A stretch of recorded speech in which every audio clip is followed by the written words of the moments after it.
particular subdivision, so a great opportunity to focus on all of those athletes as they begin their individual quest for glory at the Commonwealth Games. Here they are.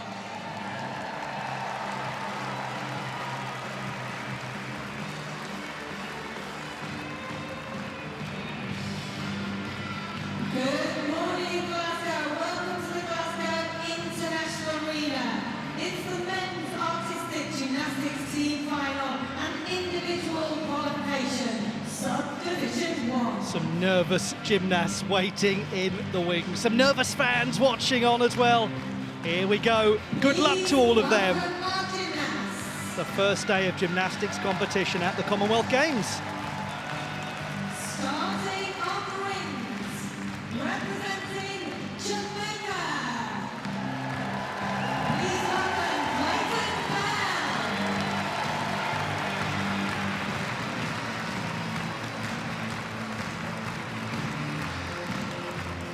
Also starting on the rings, representing Trinidad and Tobago, Shane Cumberland.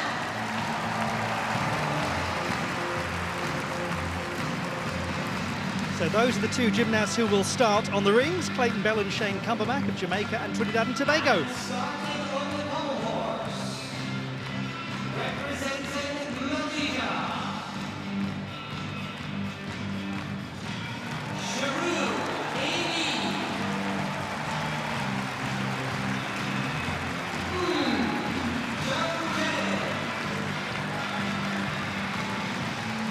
and Lukman Al-Hafiz. We have three gymnasts from Malaysia. Only one of them we expect to do all six apparatus and to attempt all-around qualification. That's Lukman Al-Hafiz Zulfa. Two real vault specialists from Malaysia as well. From Pakistan,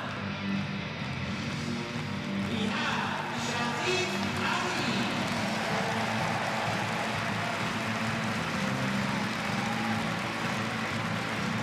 Our gymnast representing Pakistan. Also starting on the pommel horse, we'll have Shahzad Ali of Pakistan. Gymnasts representing Singapore.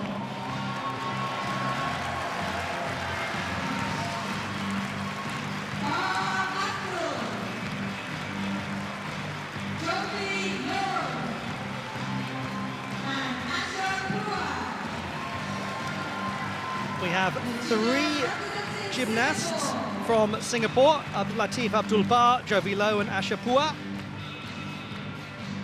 Jovi Low and Asha Pua will be attempting all-around qualification. Starting on the floor exercise, the Iron Man.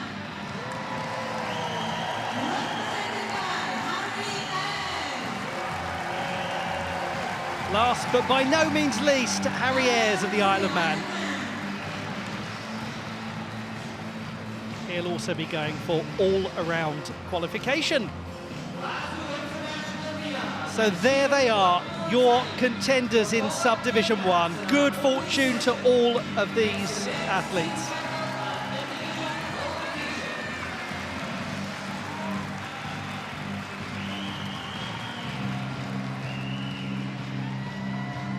We're going to have Clayton Bell and Shane Cumbermack working around the 6 rotations all together. They'll all do every piece.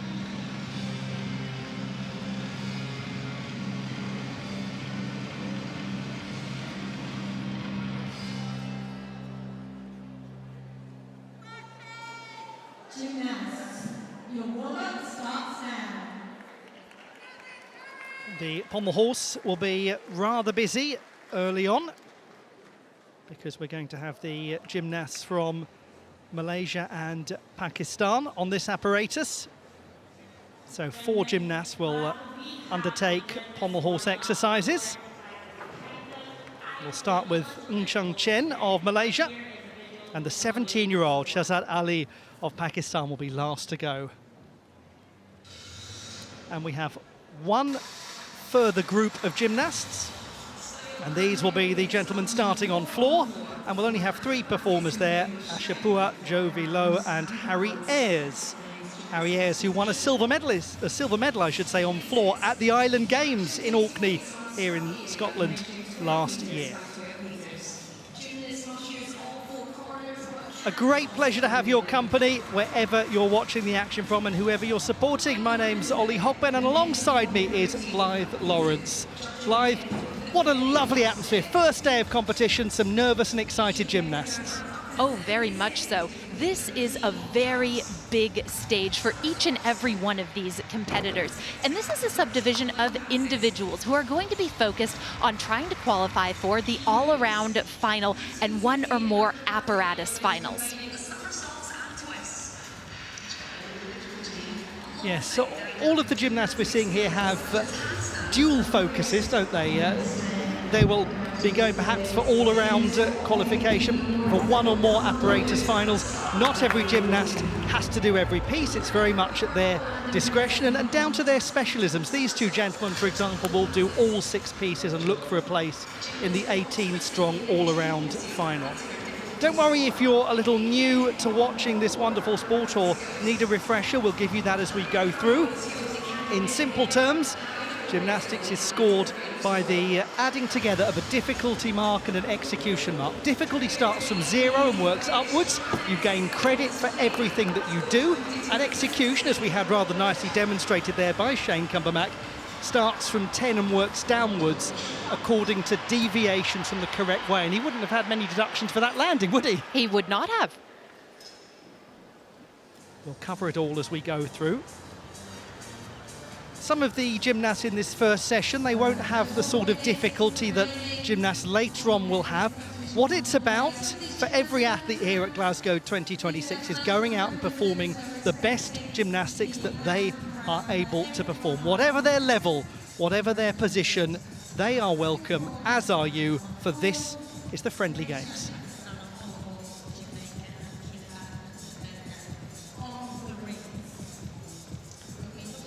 Well, well, well, it all begins with this young man. How does it feel being the first to perform at Glasgow 2026? Probably nice to get started quickly and not have a lot of time to overthink things.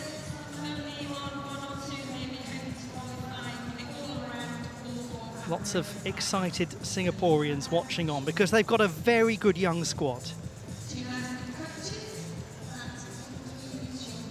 This lad is the oldest at 20 in their team. That gives you a sense of how they're really thinking for the future.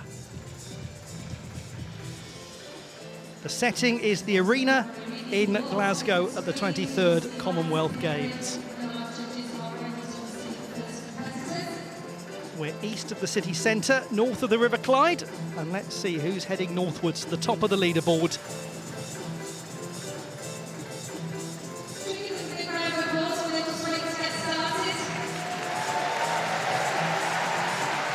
Closes his eyes and takes a moment.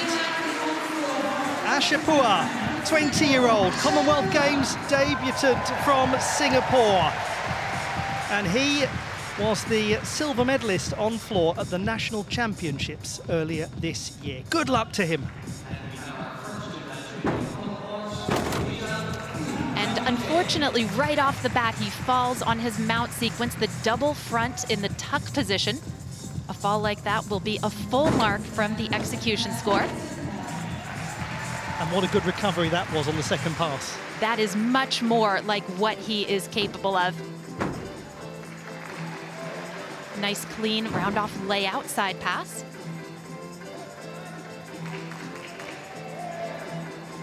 And we're going to be seeing a lot of this style of element on the floor exercise. That's known as a Fedorchenko, named after the gymnast who invented it from Kazakhstan. We also call them just a Wendeschwing.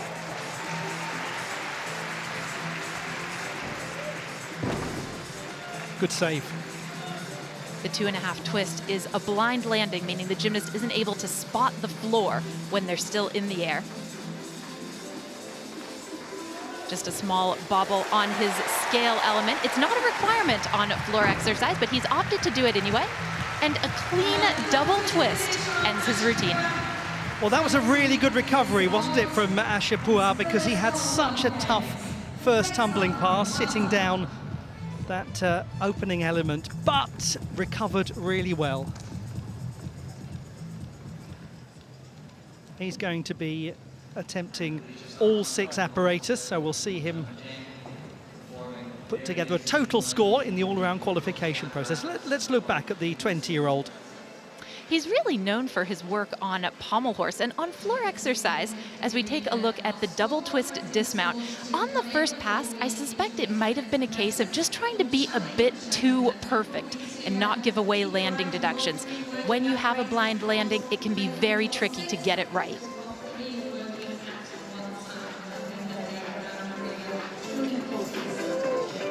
He trains at the prestigious Singapore Sports School. Started at the Win-Win Gymnastics Club. Loves Formula One motor racing. Ashapua is a huge fan of Sergio Perez. Now we're over on the pommel horse and we're looking at Ing Chun Chen of Malaysia.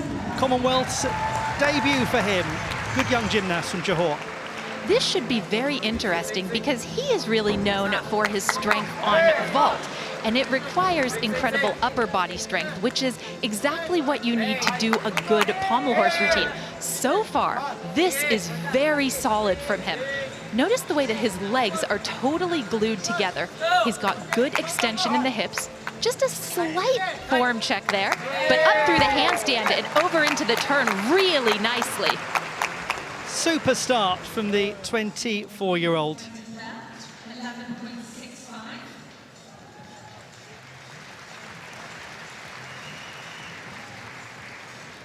Now we are over on the rings and we're looking at an 18-year-old.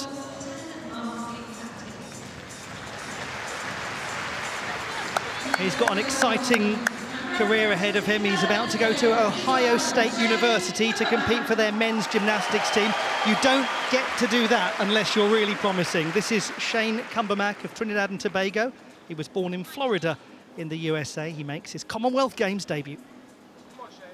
What a moment for him. He starts off with a classic iron cross. That element gets him 0.3 of a point in difficulty. And when it comes to tabulating that difficulty, the judges are looking at the 8 elements in the routine. Each of them has a value assigned to them.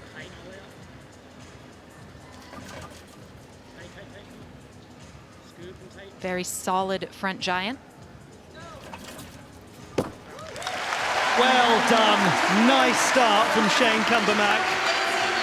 He said that what started as a 6-year-old's curiosity has now become a journey to the Pan American Championships in Brazil and the Commonwealth Games in Glasgow in pursuit of LA 2028. He's had a big old year. Ashapua with a 10 exactly score.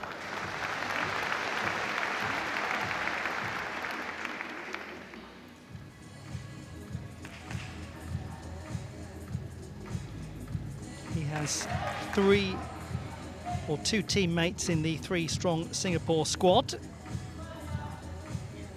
And this young gentleman over whose shoulder we're looking is the reigning all-around champion of Singapore, and he's also the national champion on this apparatus.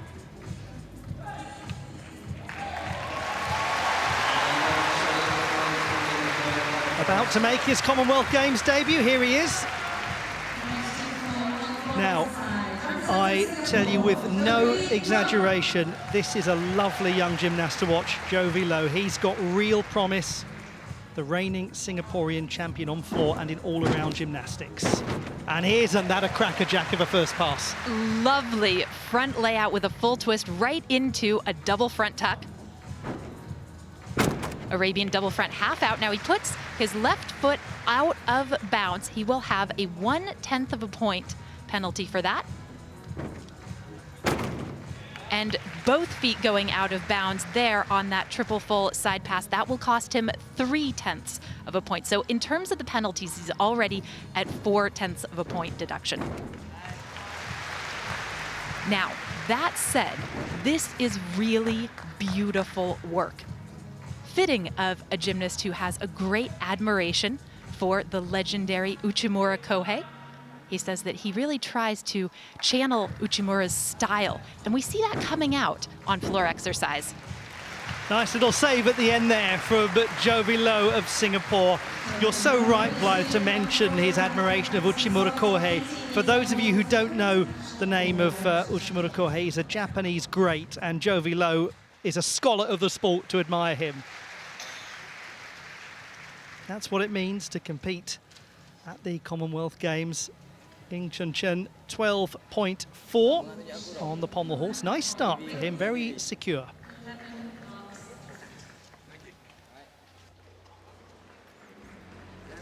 Now, this is the youngest gymnast in this subdivision. 17-year-old Shahzad Ali of Pakistan. He's from Liari in Karachi, one of the oldest and most densely populated neighborhoods of the city. He is such a hard-working and promising young gymnast. Good luck to him. He's fighting hard here to keep the leg height high. Very calm beginning, but that stop, each of those are going to be counted as falls. But for him, it is not necessarily about the score. He trains at Liari Gymnastics Club, which really has a great social focus to try to give opportunities to underprivileged gymnasts in the area, to underprivileged youngsters, full stop. It's a very complicated part of Karachi. They had huge problems with gang violence there for over a decade. The area has worked hard to overcome it. He's a role model to so many youngsters.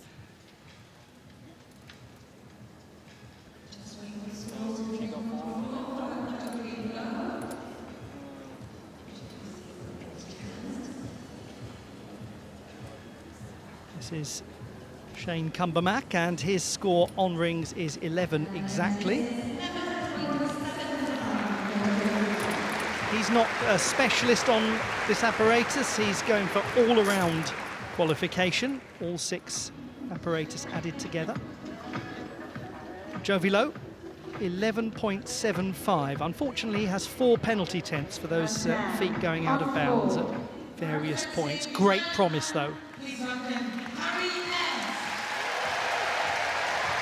Big applause for Harry Ayres from the Isle of Man, the 20-year-old who won silver on this apparatus at the Island Games in Orkney here in Scotland last year. Nice beginning with the double twisting front layout into a front layout somersault. He does put his feet out of bounds, though. He's been working really hard to upgrade his floor difficulty, new opening and closing tumbling passes. And a very nice double front second pass. Good, solid, stuck double twist. The judges do take execution deductions for every little step or hop. A step like that on a landing will cost 1 to 2 tenths, I would say.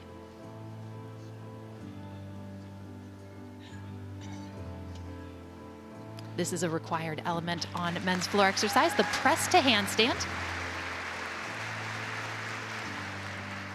Beautifully done too by Harry Ayres.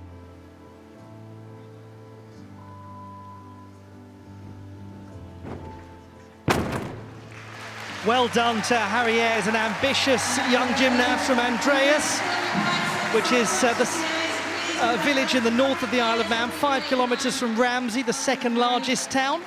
He looked really pleased with that. So did his fan club in the stands. He trains in Leeds because he's at university there studying sports business management. But Manx Gymnastics is his original club. And you could really see in this exercise the palpable effort to minimize the execution deductions. That 2.5 twist straight as an arrow in the air, just that small step on landing. This is his dismount, round off double pike, maintains the pike position all the way through.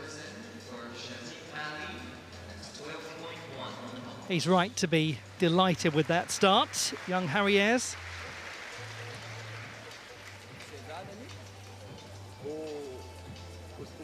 Shahzad Ali, so his score is 2.5, but there are full 5 marks of penalties there. That's because he didn't perform all of the requirements on the apparatus. So gymnasts have certain things they have to do. I'm sure many of you know this very well as followers of the sport year in, year out.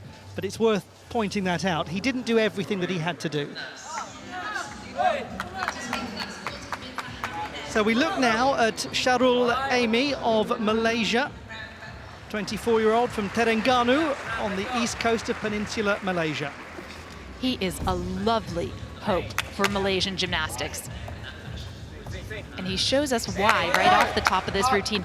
Look at the smoothness of his swing. Even when he had just a bit of a problem on the one pommel work, he dealt with it really well and didn't let it disrupt the flow of this routine. Beautiful traveling Wendeschwing there. This is very good. Now, what you have just seen there is the first specialist performance. He's very much known, and it's unusual, as a pommel horse and vault specialist. Blythe, that is a rarity. It really is. And his score, 12.1. A real sense of assurance in his gymnastics. He'll be aiming big, really big, in the vault rotation in a couple of rotations' time. Clayton Bell of Jamaica, born in the United Kingdom. Started representing the Jamaican team recently. He's a Commonwealth Games debutant, a graduate of Coventry University. That skill is known as a kip, and he shows a very good straddle planche.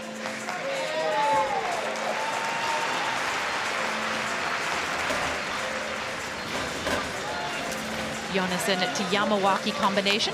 Just a flicker of struggle as he heads up to the handstand.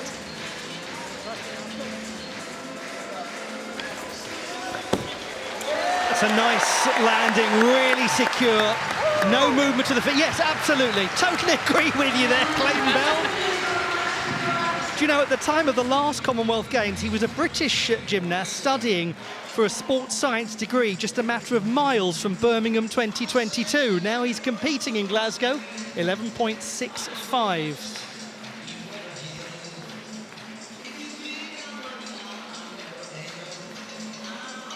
As for Harry Ayres of the Isle of Man, an 11.65 score. 3 penalty tenths for the out-of-bounds placement of the feet.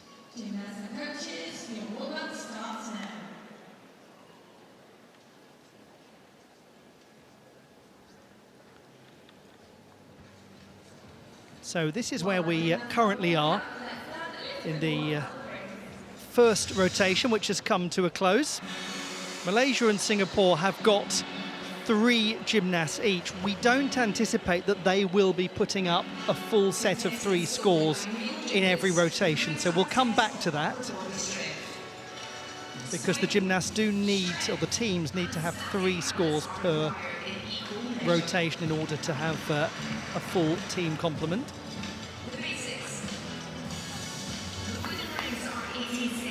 You're watching Subdivision 1 at the Commonwealth Games in the men's gymnastics qualification and team final.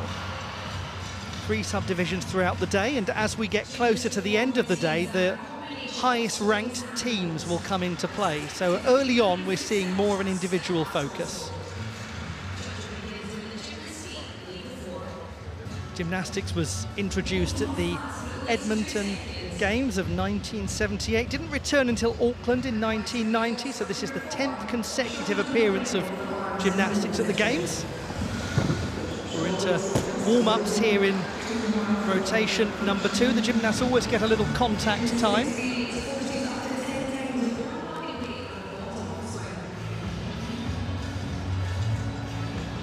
So just to clarify, 2 gymnasts have to compete in the team all-around event. So we do actually have counting scores here for Singapore and Malaysia.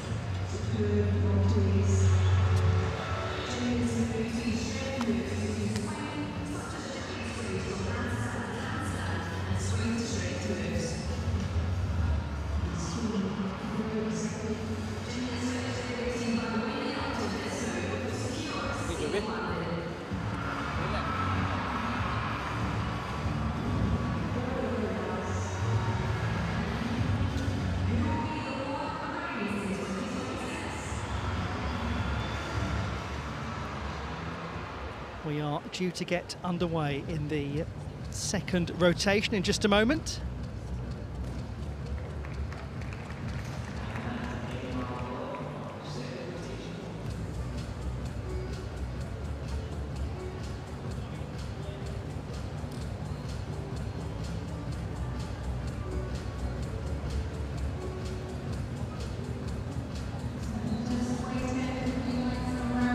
Rotation number 2, team final and individual qualification.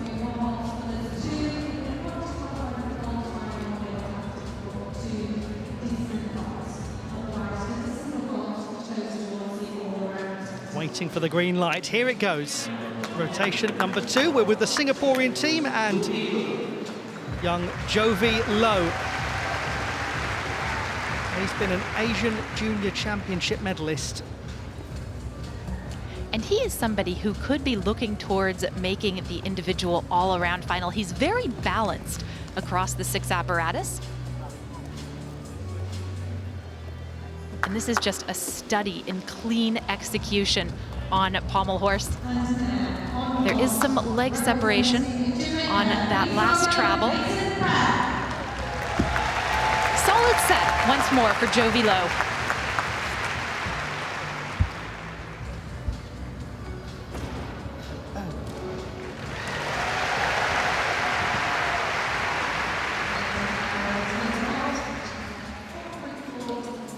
Over to the rings. Great to see this young gymnast. At the previous games in Birmingham, Mohammad Afzal competed. He was 39, represented Pakistan. He was a great inspiration to a young man like this. And now we see a teenager. Good luck to Shahzad Ali. He's the next generation. Think about how many young lads in Pakistan are watching him, wanting to be like him.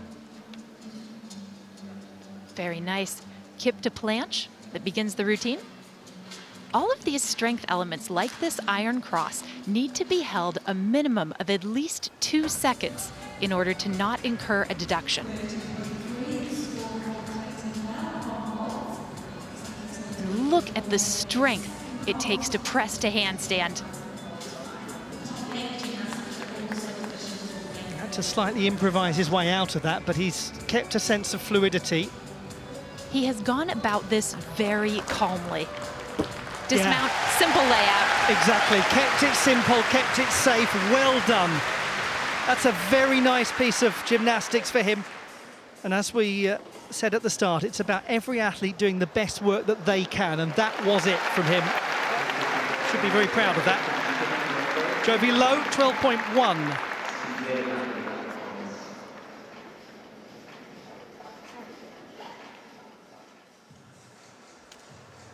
Such an interesting young team from Singapore.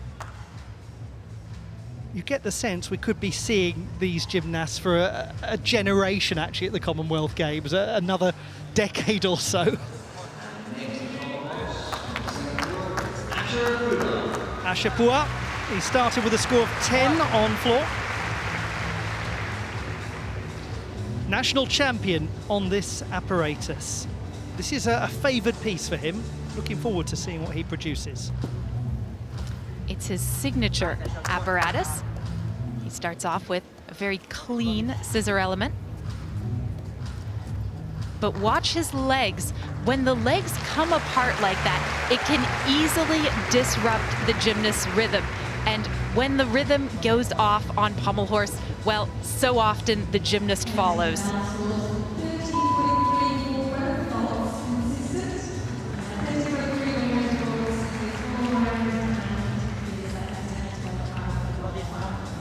You're not allowed to stop on pommel horse. That is part of the challenge of it all. Some very delicate hand placement as he works on one pommel. And a very solid travel down the horse and back, the Magyar Shavado.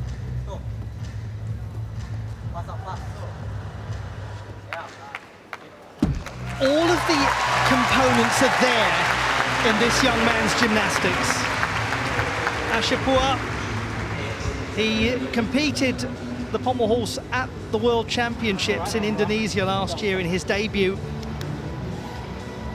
Just keep him in your field of vision over the next few years.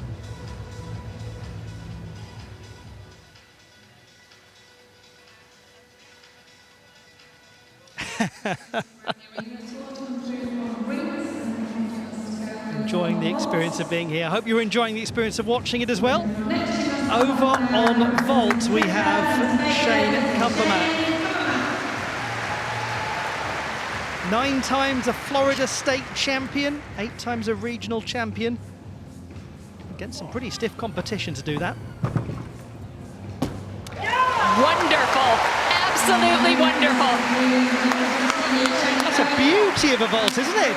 Oh, that was spectacular. That is a double twisting Yurchenko. So watch, he will do a round off onto the springboard and then a back handspring onto the table. Great lift, beautiful twist as well. And the best part, the stuck landing. That's going to score rather nicely indeed. The difficulty is 4.4. We'll come back to that in just a moment.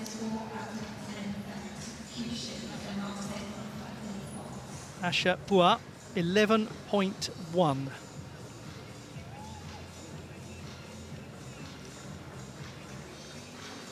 .2 execution score for him, unfortunately lower than he would have liked.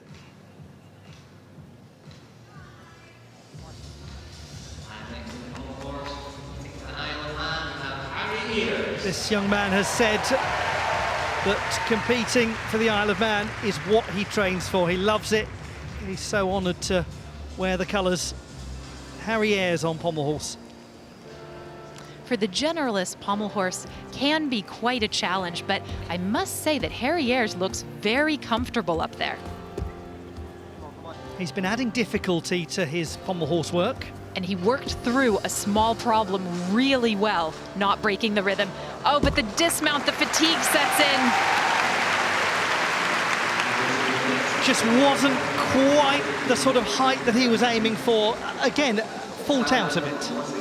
Pommel horse is such an endurance apparatus. The routines are very short, but they can sap your strength like almost nothing else.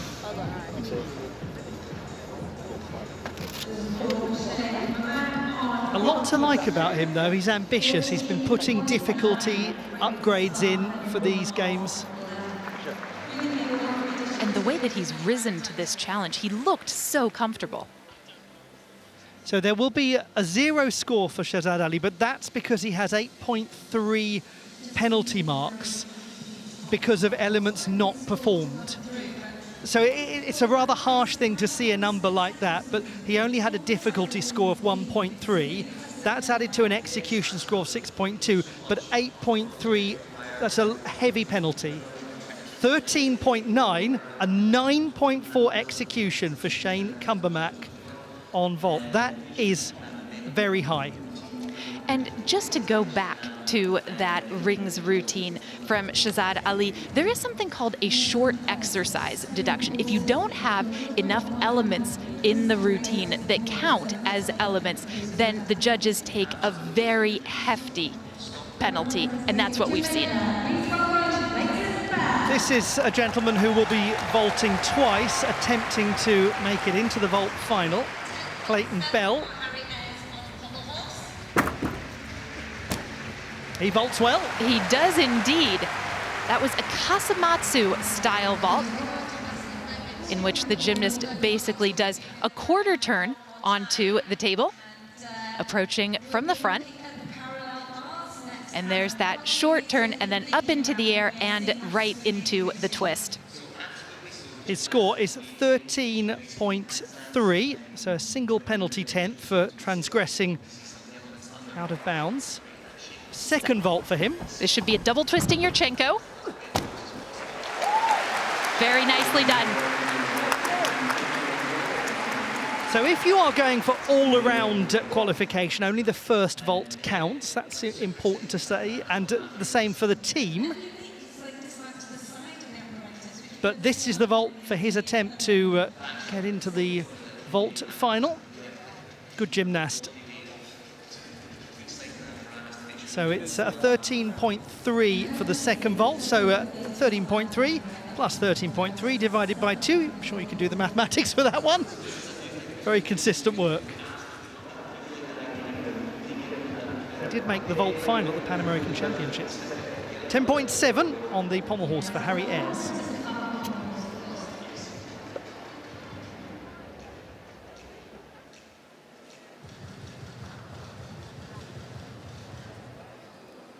Supporting Harry Ayres, his fan club. That's some good merchandise. Very. Super Manx. That's brilliant. I want one of those.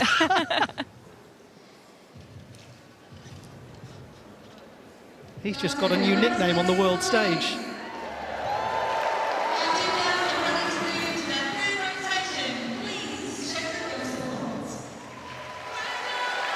That brings us to the 1/3 mark of this subdivision. Rotation 2 is over.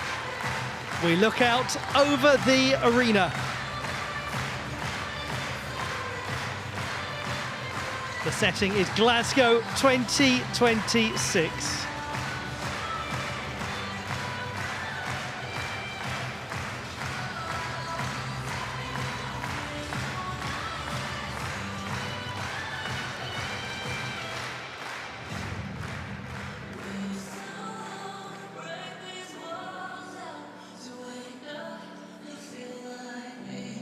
What an experience for so many of the gymnasts here who will never competed in an arena like this, in this scale of competition. A whole host of debutants.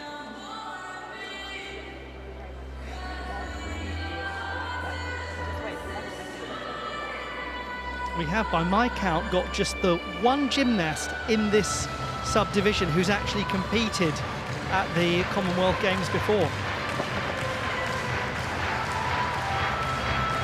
And that is Sharul Amy of Malaysia, who was a vault finalist in Birmingham. And for a lot of the spectators here, the first chance for them to see artistic gymnastics live.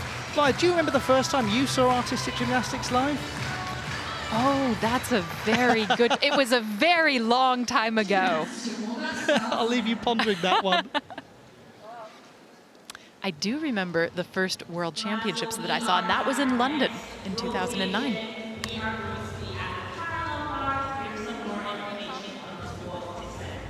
One of the things that's striking when you actually watch gymnastics in an arena is the apparatus are much smaller than you think they're going to be.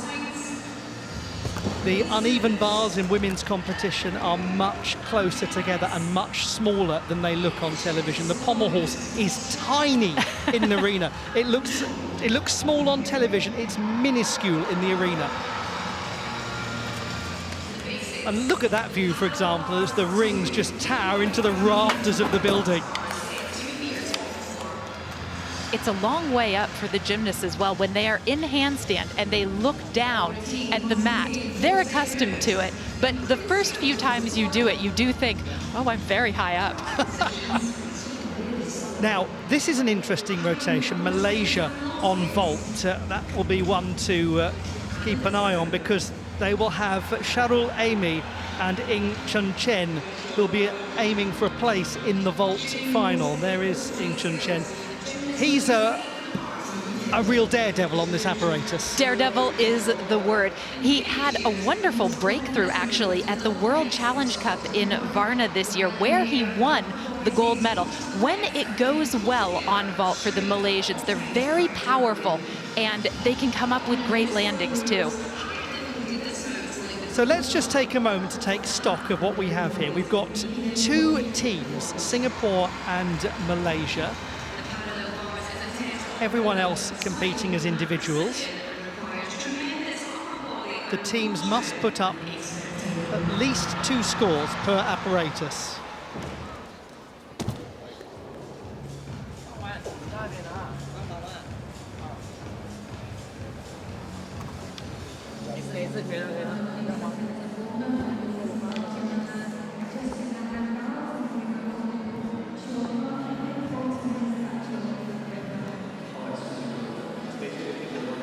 Now, we're understanding, I did say at the start of the broadcast that we didn't think Malaysia would necessarily be competing as a team. We understand they didn't put up any gymnasts on rings.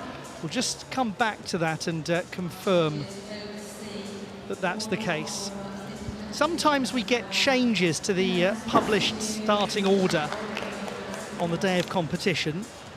So if that's the case, then Malaysia, as we thought at the start, will not be registering a team score. Sometimes you just don't quite know until you get through to the very end of the competition, because there might be little adjustments here and there. And even sometimes in the warm-ups, things can go wrong. The gymnasts can feel a little bit off and then make the decision with their team that they're just going to play it safe and not do that apparatus. It happens.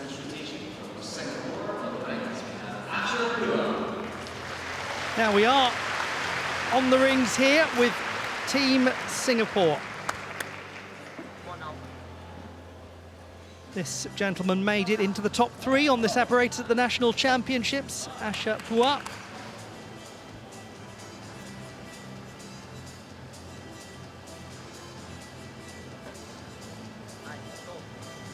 He begins his routine with a kip up into an L-sit position, and there is his press to handstand skill. One of the challenges of still rings is to keep the rings completely stationary. He'd picked up a little bit of swing in the rings, but got things really back under control with that front giant. Great dismount as well, double twisting, double tuck. I'm going to go on and on like a broken record here, but the Singaporean team is full of promising young gymnasts, and we're seeing here, I think, a glimpse of what they can be and what they will be. Give it 5 years.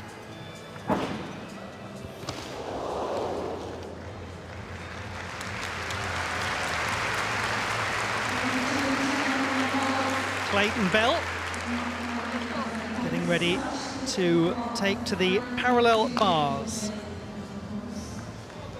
He said that representing Jamaica has been a huge step in his career, feels really exciting. Here he goes, Clayton Bell on the parallel bars. And that's such a big beginning. Huge front straddle somi, wonderfully caught on his arms.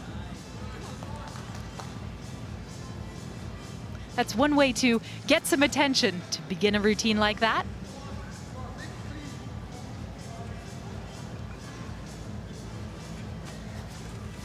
Setting up for one of the most difficult elements in the exercise, that is known as a Bhavsar,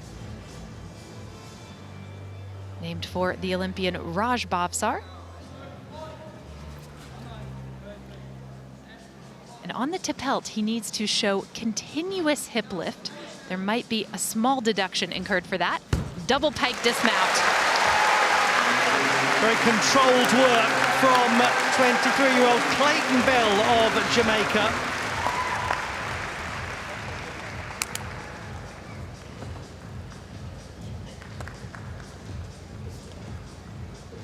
Asha Pua.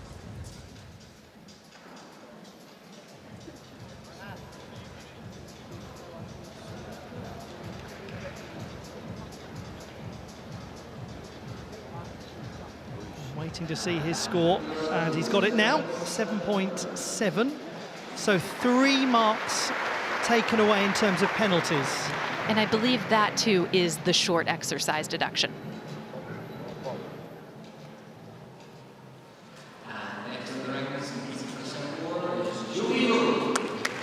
Sometimes for young gymnasts, the rings is one of the last apparatus that falls into place as the strength develops. This is Jovilo. He's the national champion on this piece and virtually everything.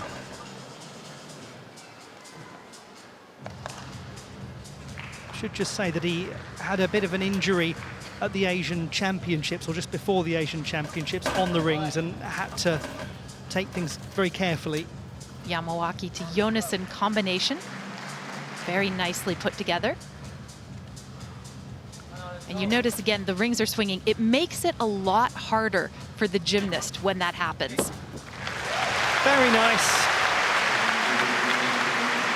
A touch of class, of elegance to this young man. imagine all the hours he spent watching Uchimura Kohei videos and writing his notes and trying to emulate the best bits of his hero while still keeping his own style.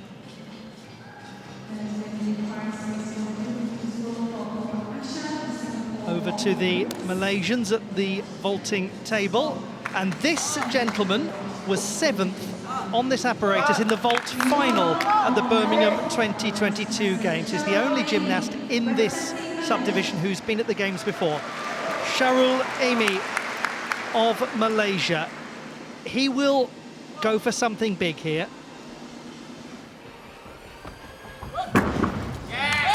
Roche, handspring, double front in the pike position.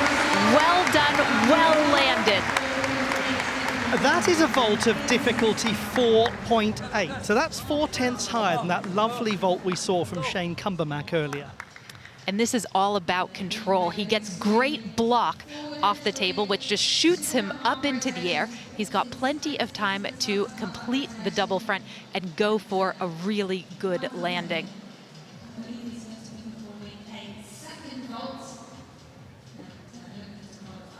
Precise and practiced work from Sharul Amy. Now he will vault a second time because he wants to get into that vault final.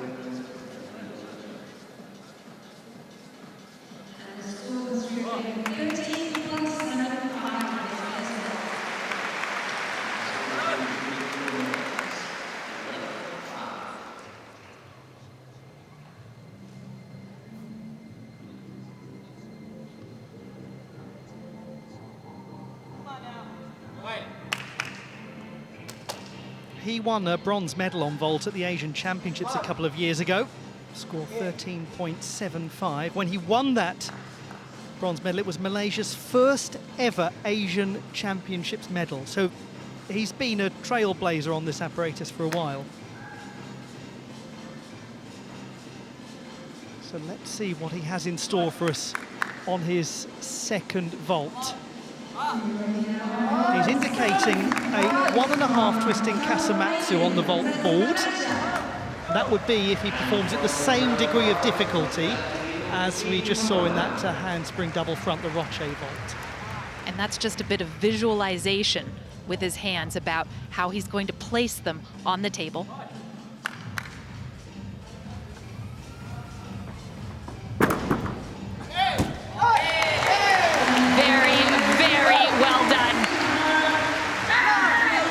Probably score higher than the first vault. Beautiful landing, well done that man. His goal here was to get into the vault final. He's given himself a right old chance with that, and it was the vault he indicated he was going to do, the 1.5 twisting Kasamatsu. So here's the quarter turn onto the table and then the twist off of it. It's really good in the air, the landing very clean as well, just that small hop.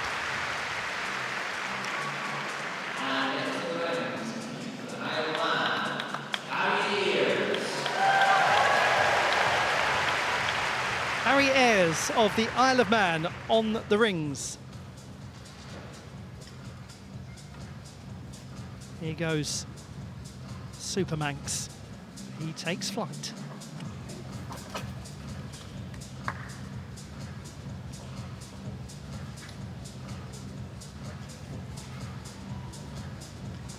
He's going to get a small deduction for not holding the iron cross for 2 seconds or more.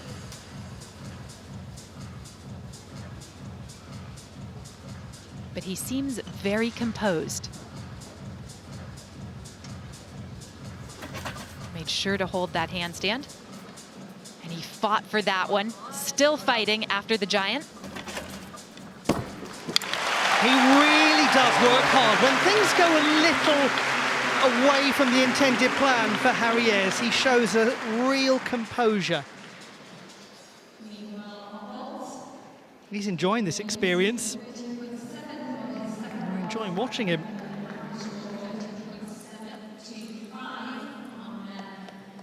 So what about Clayton Bell? It's 11.7 on the parallel bars.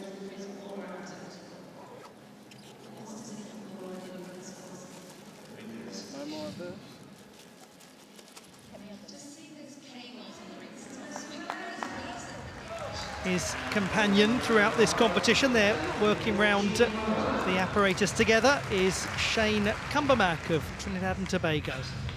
A lot to like about him. Beautiful vault in the previous rotation.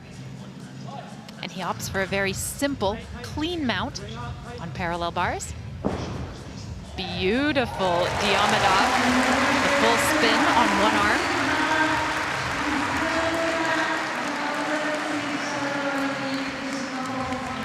Very collected in all of his work on this apparatus. That was a tip pelt.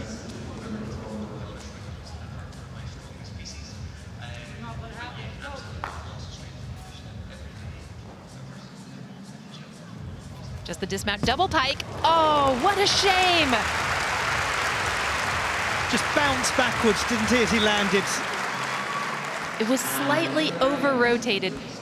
And it's an example, again, of going for a really good landing and just being off. And if you're new to watching gymnastics, we'll use terms like under and over rotation for the landing of gymnasts, and they can make it very difficult to get their equilibrium if they're under or over rotated. 11 for Shane Cumbermack. Regrettably, a full mark comes from a gymnast score when they have a fall or an unintentional dismount from the apparatus. 13.7 for vault 2, so 13.725 the average for Sharul Amy. His job has been done. Regrettably for his teammate, Chun Chen, looks as though he has not undertaken a second vault.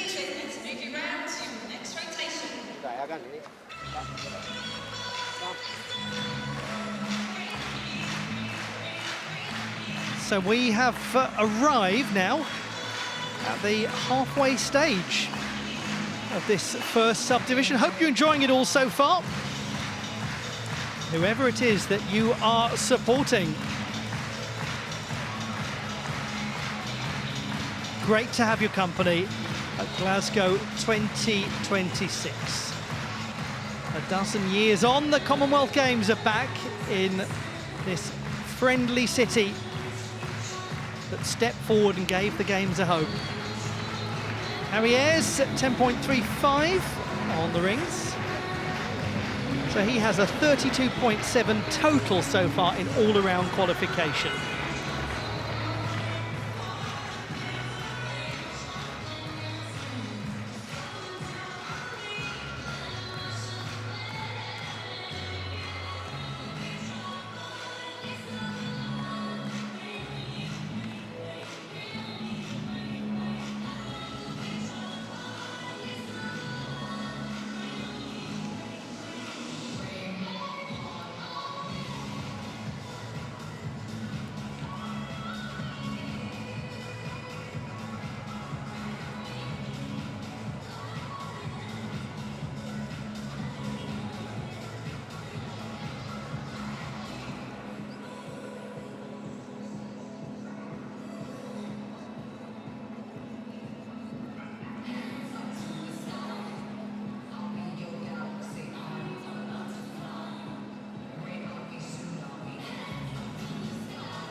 Gymnastics warm-up starts now.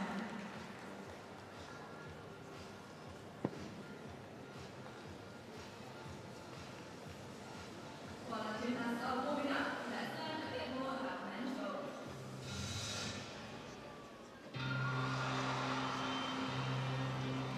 In the men's vault, speed, explosive power, and acrobatics combined in a split second, leaving no margin for error. Subdivision 1, and we're in the second half now.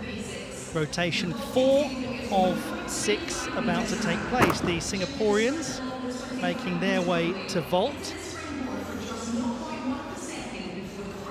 We anticipate they'll have a couple of gymnasts performing there. Over on the parallel bars, we'll have Malaysia and the individual from Pakistan, Shahzad Ali.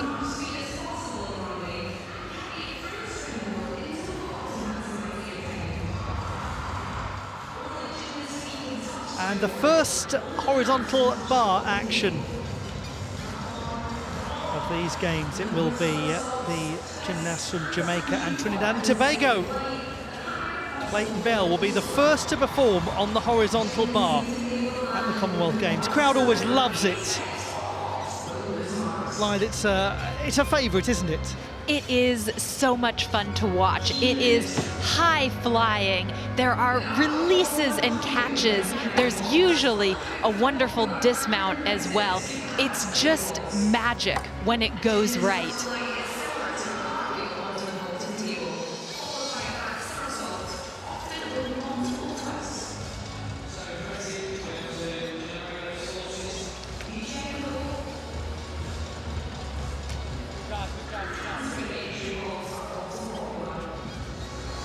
Such a privilege to watch all of these gymnasts from around the Commonwealth of Nations.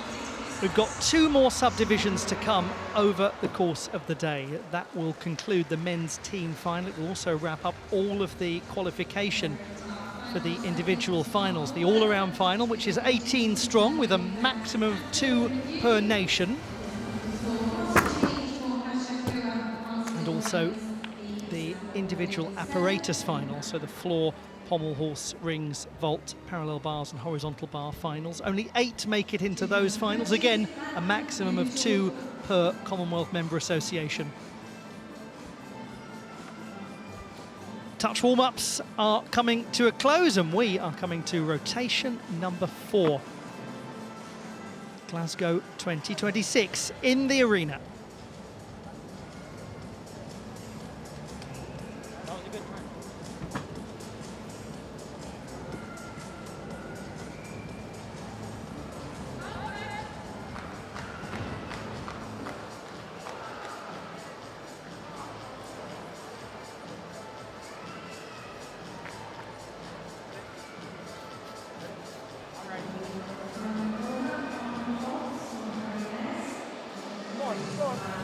Lots of very fine features of this young gymnast's work so far. Let's see if he can keep it going on the horizontal bar. Clayton Bell of Jamaica made his debut at the World Championships last year.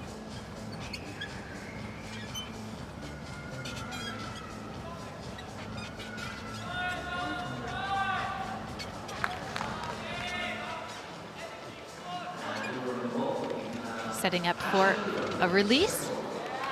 Classic Kachev. The Kachev, the straddle hecked over the bar, going backwards. It's a very intricate grip combination. The arms actually both twisted outwards. Takes a lot of shoulder flexibility. Well performed, a few little backwards hops as he lands, but a nice release move. The gymnasts have to perform at least 1 release move and re-grasp on the apparatus. You will see later on in the competition gymnasts doing more than 1 and often in combination.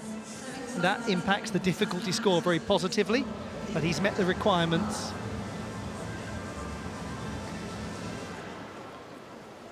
We go to the parallel bars. All about beautiful geometry on this apparatus. Watch for the gymnasts being secure in their hand placement, not taking steps, paces with the hand. It's a funny term, but you'll see what I mean if it happens. This is Ng Chung Chen of Malaysia. Very smooth front flip, but a struggle to get up to the handstand.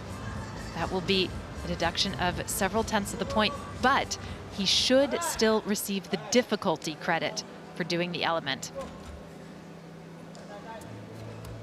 When there's a fall associated with an element, the gymnast doesn't get the difficulty. Very good to pelt, and he does that full turn out of it going forward. That's known as a Healy. Helps his difficulty. Oh, goodness. Hey, how he managed to end up right there, because the start of that dismount was a little nervous. My goodness, yes. What a save. Wow.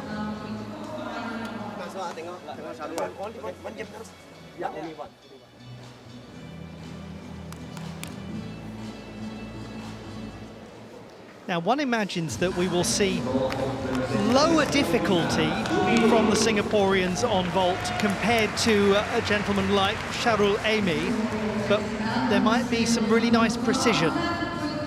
This is Jovi Low, the 18-year-old. Very confident. That's a Kasamatsu with a full twist.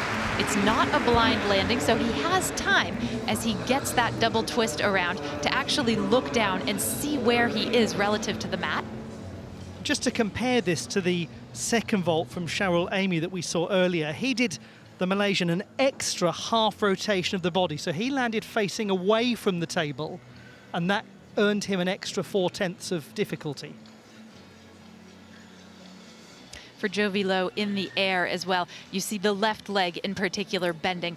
There will be some deductions associated. 11.1, the first horizontal bar score for Clayton Bell.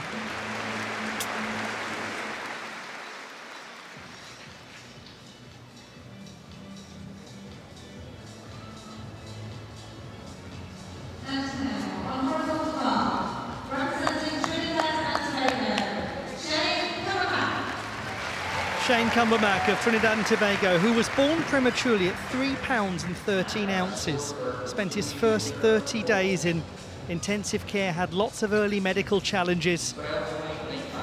He likes to point that out to serve as an inspiration to others at how far he's come and how far people can come. It's winding up for his release. There's the Kachev, this one done in the layout position.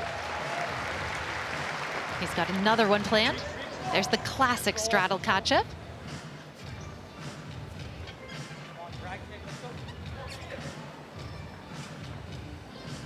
It's a big fluid swing and a triple back dismount. Wow! Where did that come from? Hello? Shane Cumbermack, welcome to Glasgow 2026. I thought he was going to hit his head on the roof. He has excellent basics. His swing is so big and fluid, and it allows him to draw the power to just ping himself up into the air. He holds the tuck position incredibly well, and that was a great landing. Spectacular. Good lad. 12.85 for Ng Chun Chen. He did brilliantly to save that dismount, the Malaysian.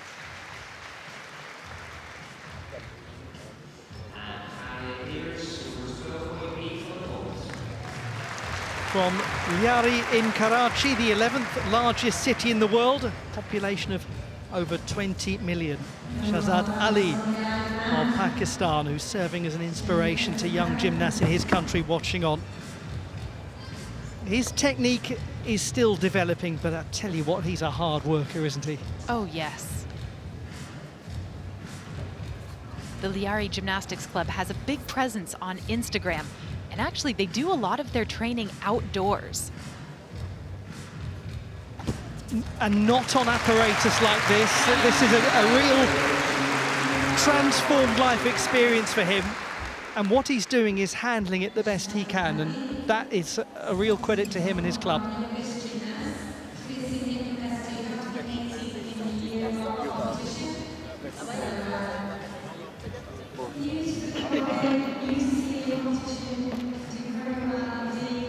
Jovi Low, 12.95.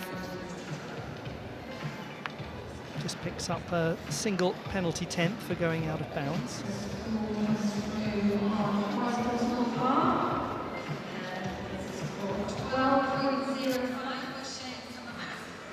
Asher Puar, I think we'll get the same vault from him. Yes, the landing is very low. It necessitates that step to the side. So there will be a penalty 10th.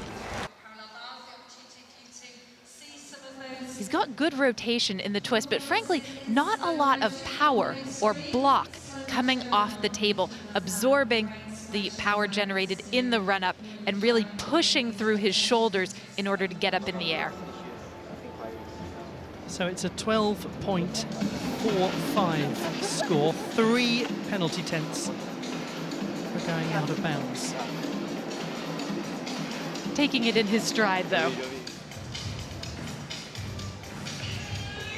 We are now looking at Harry Ayres of the Isle of Man. This is a fairly elementary vault. It's a Sukahara with a full twist. It'll get a very good execution score. That it will. Notice his body position in the air, very straight. Just a slight bending of the legs, but he keeps himself well within the tram lines, and so there will be no penalty tenths associated with this.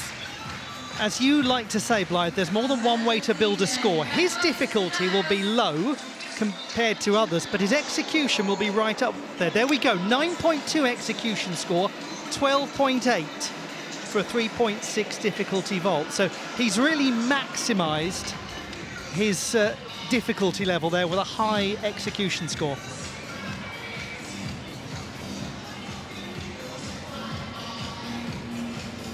I think Super Manx has got real potential to become an early viral sensation of these games.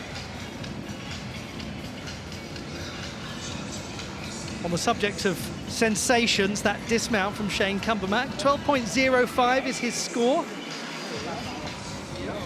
I couldn't believe it when he launched into that triple back tuck. 8.3 for Shahzad Ali. 2.1 difficulty score.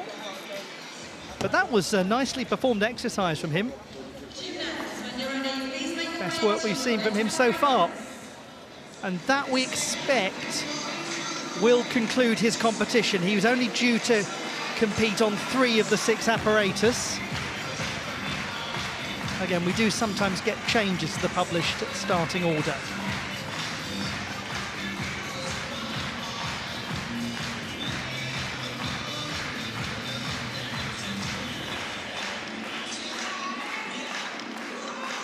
We're at the end of the 4th of 6 rotations. 2 to go. Glasgow 2026. This is Subdivision 1 of men's artistic gymnastics, the team final, which won't be done and dusted until the end of Subdivision 3, which is at the close of play today. It's just gone beyond 11 o'clock in the morning here in the arena in Glasgow.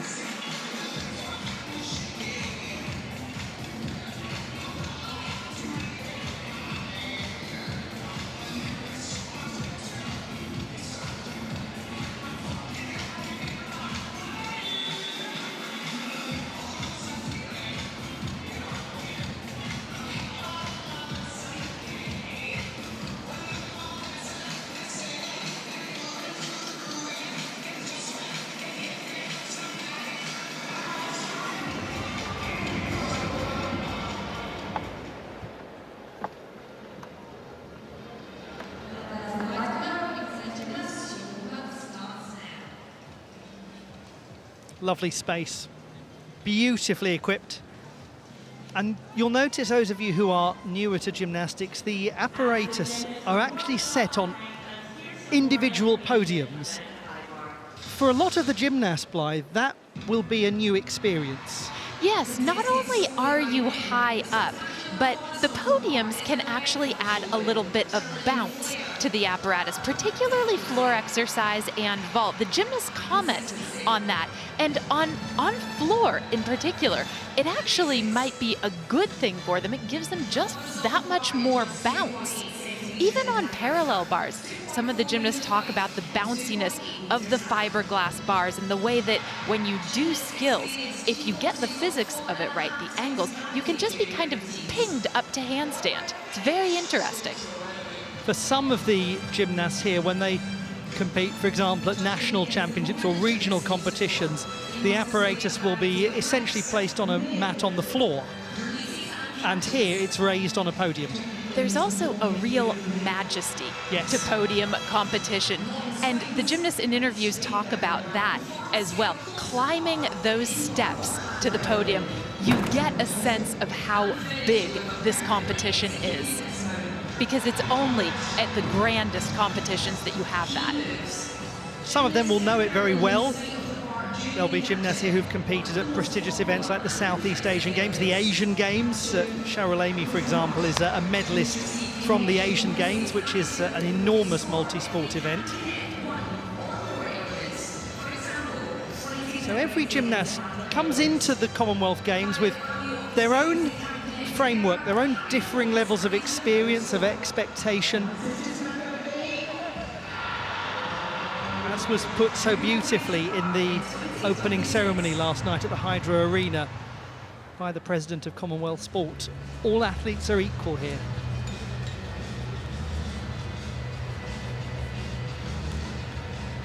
Thank you for joining us wherever it is you call home. Glasgow 2026, day one of the 23rd Commonwealth Games. There is Clayton Bell. And with him serving as coach, Tony Ann Williams, who 10 years ago became the first Jamaican gymnast to compete at the Olympic Games. And Clayton Bell will be looking forward to this rotation because he really favours floor exercise. Amazing to think, isn't it?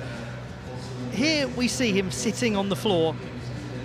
What was he doing 4 years ago? Just finishing off his degree, studying for his degree. He was actually in the middle of it. Just a matter of miles from Birmingham 2022 at Coventry University.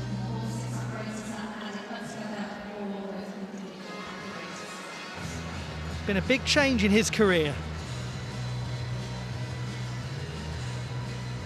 Great acquisition for the Jamaican squad. Jamaican squad, by the way, has a history of appearing at major competitions, and in the arena, as one of the arena presenters, we have Danusha Francis, who competed at the Olympic Games in Tokyo for Jamaica. She is arena presenting here.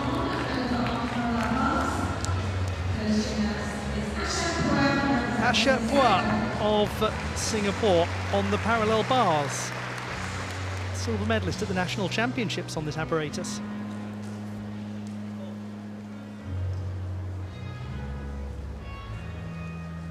So really composed beginning to his exercise. Fortunately, problems getting the rotation angle right as he lands. A short performance as well. A very short performance, and I would anticipate that we're going to see that penalty be quite high just because there aren't enough elements in the routine to make it a really complete routine.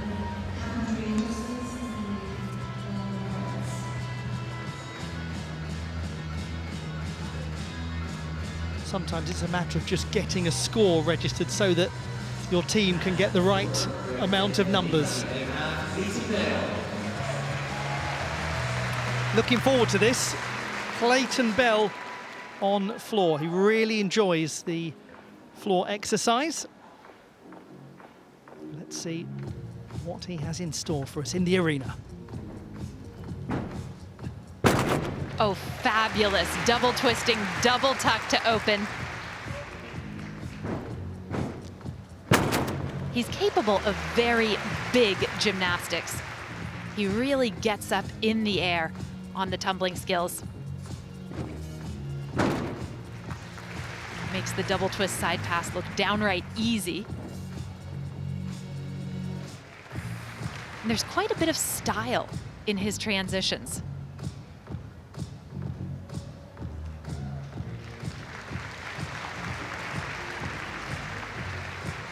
Just look at the way that he tilts his chin up, making what is a fundamental element just a bit special.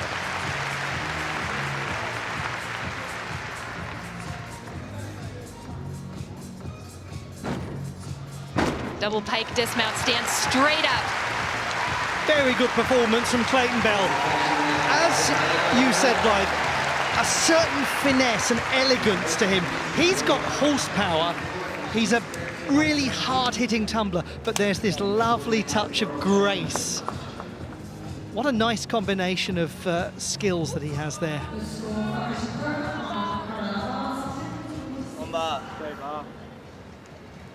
Asha Pua scores 10.65.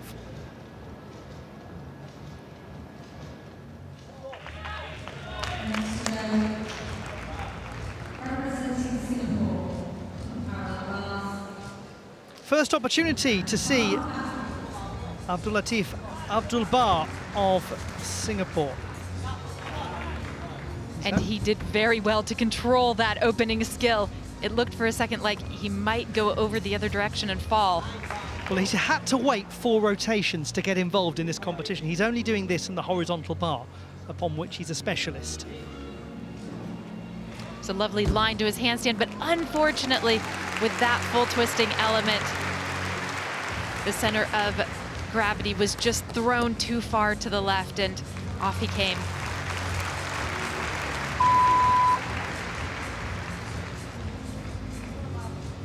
And so unfortunately for him, there is the full mark deduction for the fall. He's also not going to get the difficulty for it unless he repeats the element.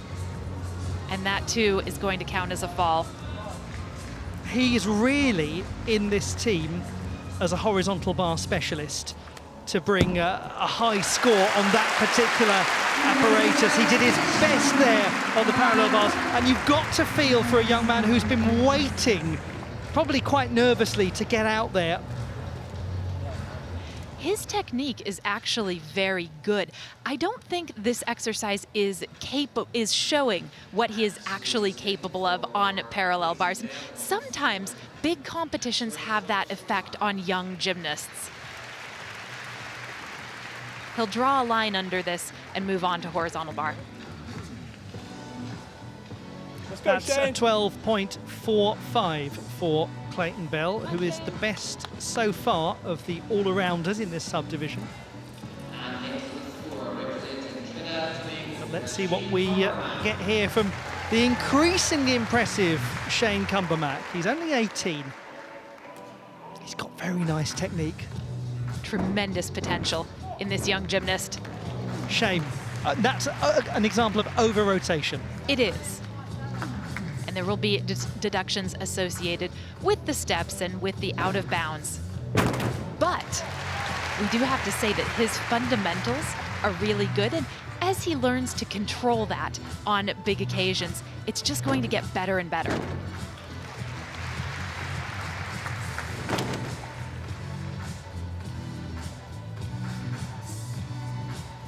This is a unique strength hold. It's known as the mana position.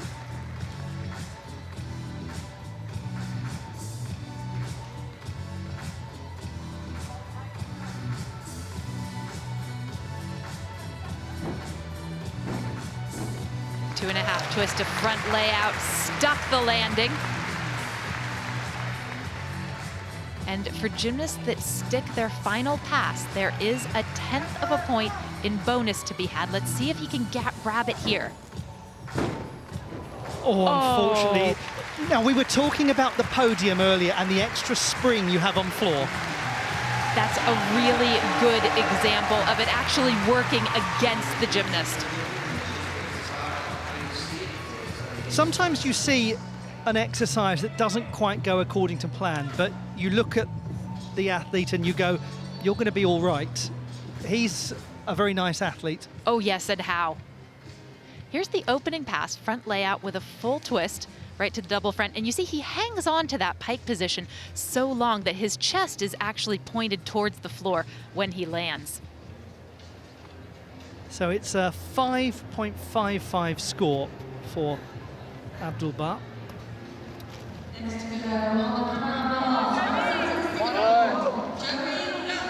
Now we're with the national champion of Singapore on this apparatus. The youngest in the team, 18-year-old Commonwealth Games debutant Jovi Low. The first Singaporean gymnast ever to win a medal at the Asian Junior Championships. It was on this apparatus. He's had a very fulsome junior career, very impressive, competed at 2 junior world championships. And this is his first year competing in the senior division. He made that move up this spring.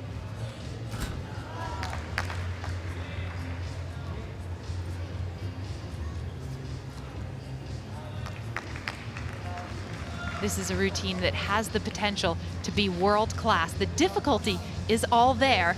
Dismount double front half out. One to watch, no doubt about it. Jovi Low, named Jovi because his mum is a big Bon Jovi fan. But you know what?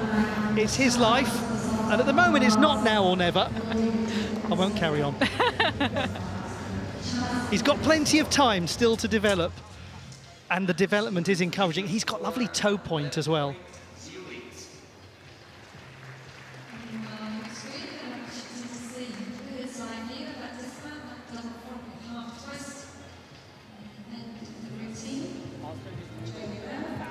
Shane Cumbermack, 11.05. Unfortunately, he has 9 penalty tenths that have come off his score for those various issues.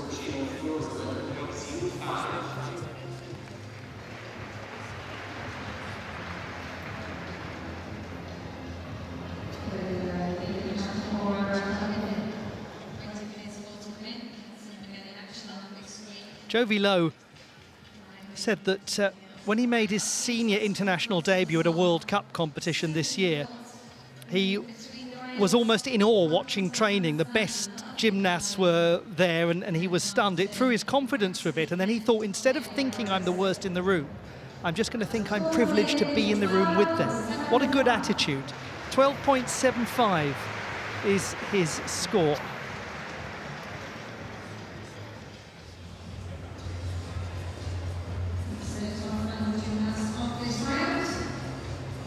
Harry Ayres will be looking forward to the last couple of rotations. He's a nice performer on this piece. He's also the Island Games gold medalist on the horizontal bar, which is going to be his last exercise.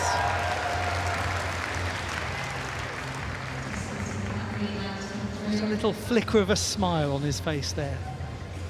Good to be able to be in the moment and still enjoying it.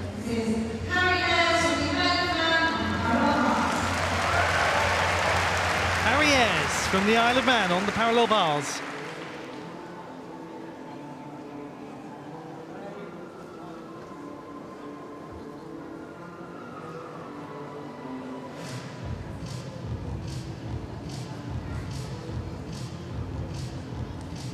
Smooth press to handstand, and then the Healy turn out of it. He has a very polished swing.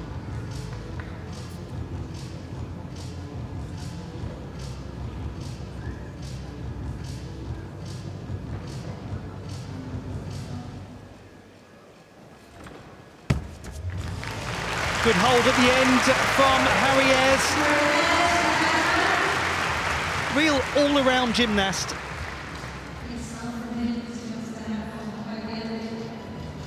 He was 4th in the all-around competition in the guest division at the Scottish Championships this year. Good result for him. And what a day he is having and performing all the way up to his capabilities. He made the most of every element in this rather brief exercise. Real presence to him when he's holding the handstand.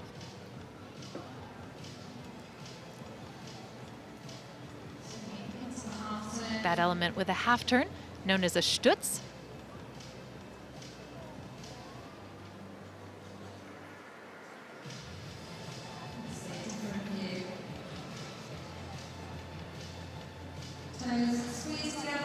And pausing for effect before the double tuck dismount.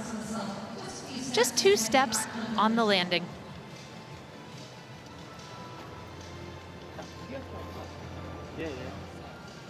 They will be very excited later on today as Team Scotland compete in the 3rd subdivision. And they will be paired with England. I've heard there's a sporting rivalry between England and Scotland. Just might be worth bearing that in mind.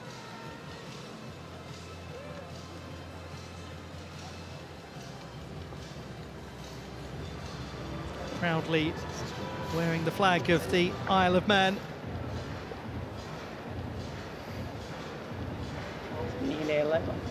Yes, he's getting set for the horizontal bar, Harry is, as he scores 10.95. So he's fourth in the all-around at the moment. Top 18 will make it into the final. Everyone's practicing giving the saltire a wave. Will Team Scotland make it onto the podium? They certainly won't be wanting for support. Well, we've got Scotland and England flags being waved there, one in each hand. Great to see so many youngsters there. Blythe would be saying something right now, but she's busy dancing to the music that's playing in the arena.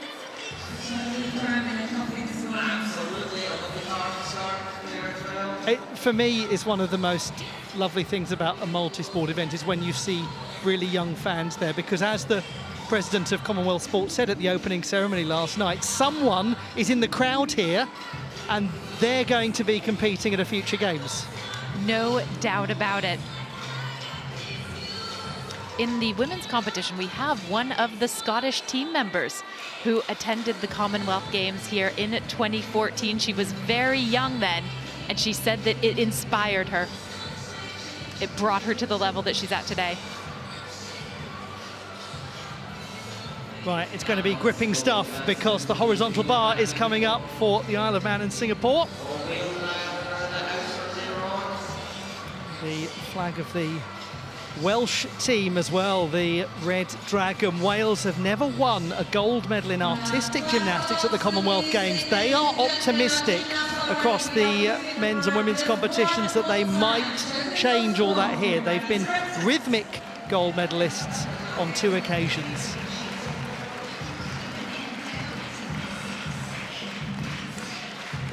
As the old song goes, let's go round again. One last rotation to come.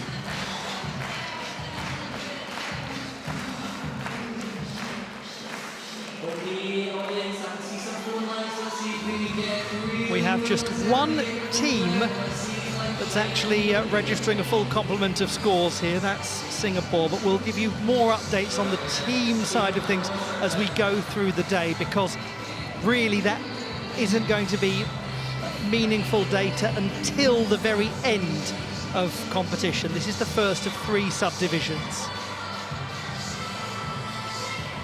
For the gymnasts, it's a sprint, but for everyone with the calculators, it's a marathon. Lots of teams to come, and they are mostly focused in the 3rd subdivision. But there have been plenty of shining lights for us to enjoy on the floor so far. The young Singapore team that is currently posting a full team score, and we hope to see some lovely work from Abdulatif Abdul-Bar on this apparatus.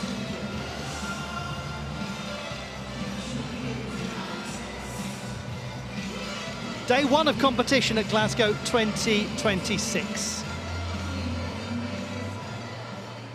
The setting is the arena.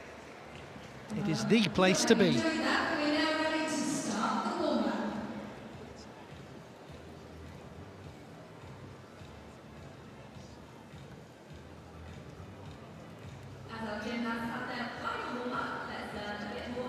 So the bar is set high.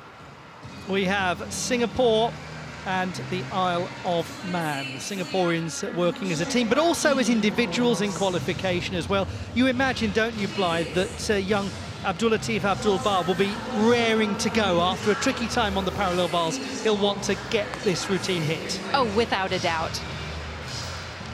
Extra motivation for him here.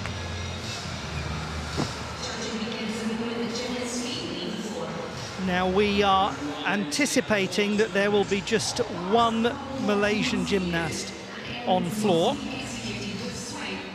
We were due to have Lukman Al-Hafiz Zulfa, but we haven't seen him in the competition today. So this is where I said at the start that sometimes you expect teams to be posting a team score and they don't actually. Sometimes you don't expect them to be and they do actually.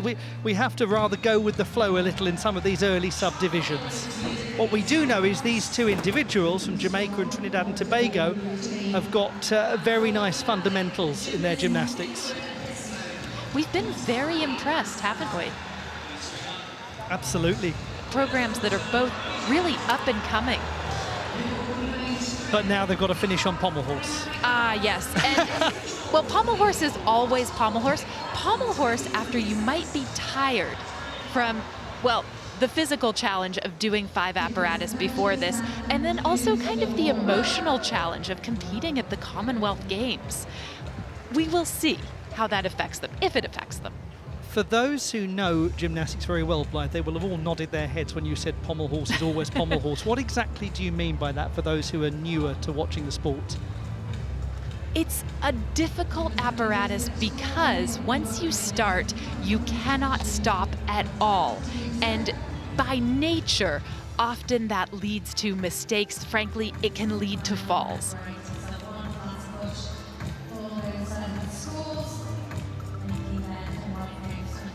Pommel horse is often the undoing of the all-around gymnast.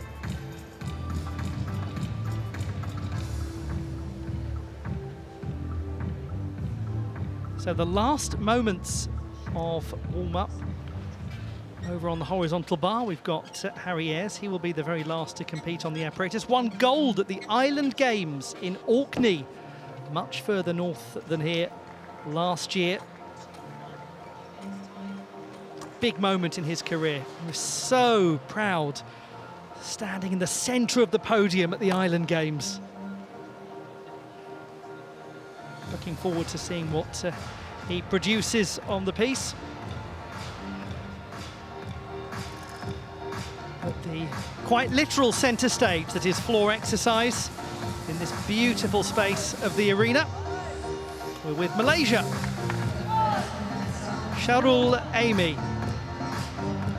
Really, he's into bonus territory now because he delivered his vaults as he wanted to. Often there's a correlation between vault and floor. Yes, people who are good vaulters also tend to be excellent tumblers, and that is very evidently the case with him. Stuck that first pass cold, and it's a very ambitious pass as well. And so far, he's 2 for 2 on the sticks. This bodes very well for Sharul Amy. It's amazing to think how his gymnastics journey started. He was a really good association footballer, a soccer player as a child. Used to wind down after practice on a trampoline in the Bukit Payong Primary School Gymnastics Centre. And at some point, the winding down wound him up more than the football, and he thought, I think I'll just stick with the trampoline and then move to full artistic gymnastics. We very nearly never saw him as a senior because he fractured his left knee during his transitional phase from junior to senior. Nearly derailed him. Look at him now. That was excellent. His whole competition has been excellent. He is the only one in this subdivision who's performed at the Commonwealth Games before. You can see it in his composure and his authority. Oh yes, you can.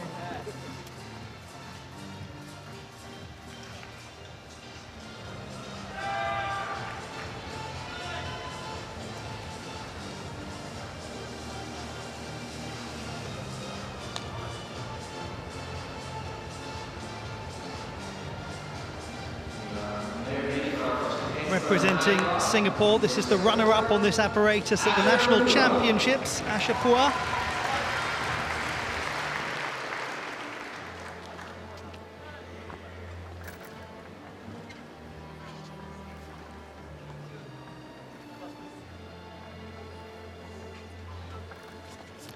There's a Takamoto element where he bends his body and sort of stoops into the bar. His form is a little loose on his layout, Katja. What I mean by that is there's some bend in the legs, the back is a little bit arched. You can see it as he goes over the bar. Stalder is nice. Winding up for his dismount, double twisting, double layout, not enough rotation. Really unfortunate for Ashapua, who's given that his best. As you said, the first release move, the straight Kachev, was problematic. The second one, the straddle Kachev, the original Kachev, was a little tidier.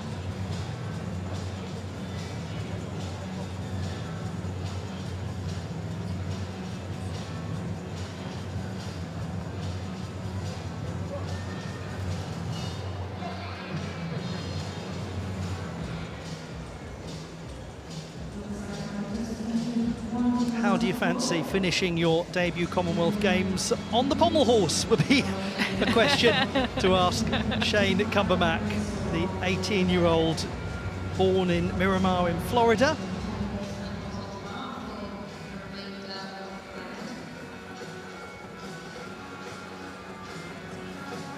.13.25. Well done, Shahrul Amy. That's a flex. He's been a crowd favourite, hasn't he, in this first subdivision. Let's look back. The gymnastics is just beautiful in this exercise. This is his final pass. It has to be a double salto, so 2 somersaults in the air. He does a half twist into that and lands forward. And what a moment for him. Double somersault followed by a triple grin.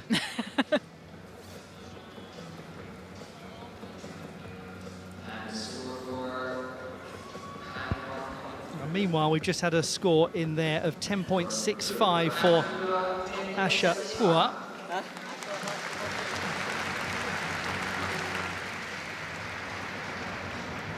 So there is the 10.65 for Ashapua. Come on, Bar. On the horizontal bar. So Singapore with a team total of 129.35. Now then, Abdulatif Abdul-Bar. He's been the national champion on this piece. Top 20 at the Asian Championships last year on the horizontal bar. Good luck, young man, you can do this. Lovely Takamata with full turn. And the same thing with the half, but it's a very difficult skill for the gymnast because the timing has to be exactly right. At some point, you shoot your feet towards the ceiling, and if you do it too early, this is what happens. So he gets through the full twisting version really well, and then the feet shoot right here. His shoulders are not over the bar, and off he comes. And it's worth bearing in mind that he's going for some quite ambitious skills.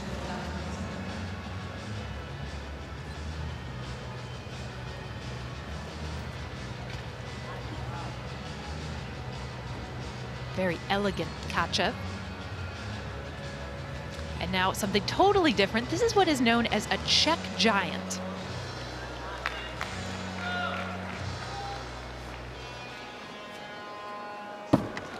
Oh, what a shame, because there was some beautiful gymnastics on show from Abdulatif Abdul-Bar, and he responded so well to the unintentional dismount early on. Little glimpses of a very fine young athlete.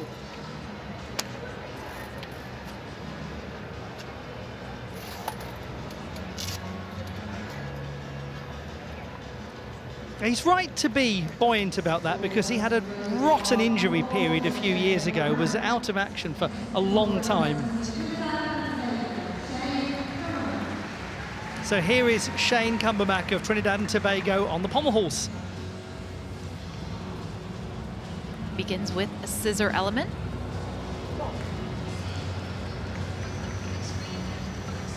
So far, so solid with his circles and right up into the dismount. Well done to him. He's been a standout in terms of his fundamental technique. It's not a long routine, but he has his say and then he gets down. Through without a major error, Shane Cumbermack. As a result, an 8.9 for execution, so 11.2 Good example of maximising what you are doing in terms of difficulty.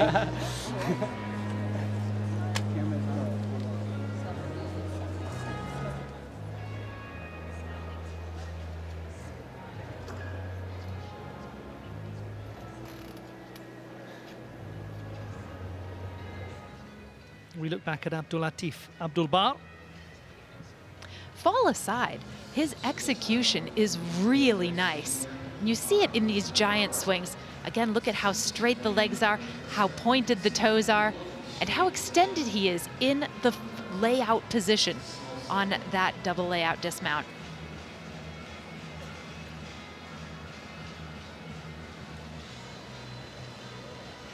Yes, a certain degree of style to his work. Lovely, just the way he arches the back at the apex of that dismount. Yes, demonstrating the layout position, really holding it.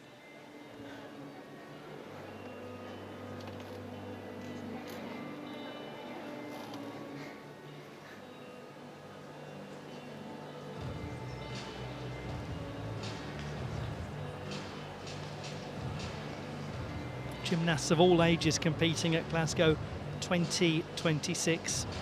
We've got some who are teenagers and just getting the journey started. We're going to have gymnasts later on in the men's competition who are competing at a 6th consecutive Commonwealth Games.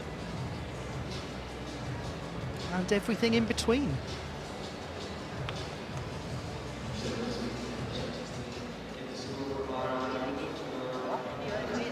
He's had a long wait for the score, but keeping an atmosphere of levity. They call this the friendly games for good reason. And we're delighted to have your friendship, your companionship, wherever you call home.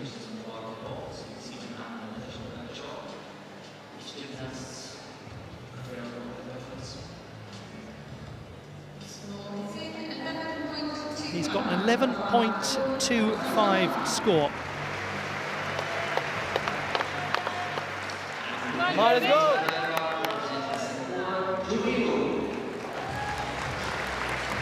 Jovilo, he's the reigning national champion on this apparatus. Very nice Takemoto half. He's winding up and oh goodness.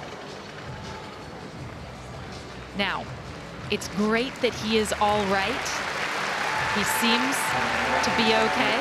He's done well just to take a moment and gather himself.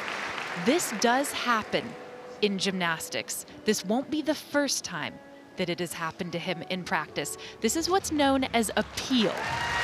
When you just lose the grip and off you come, and it pings you away, and you see that he just loses his grip on the bar. They have cat-like reflexes, these elite gymnasts. You have always said, we've been working together for many years, Blythe, the first thing a gymnast learns how to do is to fall correctly. Yes. And falls happen. They happen when you're young. They happen when you're an elite. They can happen at the Commonwealth Games.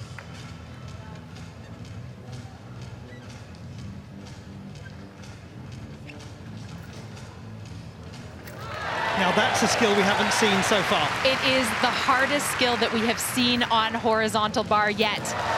The first one with the full twist, the second one just the double tuck over the bar.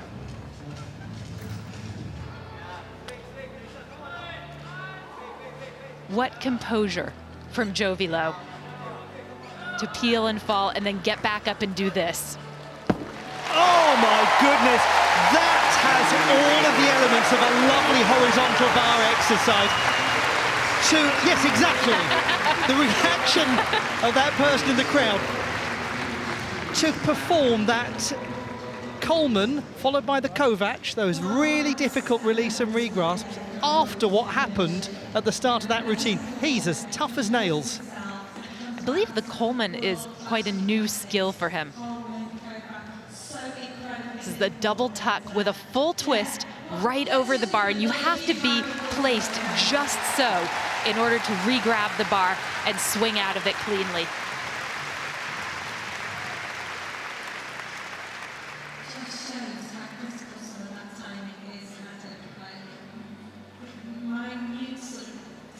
Here's the dismount sequence.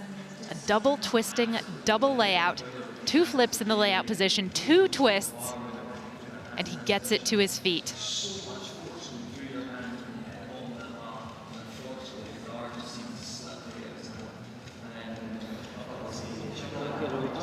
There's, I think, a case to be made that that's one of the most impressive things we've seen so far. To produce that exercise after that really difficult peel off the bar. 11.35. What might have been there really for Jovi Lowe, but he's only 18. They really appreciate the tenacity from Jovi Lowe. We'll keep watching him. Now then,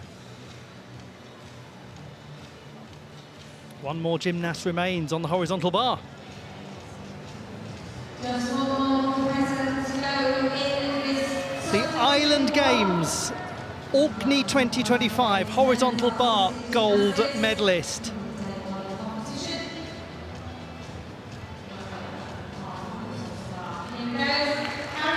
It's time for Harry Ayres of the Isle of Man to take flight. Is it a bird?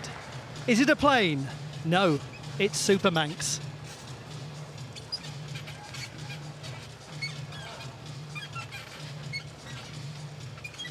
His release skill coming up.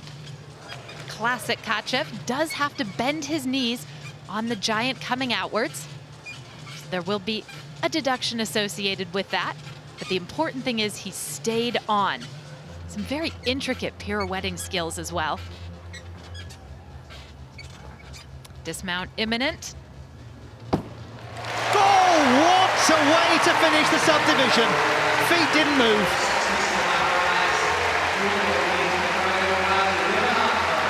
Super Manx strikes again. Harry Ayres and his fan club will be thrilled. He's one of those gymnasts, Blythe, about whom gravity sometimes says you're in trouble, and he goes, no, I'm not. That is very well put. He fights hard. There was a terrific save on the giant out of that release move. Clayton Bell, who's shown us what he can do on floor and on vault. Now he goes to the pommel horse.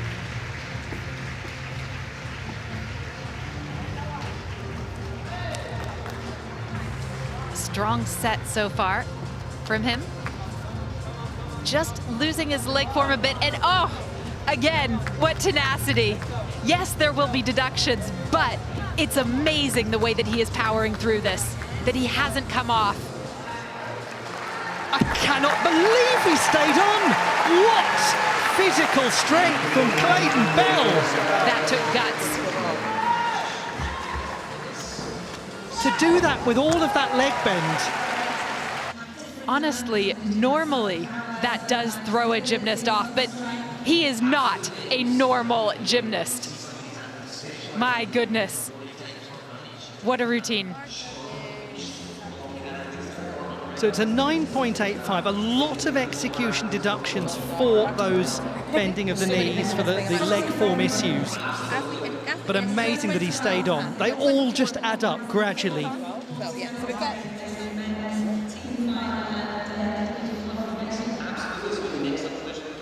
Here's a reminder of Harry Ayres.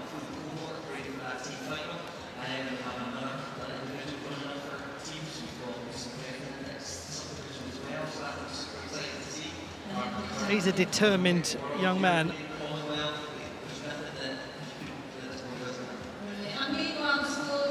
And he should have a 1/10 of a point in bonus for sticking this double tuck.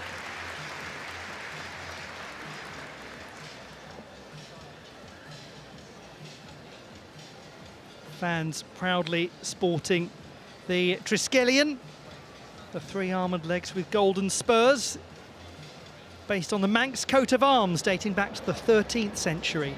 10.1 for Harry Ayres. I did go through all of them, Huge congratulations to him, huge congratulations to all of the gymnasts. Subdivision 1 has come to a close.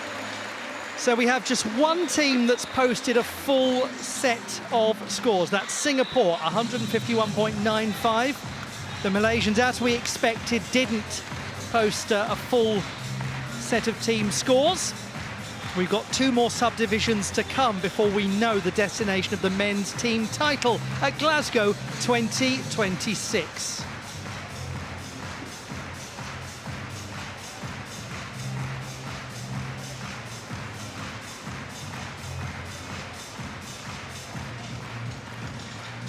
And it is Jovi Low of Singapore who's the top performer so far in all-around qualification.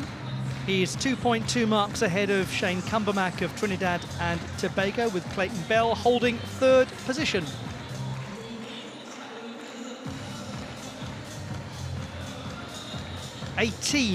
Maximum of 2 per Commonwealth Member Association will make it into the all-around final. 8, again with the 2 per member association restriction, will make it into the floor final. Cheryl Amy is the real one to watch there. That 13.25 is 0.8 of a mark better than anyone else so far.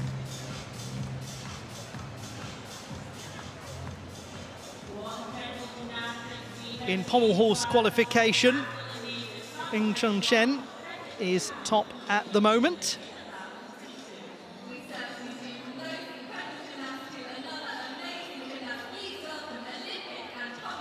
A long way still to go there before we know these apparatus finalists.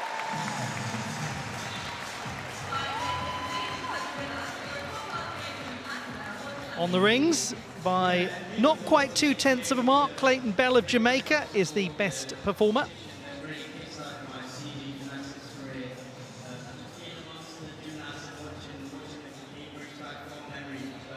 Not too much surprise here that it is Cheryl Amy who's the top performer in men's vault qualification. He was delighted with his display, might get into the final. Parallel bars, and it is Ng Chung Chen again of Malaysia, top performer, 1/10 ahead of the young Singaporean Jovi Low.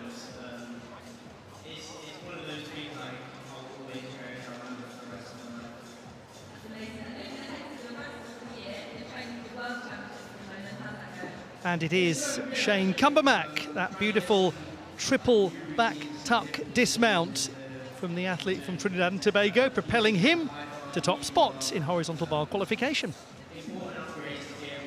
And for Jovi Low, a case of what might have been there, because had it not been for that earlier moment, he would have been up there.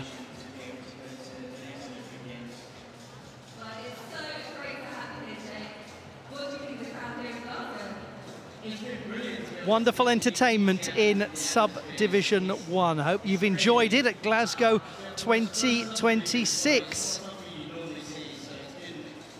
2 more subdivisions to come in the men's team competition and in the individual qualification process. Subdivision 2 will follow later in day 1, but it's goodbye for now from the arena in Glasgow.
Subdivision 2 of 3 about to take place at the arena in Glasgow. The 23rd Commonwealth Games and the men's team final and individual qualification in the great sport of artistic gymnastics.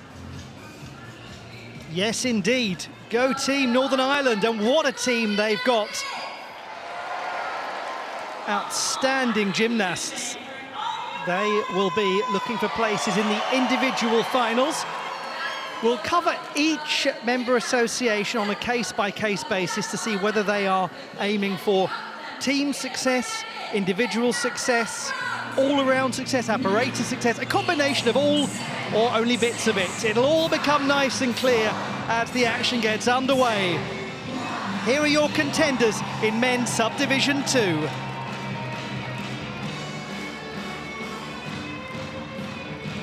The gymnasts will operate in 3 groups and will have a split warm-up system. More on exactly what that means in due course.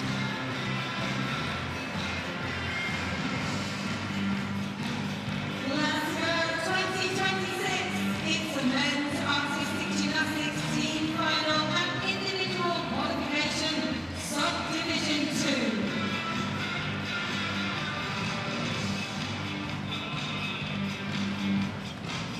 Let's meet the gymnasts. Starting on rings, Bangladesh.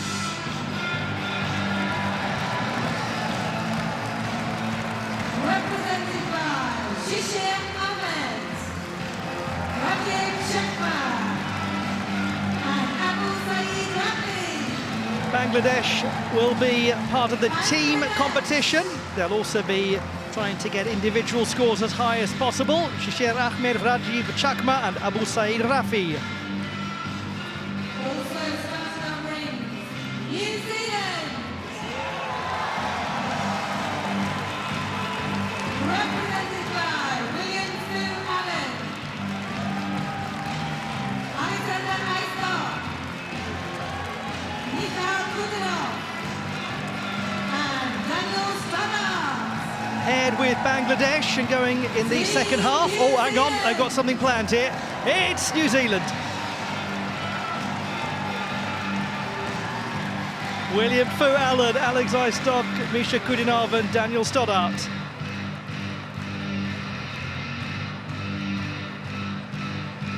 And starting on the pommel horse from Sri Lanka, we have Nedela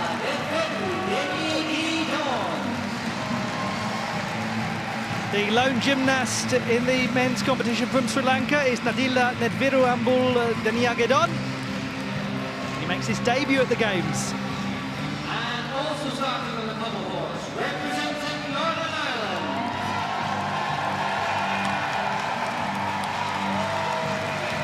we have Ewan McAteer, Reese McLennan, and Ian Montgomery. Northern Ireland will start on the pommel horse, which is good news for the Olympic champion Reese McLennan. He's joined by Dr. Ewan McAteer and Eamon Montgomery.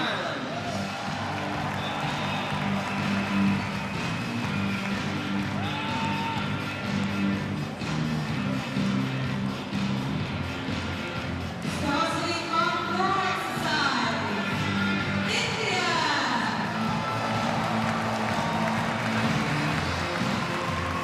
Represented by Tapaswarana Das, Kurdish BP,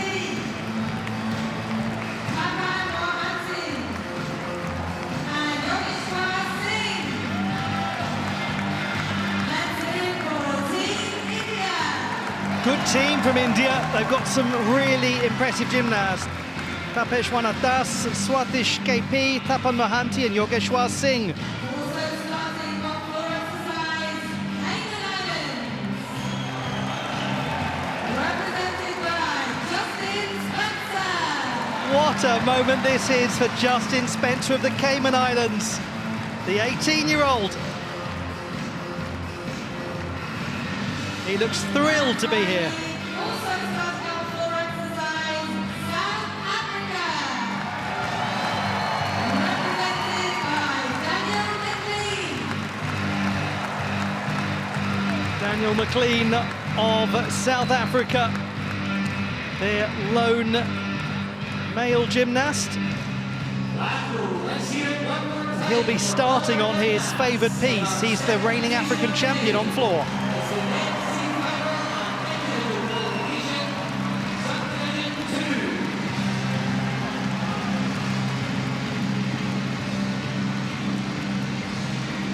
Great support for Justin Spencer.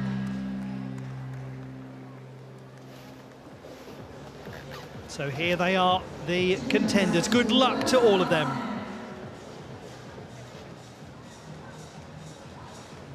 We're going to have Bangladesh first on the rings, then there'll be a warm-up break. New Zealand will warm up, and they will then compete on the rings. Bangladesh and New Zealand, one of the 11 teams that we anticipate will be registering full scores for the team competition, which will be decided by the end of the day today. On the pommel horse, just two gymnasts. We'll have Nadila Netviru Ambuldaniagedon of Sri Lanka, then a break, and then Rhys McClenaghan, the Olympic champion. He will go in the second half of the rotation.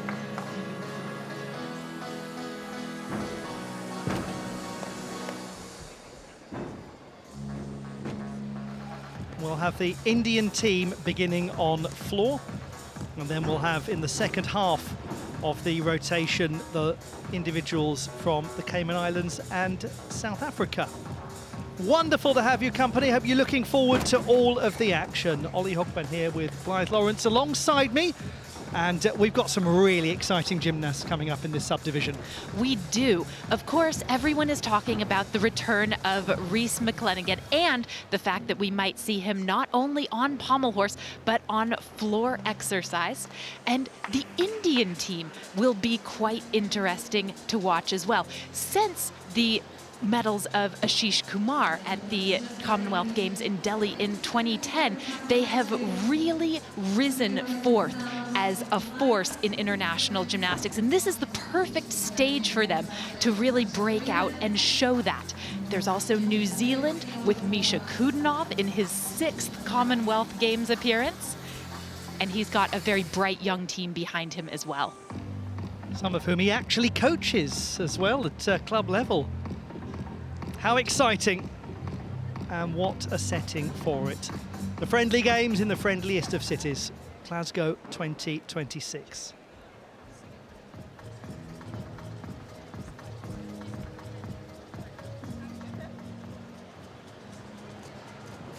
So we have the teams from Bangladesh, New Zealand and India competing here.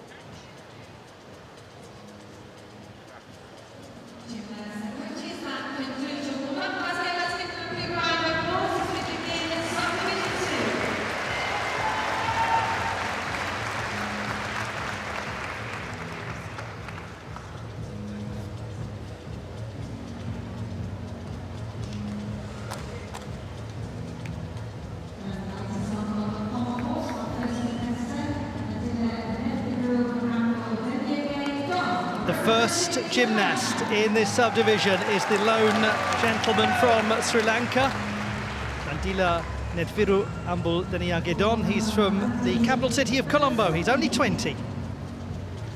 He's done well to save that mount sequence. The scissor to handstand was really nice, but he did step down with one of his hands and returned it to the pommel horse. There will be a deduction of 0.3 of a point for that. This is really good work. He's very light. The legs are totally together, just a slight bend of the knees here and there. Again, another good save. No question, this is an international class routine. Oh, no! One wonders if the effort he put in to make some of those earlier saves just got to him as he was going up into the dismount. It's a very long routine as well, and, well, it's very fatiguing. He did put everything into that interior, and it looked like he just had nothing left when it was time to press up to handstand for the dismount. After a fall, the gymnast has 30 seconds to remount the apparatus without further deduction. And on pommel horse, they tend to take that 30 seconds and just catch their breath. Oh, you feel for him because, as you quite rightly said, Blythe, that was an international class exercise from Nadila Nedviru Ambuldaniagedon, the first Sri Lankan man to make the all-around final at the Asian Games.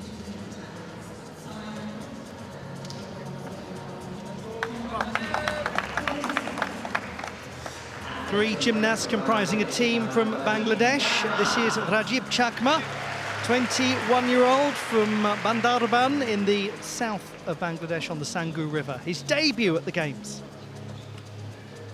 Bangladesh has been surprising a lot of people on the international stage recently, and we might see the same from them here. It's a really good beginning to the routine. A tight iron cross followed by a Jonassen. And look at this press to handstand. He's in total control. Lots to be excited about when it comes to Team Bangladesh. He's directly qualified to the Asian Games, which are happening in Japan later this year, so that's a big achievement. Rajiv Chakma.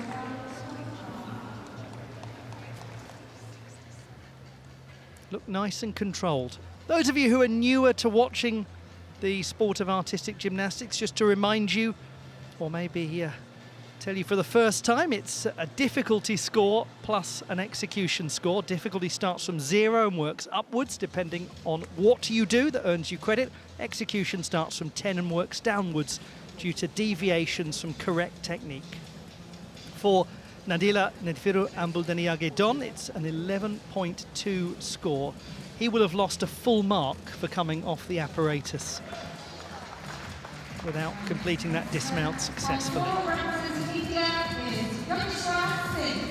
Well, have to start with him, don't you? Yogeshwar Singh, third Commonwealth Games, the statesman of the Indian team. And he shows them how to start a routine well, sticking his double pike. And great save as well on the second pass, ending with a double front tuck. He's the veteran and team leader. They will be looking to him to set the tone.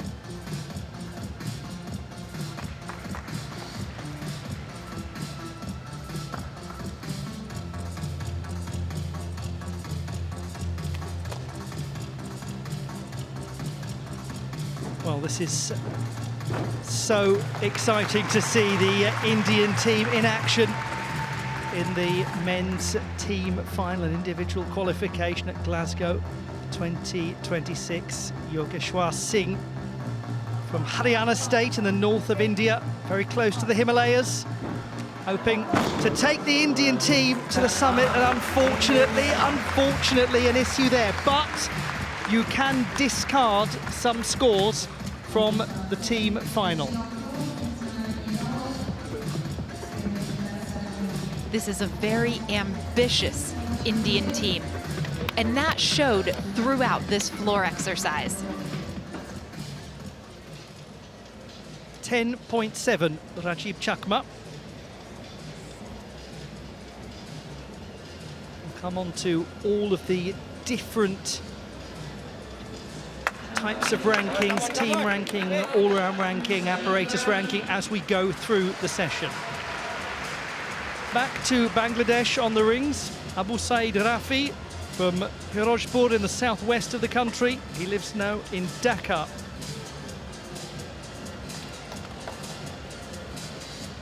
Good straddle sit hold is what he's chosen as his opening element. There's one of his strength parts. On still rings, gymnasts required to show moves that involve swinging as well as those static strength moves that are so iconic on this apparatus.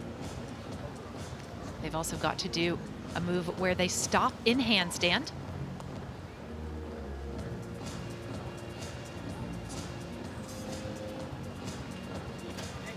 The difficulty of this exercise is not going to be high. However, the execution overall was very good. So we can expect a low number in difficulty, but something quite healthy when it comes to the E-score. And that is the crux of this fascinating sport, is finding the right level of difficulty for you and performing it with clarity.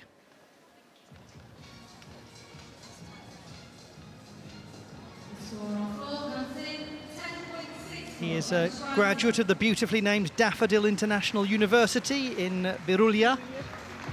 And the Bangladesh team has been blossoming on the international stage of late. Yogeshwar Singh, 10.6. Regrettably, 0.5 of penalty tenths for him. Come on!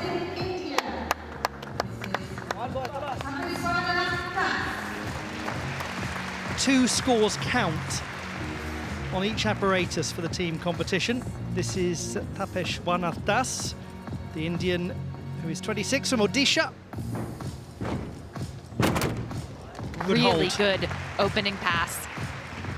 Yes, there will be a deduction, a few tenths for that step back on the landing, but we have to say that his technique is very good. The execution quite clean apart from the landing.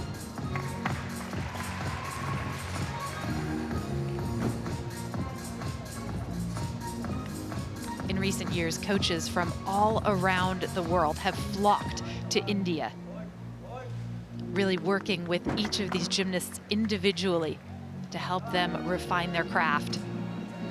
He's been under the guidance of a gentleman from France, hasn't he? Thierry Ames, a very well-known French coach, highly respected. Or just crumples a little. And sometimes when you take the risk, you don't get the reward.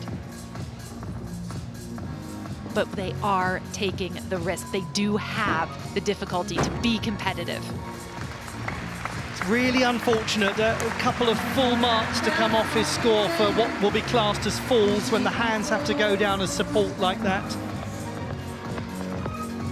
Tapesh Wanathdas made his debut at the World Championships last year. Big moment for him.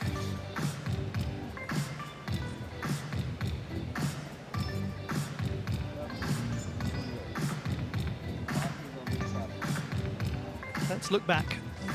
Make no mistake, this is a new era for Team India. And that, a triple twist.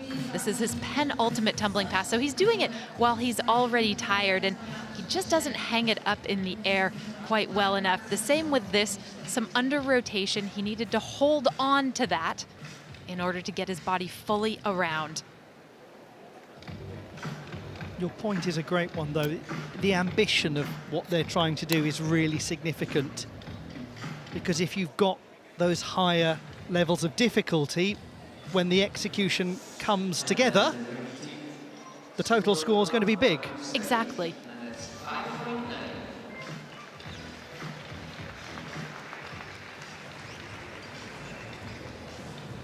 Abu Saeed Rafi, 5.9 on the rings. On the right.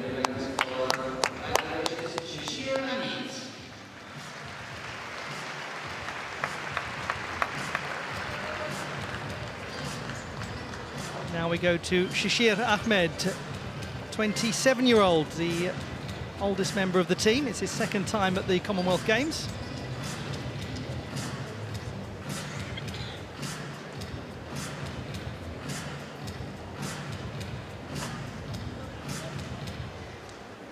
And right off the top of the exercise, we can see that he is somebody who's very focused on the execution.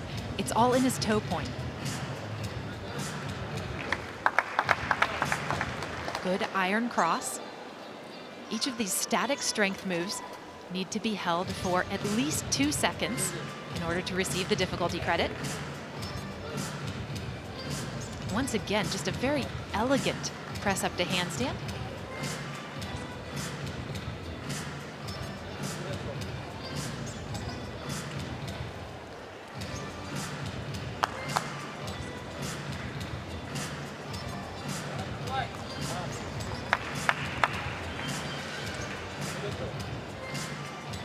He's been the national champion on this apparatus. A very careful, very methodical display from Shashir Ahmed of Bangladesh to maximise the execution score. Not necessarily enormous explosivity in his swinging elements, but controlled. You could use a lot of that routine as a primer for young gymnasts on how to do some of these skills really well. Halfway point within this first rotation, so if I can ask the second half of the group to step up, your warm-up begins now.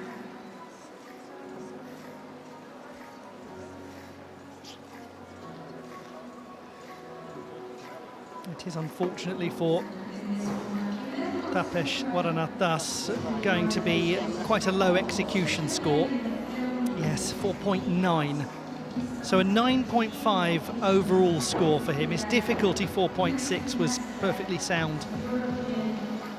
Just all of those execution issues with the hands going down.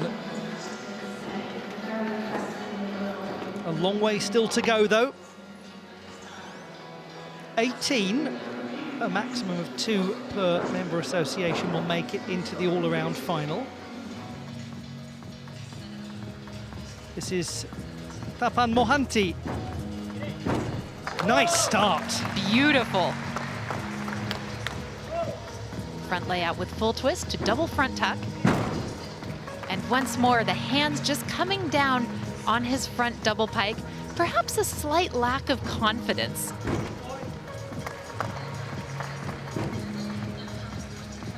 Many gymnastics watchers are particularly interested in this young man's development. They think he has tremendous potential. They're right. He's showing us why here. Look at the precision with every step that he takes. He's very exacting. His technique is excellent. The fundamentals are really strong. The basics have been learned well, and he's building on those in these intricate twisting elements. Double pike, very good, very good. Certainly one to watch. 23-year-old Tapan Mohanty. He will also take a full mark in execution deductions for the hands going down earlier on, but some lovely, elegant gymnastics. It's a requirement on floor exercise now that the gymnast's last pass has to be a double flipping one. He fulfills that with that double pike. 12.15.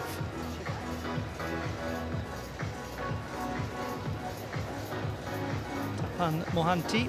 He actually wanted to be a wrestler, would you believe? Well, actually, easy to believe because he's from India, one of the greatest wrestling nations in the world. His father was a state-level wrestler. Shashir Ahmed, 8.95.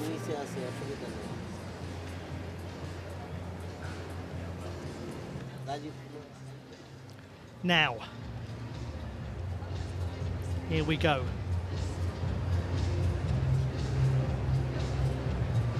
Time for one of the big moments of day one in any sport at Glasgow 2026. Here is the reigning Olympic champion on the pommel horse, Rhys McClenaghan. He represents Northern Ireland at the Commonwealth Games. This for a place in the final. And this is a routine that has been reworked since the Olympic Games. The code of points in men's gymnastics has changed, and the values of many of the elements on a pommel horse that he tends to use have actually dropped a little bit. So he has had to rethink this exercise. So far, though, this is vintage Rhys McClenaghan. Beautiful Wendeschwings between the pommels. That is so difficult. We cannot overstate it. And this, too, one of his signatures, the traveling Wendeschwing. So far, this is the best he has looked. Lovely, lovely performance from Rhys McClenaghan, MBE. That's his Job done, and done brilliantly. You're right, Blythe. The best he's looked since reinventing his exercise under the new code of points. This was superb. He hasn't had many outings since the Olympic Games. It's actually been a difficult couple of years. There's been an injury, there's been a surgery, a long recovery. But he looks totally back in form. He's only competed twice on the World Cup circuit since Paris, but it looks like he was never gone.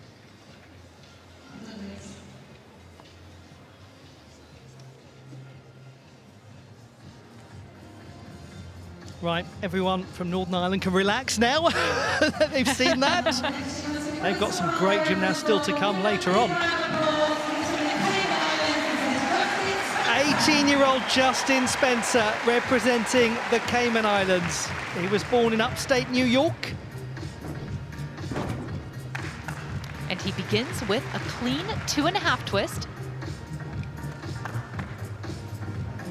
And just a nice bit of style, the transition element, to get himself back into the corner.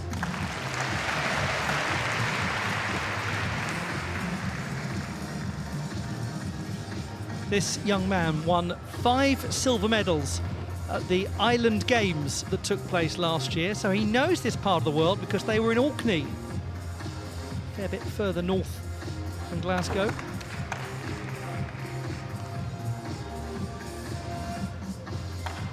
What nice composure.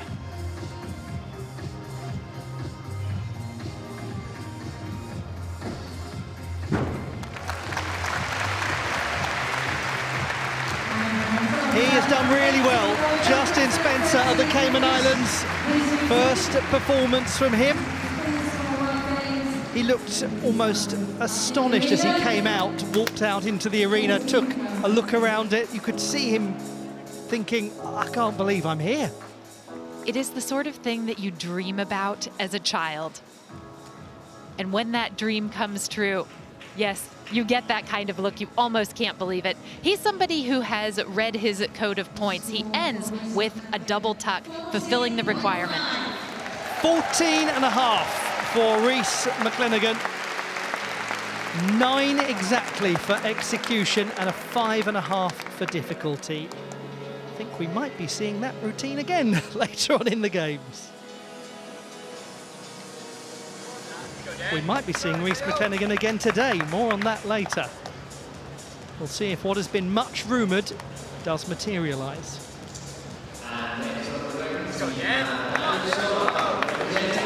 First chance to look at Team New Zealand, who are well supported in Glasgow. This is Daniel Stoddart, reigning national champion on the piece.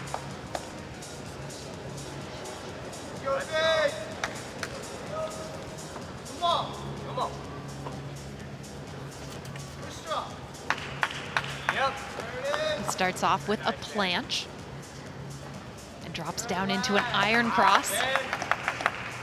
Come on now.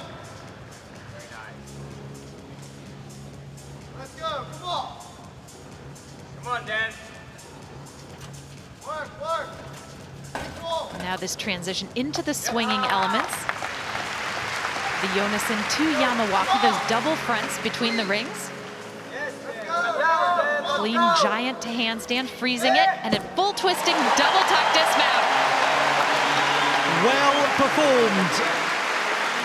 Daniel Stoddart of New Zealand made his debut at the World Championships last year. He lives in Red Beach on the Hibiscus Coast, beautiful part of the world near Auckland. The sand is red due to the fragments of fossil shells there.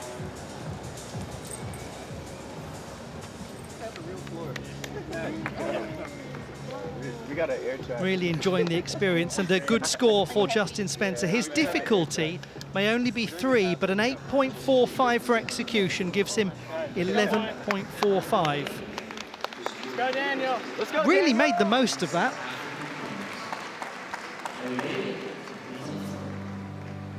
What a privilege to welcome the reigning African champion on floor to Glasgow 2026, Daniel McLean. He is excellent when it comes to the twisting skills. Case in point. one of the rare gymnasts who actually begins his routine with a side pass. Most of them prefer to go straight down the diagonal.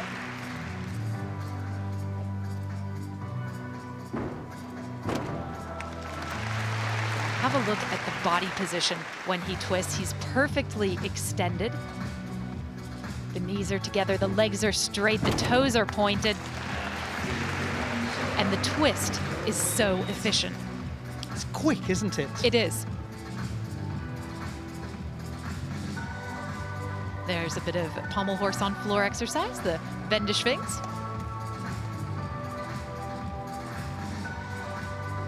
This young man has beautiful execution. Wonderful double pike to close.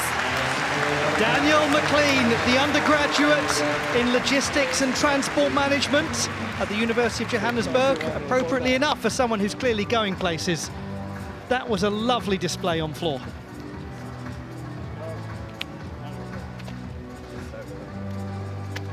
He took up gymnastics because his sister got a free trial lesson in 2010. He cried because he wanted to do it and be included, because he wanted to do whatever his sister was doing.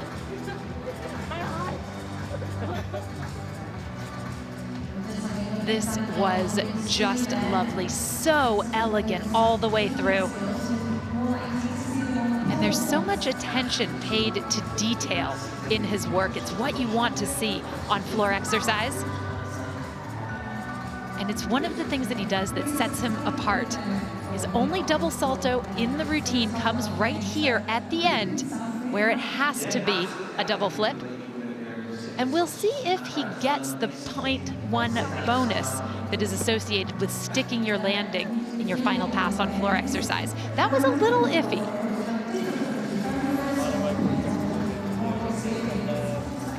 Daniel Stoddart, 12.8.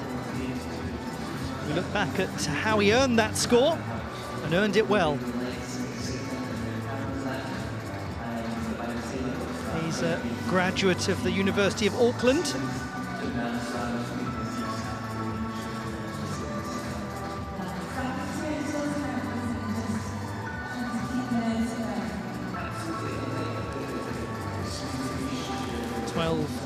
.8 for Daniel Stoddart, part of the team score for New Zealand.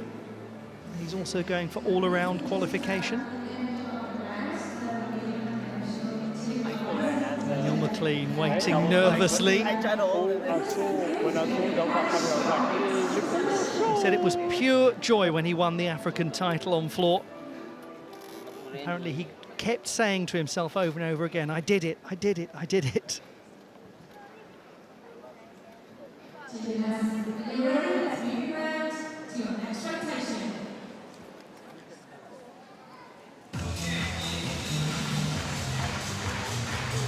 The lights are off, but we've got a long way to go. That's the end of rotation number 1 of 6 in this second subdivision of the men's team final and individual qualification in artistic gymnastics at Glasgow 2026. Well, that's worth waiting for. 13.35. Well done, Daniel McLean.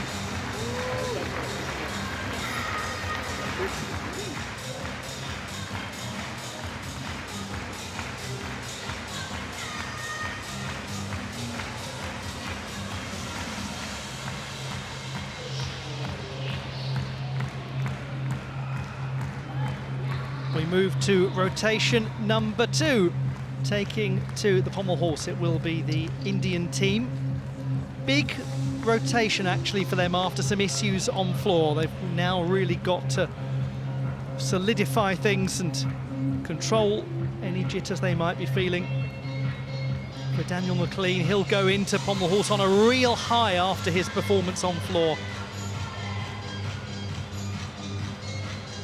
Great to have their company, great to have your company, wherever it is you call home. Lovely atmosphere in the friendly city at the Friendly Games. We're going to have the vaulting table brought into play with Bangladesh and New Zealand. some of the gymnasts across this subdivision will be trying to get into the vault final. They have to do 2 vaults in order for that to be an option.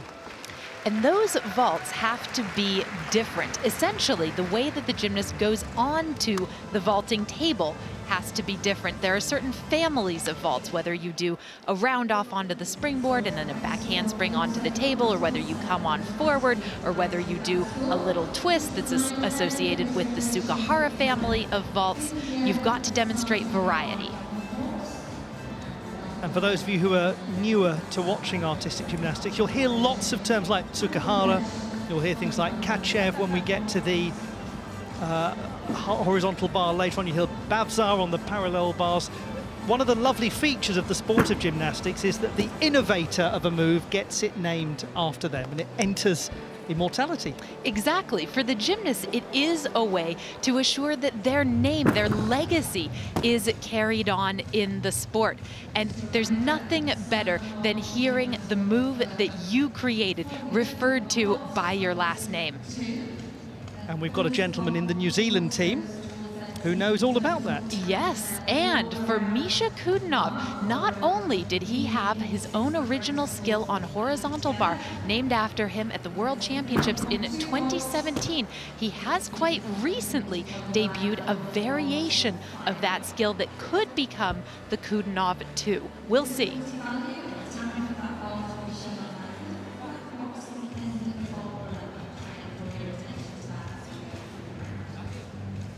Warm-ups taking place. Gymnasts have different ways they like to approach the warm-up process. Some like to do, for example, on vault, the exact vault that they're going to do. Others do an abbreviation of it, essentially. Yes, they call it a timer. Essentially, it might not be the full difficulty vault, but a simpler variation, just to get stock of the way that the equipment feels, the way that it feels to do it in the arena. When you think about the gyms that most of these gymnasts train in, they are much smaller, less airy spaces. And so when you go into an arena, it can all feel very big, very vast. Yes, there aren't many people out there who are training day to day in a gym the size of the arena in Glasgow, and indeed on the full podium as well. The equipment is on a raised platform, which can make things like the floor a little springier. The vault as well, gymnasts say. There is that full podium upon which we have the pommel horse and the rings sharing part of it. And when you get to a level that you are competing on a podium in gymnastics, it's one of the ways that you know you've made it. And when you look around and see this sort of crowd in this sort of arena at a Commonwealth Games, Glasgow 2026. 10th consecutive time that we've had gymnastics as a sport at the Games. 11 times in total.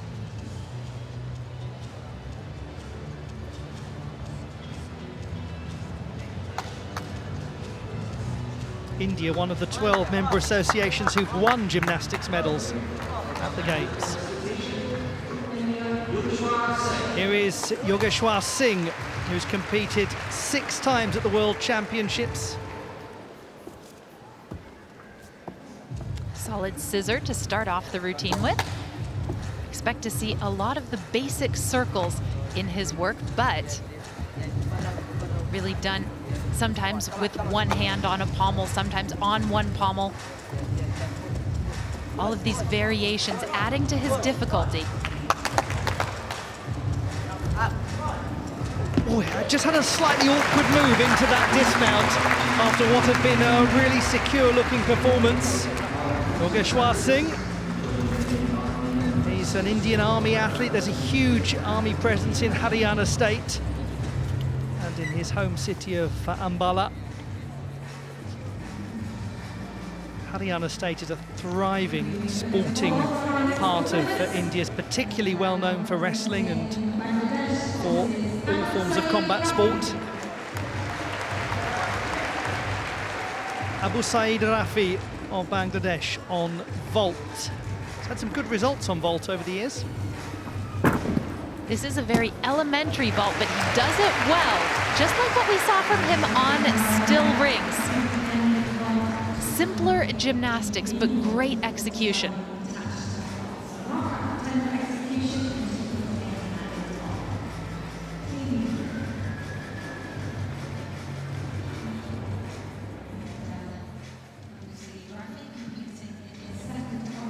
This is the Sukahara style of vault. Note the quarter turn onto the table from the springboard, and then just the simple back layout off.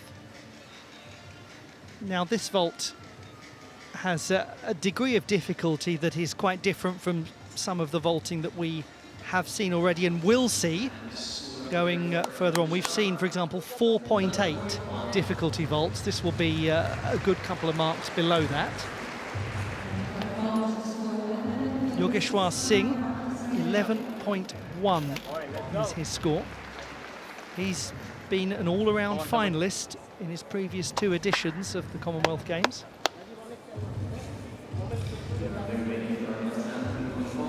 And here's the gymnast that many think could well make the all-around final as a newer member of the squad, debutant Tapan Mohanty. This is going to be the big one for him because pommel horse has been a more troublesome apparatus for him.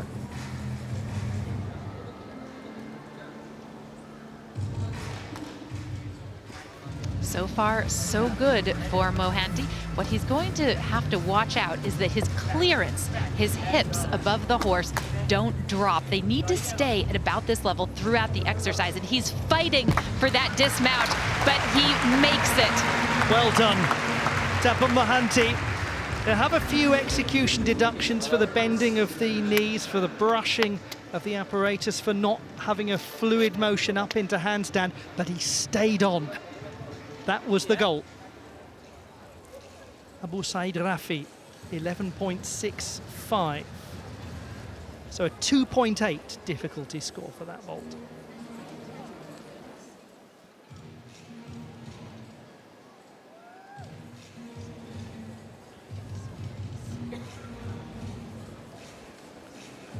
This we anticipate being a much more complicated vault.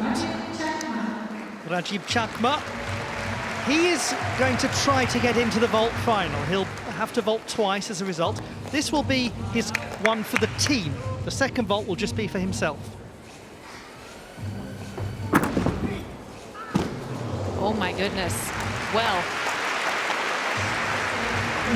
difficult to watch. He does know where he is in the air. And though the landing is very complicated, to be frank, he has probably done that more than once in practice.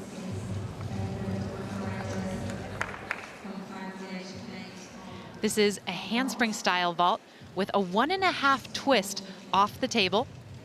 So a front layout with 1.5 twists, and he just sort of loses himself in the air, and the legs totally bend. He recognizes that he doesn't have the height that he needs in order to complete the rotation and go for a clean landing, and he actually assumes that position to protect himself. He was the reserve for the vault final at the Asian Championships earlier this year. Best ever result by a senior Bangladeshi gymnast at the Continental Championships. You feel for him, don't you? Because he was being ambitious. You could actually see that moment you spoke of with his head where he didn't know where he was in flight. Oh, yes, yes. And he recognized that it was going awry and he had to do something. And on that, he actually did do the right thing.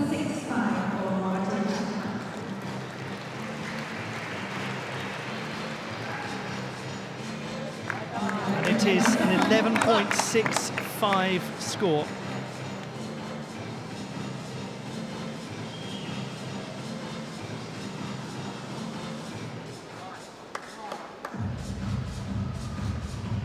Second vault.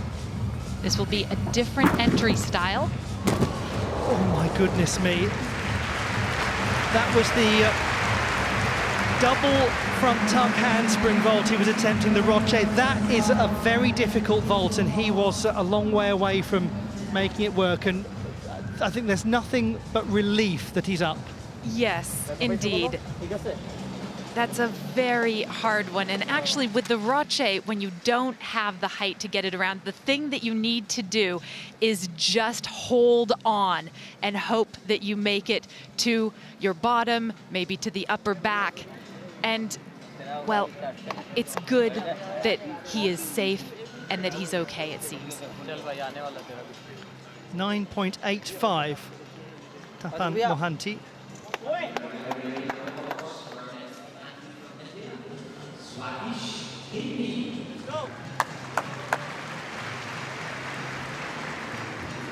This is Swatish KP of India, 25-year-old. Congratulations to him, the first gymnast from Kerala State in the southwest of India to ever be selected for the Commonwealth Games. What a history maker.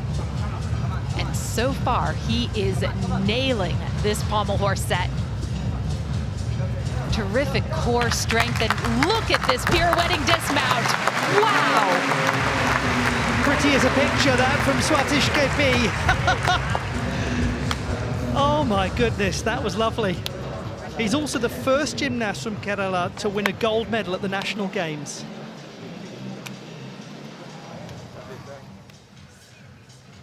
This is a beautifully worked exercise.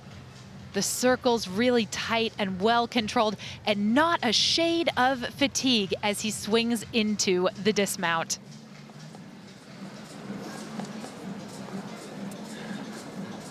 He gets a 0 score for the second vault, and the reason for that was that he didn't land feet first. You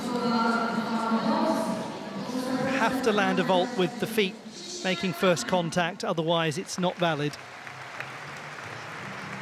Shashir Ahmed of Bangladesh. He will only vault once, so this will count for the team and his all-around credentials. A lower difficulty vault expected. Nicely done. Exactly the same vault that we saw from his teammate a few moments ago.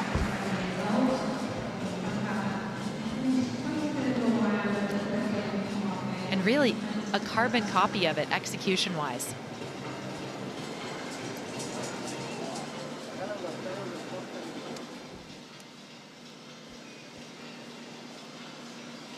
Well, he has been in the top 20 in Asia at junior level on this apparatus. All of that probably feels like a dim and distant memory to him now at 27, but well done to Swatish KP, 10.3 on the pommel horse.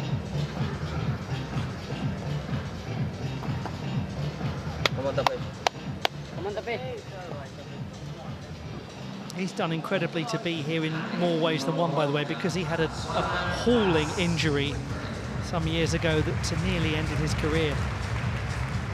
Tapeshwana Das, next for India on the pommel horse.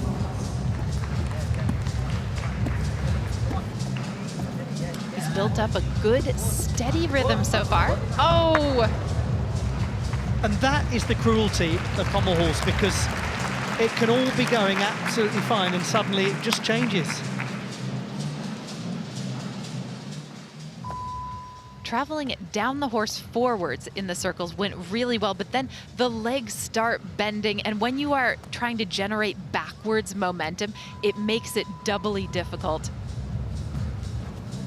Not particularly surprising to see him come off after those difficulties, and he's actually repeating the skill here because he wants the difficulty credit for it, and this time he will get it.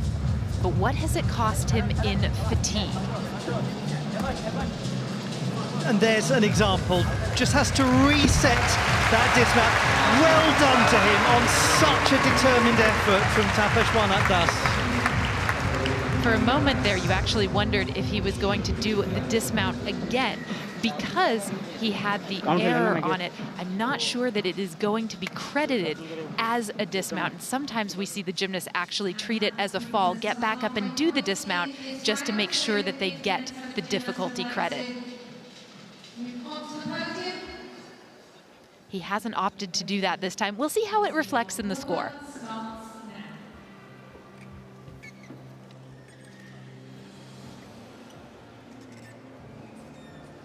the mascot of the games, and the fans so excited at the prospect of Team Scotland in the next subdivision. 11.7 for Shashir Ahmed.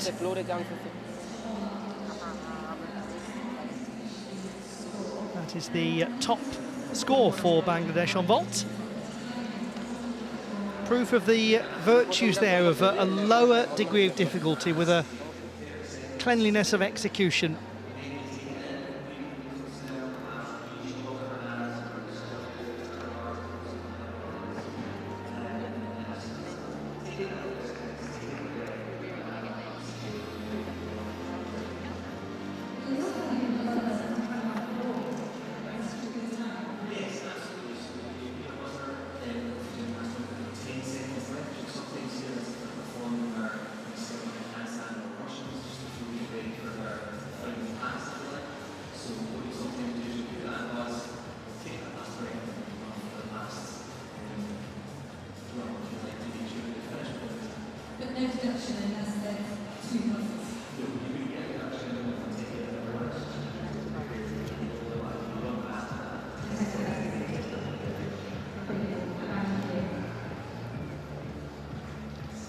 Kapesh Waranathas, 7.2, 2.6 difficulty score.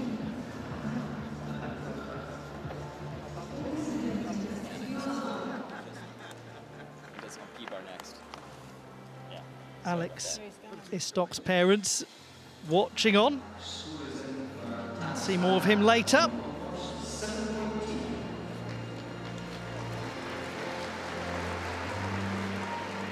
His New Zealand teammates getting ready.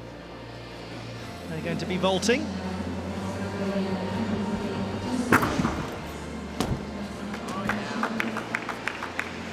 Daniel Stoddart.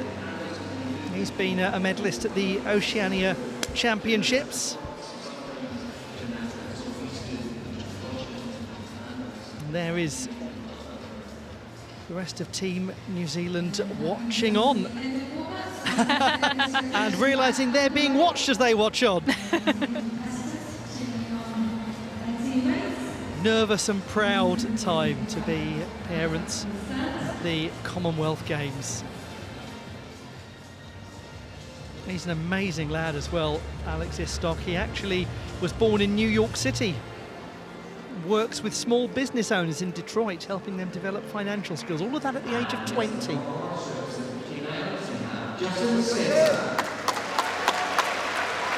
Well, didn't this young man impress on floor? Justin Spencer of the Cayman Islands. Now he goes to pommel horse. He's clearly a gymnast who pays a lot of attention to the execution, doing every element as precisely as he possibly can. Really nice. He's working very securely, Justin Spencer. He won the all-around title at the Pan American Junior and Children's Artistic Gymnastics Cup last year, the first gold medal at the event ever for the Cayman Islands.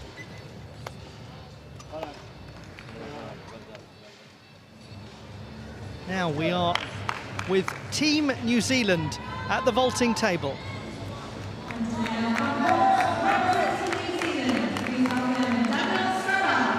This is Daniel Stoddart, who looked really controlled on rings. Let's see what he does on vault. He's got a fair amount of power here. Sukahara with 1.5 twists and really brilliantly done.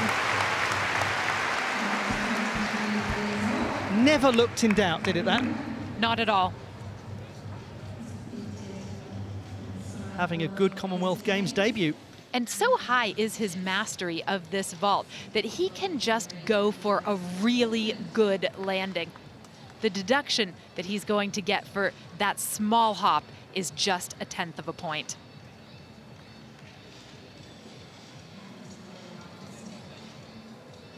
It's not often that such an explosive vault looks calm, but that really did.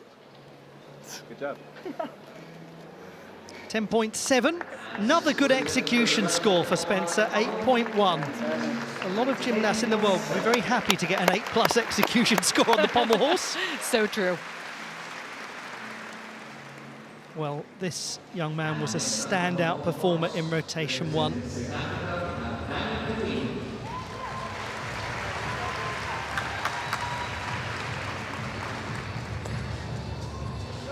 Commonwealth Games debutant, Johannesburg's Daniel McLean, who looked excellent on floor. Good luck to him here on the pommel horse. Mum Claudia, Dad Reagan, Sister Phoebe will be watching on. His attention to detail on floor exercise was so excellent that you expect that that will carry over to pommel horse, and so far he is moving very cleanly. And Hold just it. the Oh, struggle, shaking with the effort to press into the handstand and get over to make the dismount. The body of the gymnast actually has to cross over the pommel horse and go over on the other side in order for it to count as a dismount. So he will do it again to make sure that the difficulty is credited. He will lose a full mark for the execution issue, for the unintentional dismount. That's the intentional one. What a lovely gymnast in terms of his elegance, his style, his basic technique. Very much full of promise.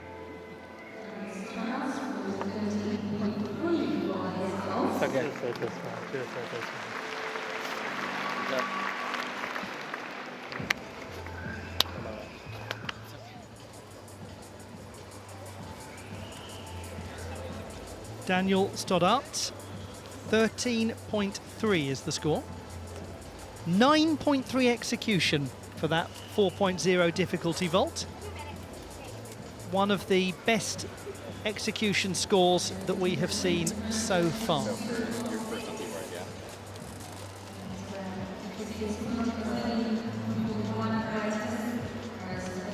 Real strength of Daniel McLean is his humility. He's talked about how humbled and grateful he is for the opportunity to be here. I think we're all very grateful for the opportunity to see him here.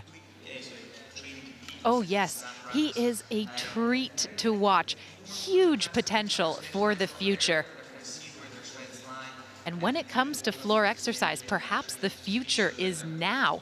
He has recorded, I believe, the highest score that we have seen on the apparatus so far. And we've seen that through some of the gymnasts who have taken it easy in the first couple of rotations, so that they're totally ready and prepared to put their all in the pieces that they I could see it like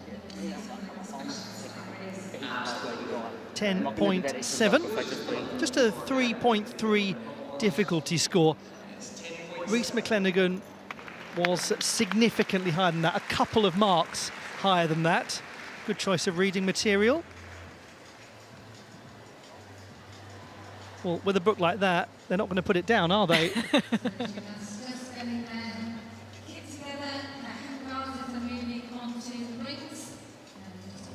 A lot of gymnasts talk about the importance of stubbornness, actually, and needing to have that determination that even if people doubt you, you say, no, you don't get to doubt me, I'm in charge of my destiny. Yes, and there's so much you could say to that. Part of gymnastics is doubt, but part of gymnastics is also stubbornness. Getting back up even after you've fallen and doing it again and again and again. We find ourselves at the 1/3 mark of subdivision number 2. Thank you so much for your company. Hope you're enjoying all of the action from day 1 of Glasgow 2026. This is men's team final day and also individual qualification for the all-around final, which happens on day 3 of the games, and the apparatus finals on days 4 and 5.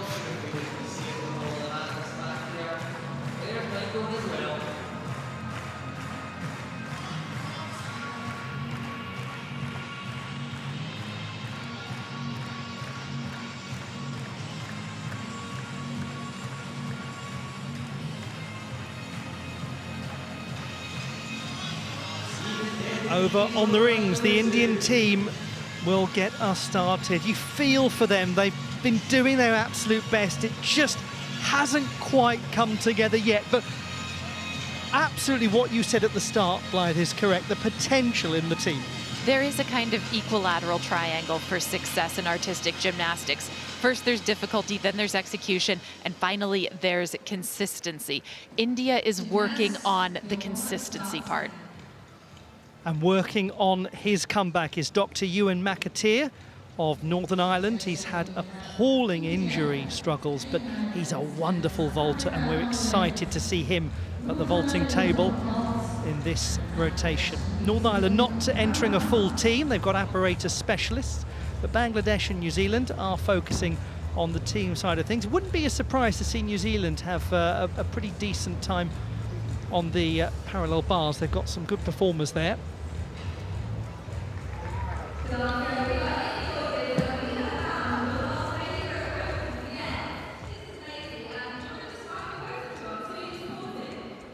Six very big teams to come in Subdivision 3 later on in the day. England and Scotland will be paired together. That'll be fun. Wales and Canada will be paired together. Australia and Cyprus will be paired together. At the end of that, and only at the end of Subdivision 3, will we know the team podium in men's artistic gymnastics at the 23rd Commonwealth Games.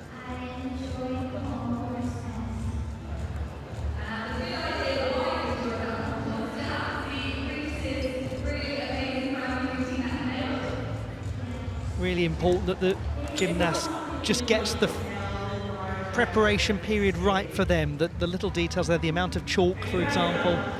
Especially on parallel bars.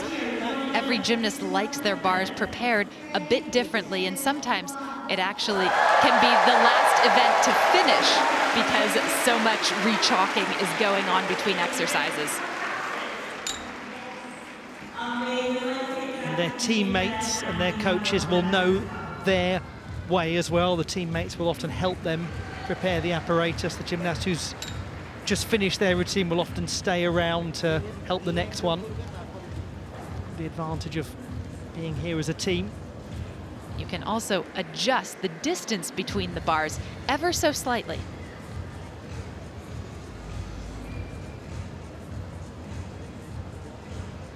Sometimes, very often for these gymnasts, the apparatus manufacturer that they'll be working with at an event will be different from the one they train with in their home gyms or their national competitions. There are little, just subtle nuances here and there. When the apparatus manufacturer for major championships is announced, the gymnasts really do pay attention. Many people kind of have their favorites that they like to train on, that they like to compete on. It can all feel a little bit different.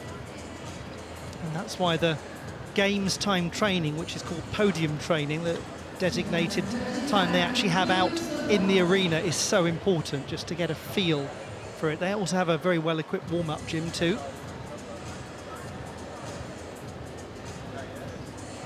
And you can see here, I'm sure, the process of just going through the muscle memory of the exercise.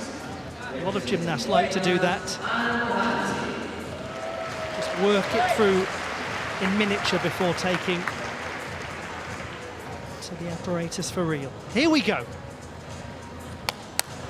Rotation 3 of 6. This is Tapan Mohanty of India on the rings.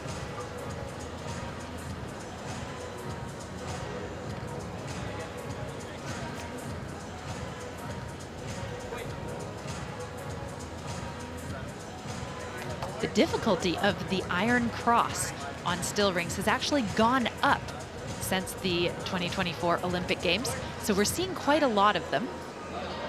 A gymnast can do up to 2 of each of these strength elements in the routine. Tapan Mohanty seems to like the iron cross. He shows it twice very early in the exercise.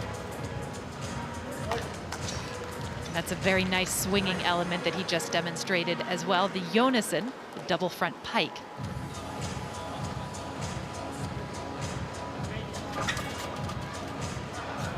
Oh, but that's a significant deduction on the front giant, just falling out of the handstand a bit.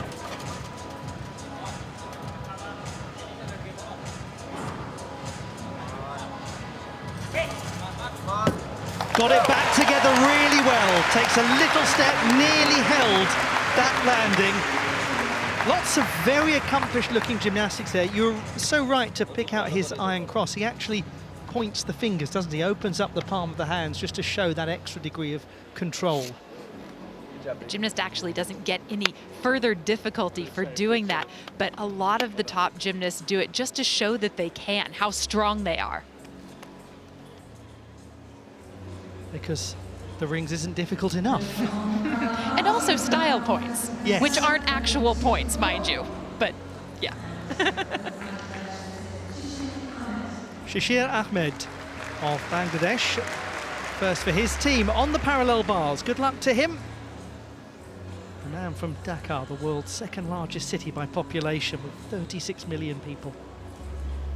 He has impressed with his elegance. You see it every time he does a handstand, and also in his toe point.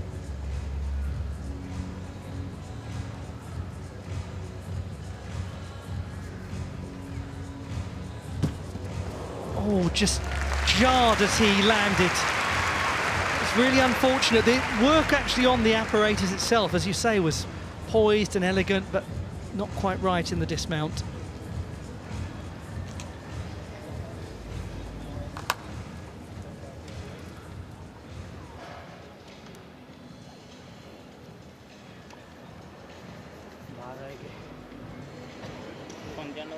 Two scores counting on each apparatus in the team competition.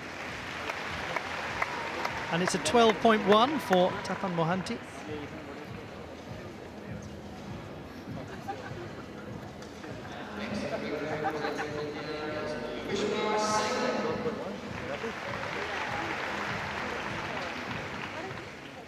Mohanty picked up an execution score of 8. Let's see what Yogeshwar Singh does, the most experienced member of the team.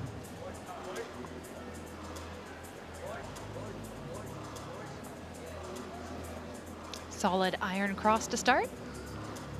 The iron cross and its variants worth a C on a scale of A to about J in the code of points, so 0.3 of a point of difficulty associated with that. And for those of you new to gymnastics, an A skill is worth 0.1 in difficulty, a B skill 0.2, and so on and so forth. So moments of real promise here from India on the rings. Yogeshwar Singh hoping to push up the standings to make it to another all-around final at the Commonwealth Games. And this was a very solid effort from Singh. There's his Yonasan to Yamawaki combination. Really the most difficult combination in this exercise. And experience just showing throughout this exercise. He's been in this position so many times.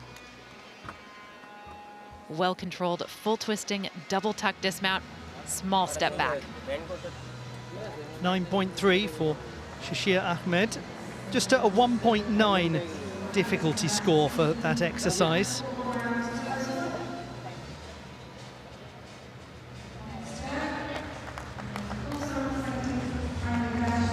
Now we will watch Rajiv Chakma of Bangladesh on the parallel bars. He's been a real pioneer for the team at continental level. We expect to see a much higher level of difficulty from him here. He's already started with it to pelt. The legs come apart slightly on his Diamondov.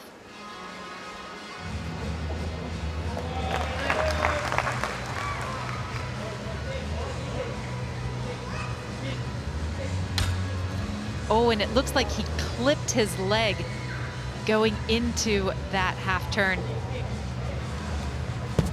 And it was always going to be difficult to land that dismount after such a jarring moment before. It sounded like we heard the clunk there of that connection of the leg on the apparatus. Yes, indeed. That probably doesn't feel too good for the gymnast either. And then, like you said, Ollie, they still have a dismount to get through.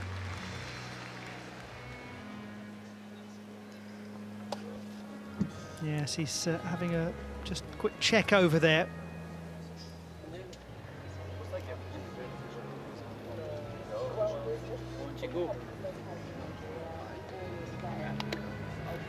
Yogeshwar Singh scores 11.5. Come on. Let's go, Chigu. Come on. Lock karke pura.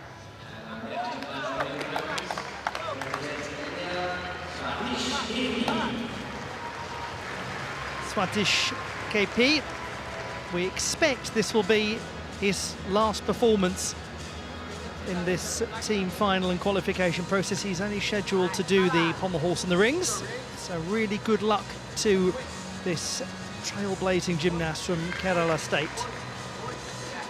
He begins with a backward roll into an iron cross and connects that immediately with what is called a Maltese cross. This is the most difficult work that we have seen from an Indian gymnast on still rings thus far. The upper body strength that he is displaying is immense. There once more, the Maltese, he's making the most of that element. And the whole team is cheering him through this. Well, wasn't that nice? Some very fine work from Swatish KP for Team India. That's a gymnast who really knows his way around the still rings. Oh, clearly, this is his apparatus.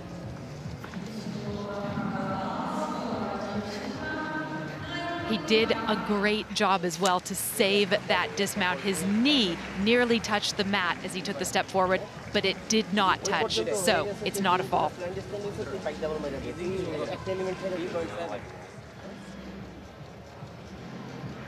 Swatish KP. Very strong lines, just clean body position throughout. And there, as you say, Blythe, that was a great effort to save. Rajiv Chakma picks up a 9.55 score.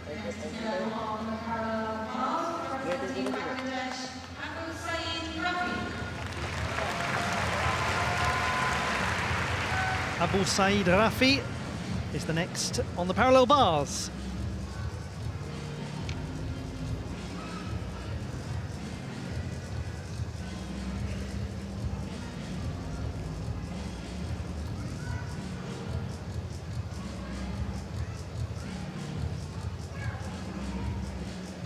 He had some difficulty with his first handstand, no problem with the second. Keeps it very contained, doesn't push the difficulty. Abu Saeed Rafi, one of the 3 strong Bangladesh team in this competition. Nice to see that camaraderie between the Bangladesh and New Zealand teams as well. They're paired together going round the apparatus in tandem.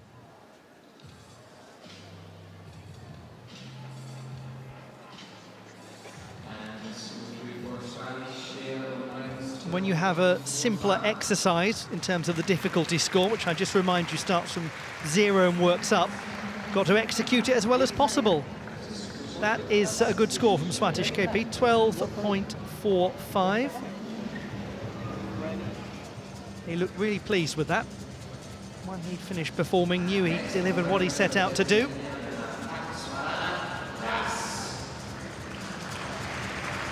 Tapeshwana Das.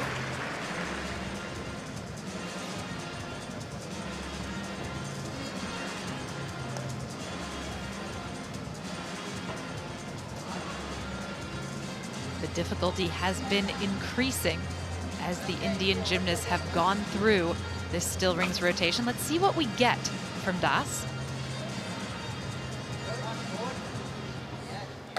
No problem whatsoever on the iron cross. A less difficult Maltese variation though, and an unusual dismount front layout with 1.5 twists. You do not see that a great deal. No, you don't. It's one of those dismounts that really takes you by surprise because it seems to come about half a second before you're expecting it. Exactly. It's nice to see the variation on still rings. The Iron Cross, as mentioned, very strong.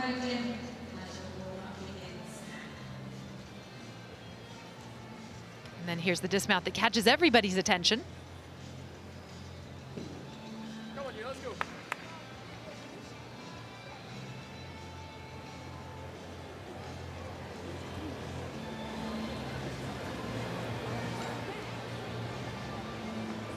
Abu Saeed Rafi, 10 exactly. Again, another simple exercise, 1.9 difficulty, but an 8+ execution score, so the job has been done.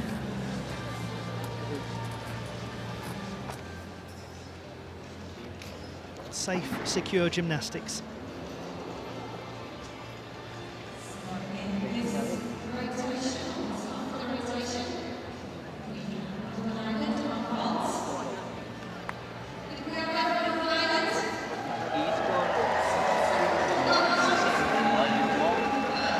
Moment where the gymnasts are waiting for the calculations to be completed. They're doing, some of them, the arithmetic in their head to think where they might be picking things up, where they might be losing marks. We've seen, haven't we, at competitions, Blythe, over the years, that some gymnasts get a notebook out and actually top things up as they go to calculate where their difficulty was to make sure it's the score they're expecting. Other gymnasts don't like to know anything about the numbers. 11.1 for Tapeshwara Datta. You've got to find your own way of navigating a competition. Well, here we go. This gentleman, aside from how hard he's worked to come back from injury, is a lovely individual. He's got a real social conscience. He is Dr. Ewan McAteer, the flying dentist, as we like to call him. Very bright and humble gentleman. 7 times an Irish vaulting champion.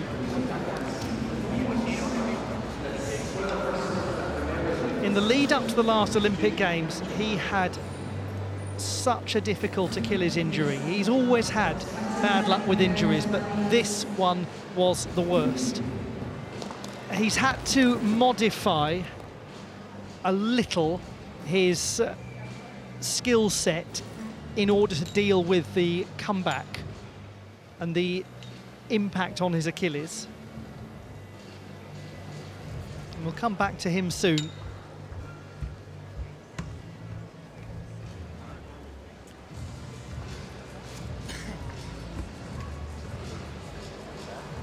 The Northern Irish team really comprising apparatus specialists like Rhys McClenaghan on the pommel horse, Eamon Montgomery, who'll come later on floor, and Dr. McAteer on vault and floor.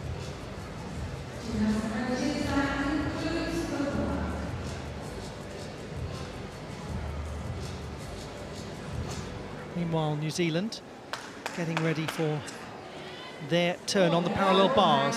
This is going to be interesting to see. We might get some really positive numbers here from Team New Zealand on this apparatus.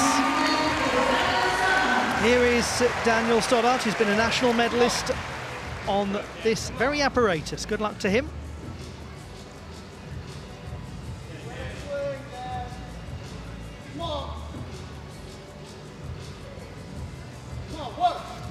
He sets the table for this routine with that handstand, just showing beautiful toe point. Lovely, springy front flip. Elbows completely locked out. Heely turn, very nicely done. Just the dismount. Oh, and that is over rotation in the double front. What a shame. just safely rolled out of it. That we saw at the very end there, safe to say, is one of the very first things that any gymnast learns, the safety roll. You learn it when you are a child. When you're falling forward, the safest thing to do is just to tuck your head and roll. From Northern Ireland, Dr. Ewan McAteer, the flying dentist at his 3rd Commonwealth Games. A gentleman, a scholar, and a great vaulter. Good luck to him. He's had such a comeback from injury. Here he goes. Kasamatsu with 1.5 twists, a sizable step forward, but a very powerful vault. Well, he actually injured a muscle in his hand a few weeks ago, and it's really been difficult for him to train. Powerful. Now, the deduction that he is going to take for that large step is going to be about 0.5 point. And the reason is because it is a step that is greater than the span of his shoulders. So it can carry around 5/10 of deduction, which is a lot to come from the score.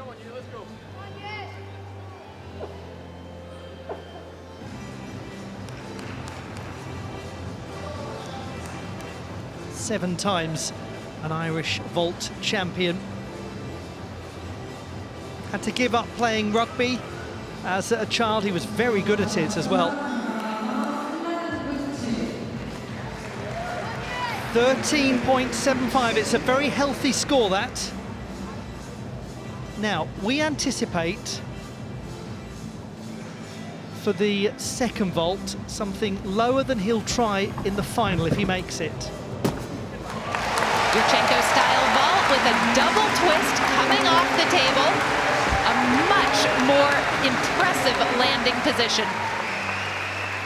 Dr. Ewan McAteer, who's worked so hard for this moment. We think he might add possibly an extra half twist if he gets into the final. But he's played it very safely and sensibly here. High quality, clean vaulting.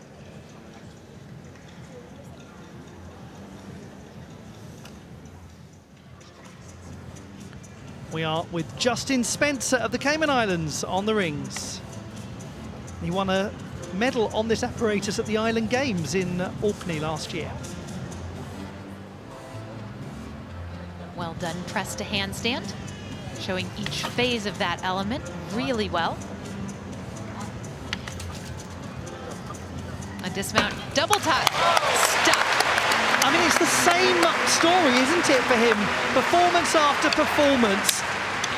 Very assured, very clean, very well schooled, this young man. Oh, +1. Thank you. Let's go, Alex. Come on. He was nearly there, Daniel Stoddart. 11.2. That forward roll that he had to do at the end, costing a full mark. Now, what's the number like for Dr. McAteer? We'll find out soon, but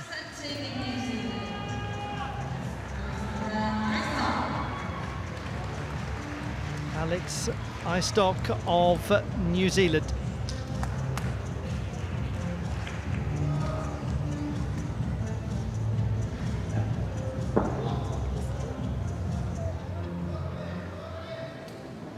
Uprise through to a very good front straddle somi. And he catches the bars using his upper arms. That's why he's wearing those 2 white armbands to minimize the impact. Otherwise, the skin could tear. And there will be a couple tenths of a point for the walking in handstand. Oh, and he's off, unfortunately, on the dismount. Not the first time that's happened to the New Zealand team today. He's a very impressive young man, Alex Istock. Studies at the University of Michigan. He's been part of their gymnastics team there, and that is a very good team. It's 13.55 for vault 2, 13.65 the average for Dr. McAteer. That could help his cause no end. Difficulties 2-3, you got credit for everything. For Justin Spencer, 10.65. Another 8+ execution score.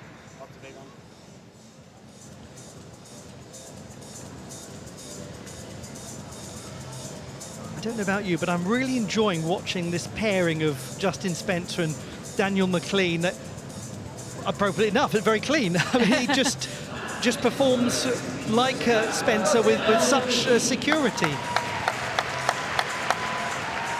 Daniel McLean of South Africa on the rings. He's been the national champion on this piece.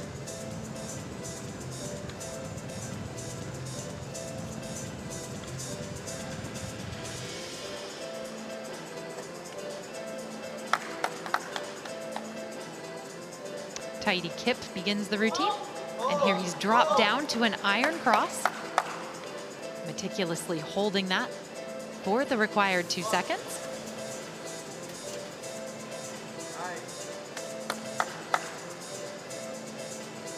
There's the press handstand requirement. Just a slight struggle up to that handstand. He never actually fully makes the handstand, and here we might see the same thing. The elbows distinctly bent. Good dismount though, full twisting double tuck. Certainly not his favoured apparatus, and that's common for a young gymnast who's an all-rounder, especially when they're something of a floor specialist as well as he is. But he did what he could with that. He's having a good day.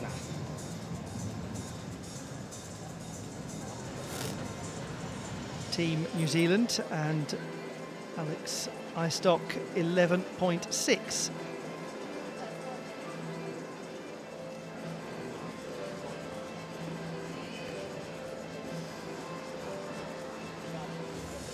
Some gymnasts are making their debut at the Commonwealth Games. There are others that you just can't keep away from it.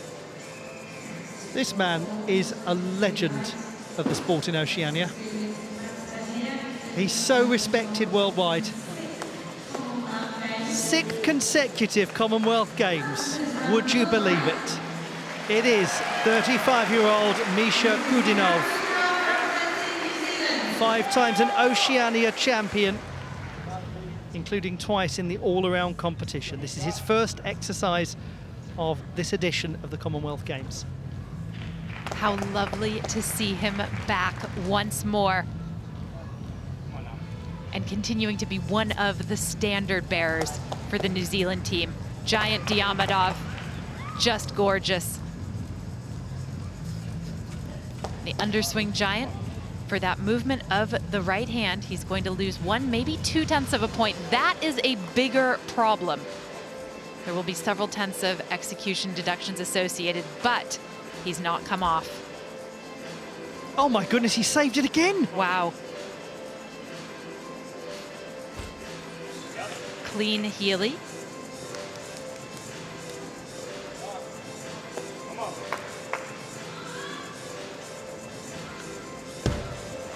If you want an answer to the question of what does experience look like, it's that. Those saves. Most of the other gymnasts in this field would have been off twice.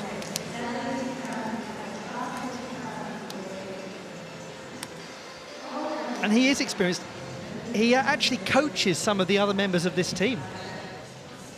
He says this is such a special event. One of the defining moments of his life came in 2006 at his first Commonwealth Games. He said, waiting to be announced to come out into the arena for team prelims. He remembers standing in the dark and thinking, I will remember this. And he has, and he's provided us with so many memories over the years. 15 years younger than him is Daniel McLean, who scores 9.55, just a 2.3 difficulty score. Yeah. And even younger still, that young spectator who's got a very good viewpoint from up there. Future ring specialist, perhaps?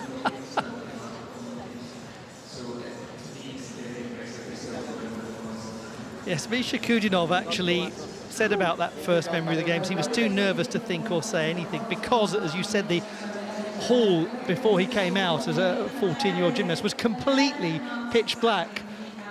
somebody had shut all the doors with no light there. It's the only time in his entire career he's had that happen to him.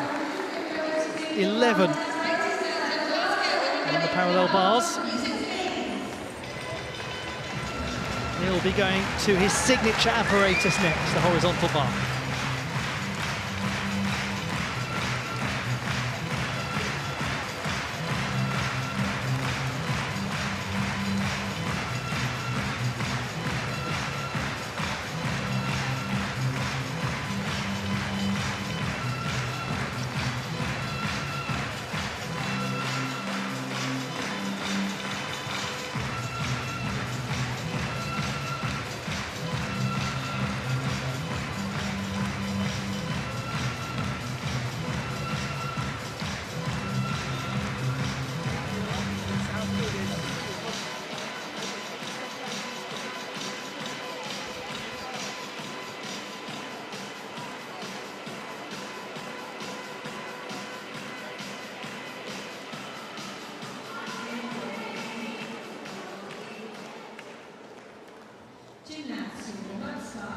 Three rotations completed. We are into the second half of Subdivision 2. And that means effectively we have just crossed the halfway mark of the entire men's team final at Glasgow 2026, with a huge subdivision coming up later in the day. India will be at the vaulting table now. Yogeshwar Singh and Tapeshwar Das are going to vault twice. And I just remind all of you that, I know many of you will know it as long-time viewers of the sport, that if a gymnast wants to be eligible for the vault final, they must vault twice, but only the first vault score will count for the team or for their all-around credentials. Horizontal bar in play. Bangladesh will start on there. Then we'll see New Zealand. And look who's the last to go. Misha Kudinov. He's rather fun on the apparatus, isn't he? Oh, extremely. We'll see what he opts to do, but he can provide fireworks on high bar. He's a man who almost plays horizontal bar bingo. He likes to tick off as many of the release and regrasp variations as he can. He actually posted something about it on social media recently, that there's always new ones to be created. He's done virtually all of them that exist, but he's always got more in his mind. Later on in the men's team final, Team Scotland, they'll be in Subdivision 3 of 3.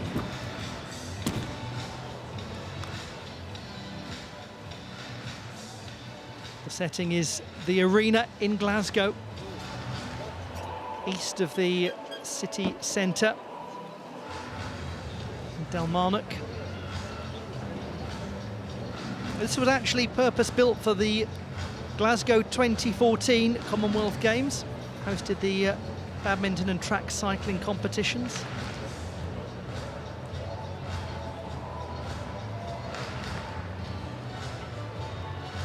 It is an arena with a great association with the one and only Sir Chris Hoy, who we understand is travelling around by TARDIS at these games. If you saw the ceremony last night, you'll know what I mean. In very esteemed company as well. Yes, that's right. Well, we didn't get invited to the TARDIS, did we? We did not.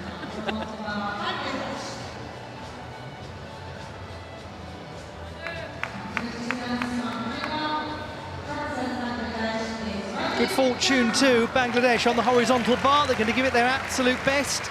And we start with Rajiv Chakma, who at 21 has directly qualified to the Aichi Nagoya Asian Games taking place later this year. That is a really big accomplishment. Congratulations to him.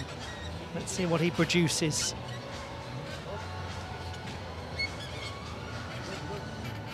He's going for the difficulty. The first skill, a Takemoto with half turn.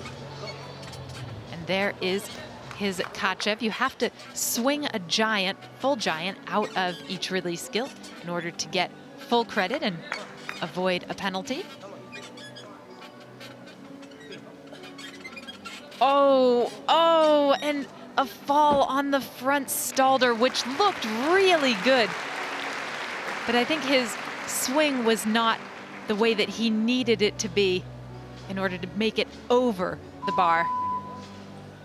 For those who are new to watching the horizontal bar, look for bending at the elbows and that sort of compression of the arms that carry heavy deductions. Yeah, and here he essentially gets to a point where he has to do a handstand push-up in order to get back to the handstand, and just opts to jump down and reset himself.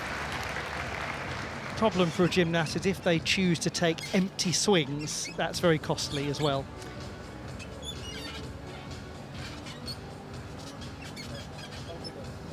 Unfortunate. Lots that was going really well there. Just a little overcooked on the dismount. Rajiv Chakma, it's another example, isn't it, Blythe, of seeing little glimpses here and there of some really fine gymnastics. This is a very young team. We can't overstate that. Yes, two of them only 21. And they have some very fine juniors coming up as well. Tapan Mohanty is going to vault for the Indian team. We expect him just to vault once. He's the reigning all-around national champion. Very promising youngster who was 18th at the Asian Championships last year. Good result. A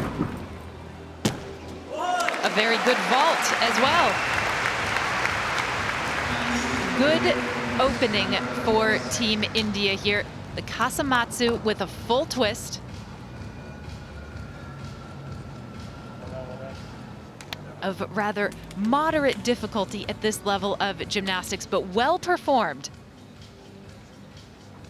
That's the sort of vault that you want as a table setter for your team. Clean in the air, efficient twist, slightly compressed on the landing, and the small step forward. But those are very minimal deductions. This was a nice vault. You're absolutely right about it being a great, as you say, table-setting vault for India, because there's a buoyancy in the team. We actually saw the way they reacted after that first vault. It's just lifted all of them.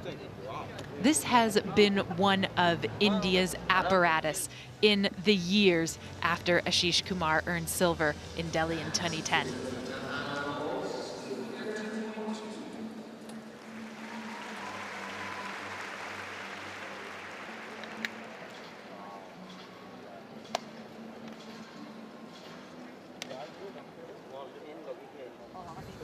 Tapan Mohanty picks up a score of 13.2.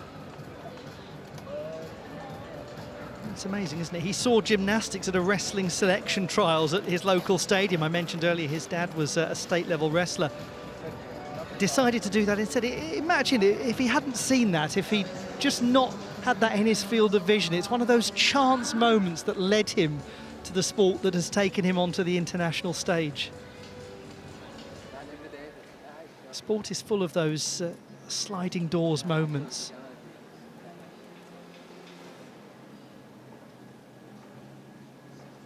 I always forget who it was, but there was a gymnast some years ago, and they wanted to go to one type of gymnastics, and their mother was meant to turn left at the end of the corridor and got the instructions wrong and turned right, and they ended up taking up that form of gymnastics and became an international. 8.6 for Rajiv Chakma.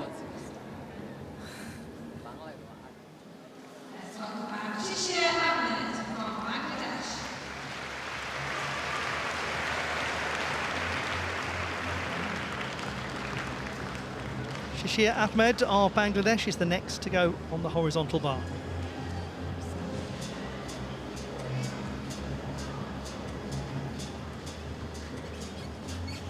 Unusual opening to his exercise. He's clearly somebody who prefers the forward giants. Difficult on the full pirouette, though. Consistency is often the last thing to come, isn't it? Oh, yes. First you work the difficulty, and then once you get comfortable performing it, You work on refining the execution, and then you work on being able to do it whenever you need to. And the consistency really is the last stage of that mastery.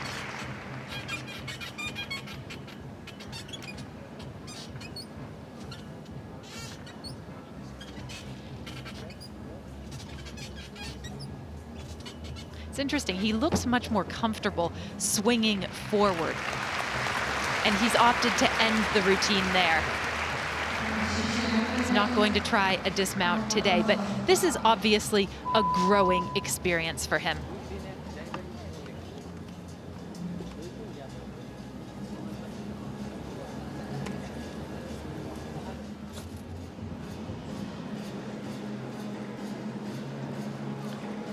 Back to the vaulting table.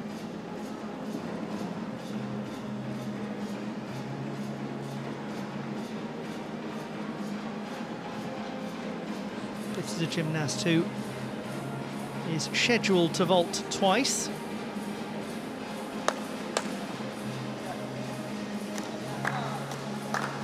They say that he is the gentleman who brings the levity to the team. He's the one who chats away, keeps the atmosphere light and buoyant. Right now, of course, he's all focus. It is Yogeshwar Singh. First vault for him, this one for the team and for the all-around. Oh, nearly held the 1.5 Kasamatsu. But as you so aptly pointed out earlier, this is experience showing through. A younger, less seasoned gymnast would have sat down, no question. He does not. He'll take some penalty tenths, but that's nothing compared to the full mark he would have lost. Lacking a bit in rotation on the final half twist, so he doesn't get his arms out to the side and really open up and go for a good landing. And there is that mammoth step off to the side and off the mat. So he's gonna have a penalty of 0.3 of a point for going outside the tram lines, and then at least half a point for the large step, plus some associated body position deductions. It is a 12.8 for Yogeshwar Singh with those 3 penalty tenths, an 8.3 execution score. Now his second vault. And this is going to be completely different. So Rache Sits it down, and regrettably for Yogeshwar Singh, you suspect that his bid for the vault final has come to an end. It's been a tough day for him, hasn't it? He's such a good gymnast too.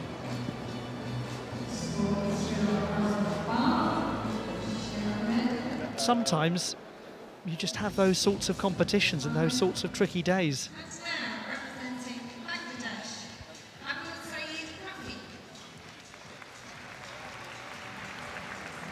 Rafi. 7.5 for Shashir Ahmed.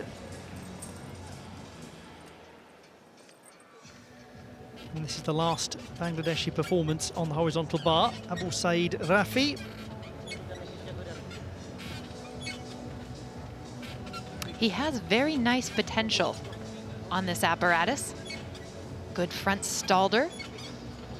Opens the play here, just needs to work on keeping the legs together when he swings.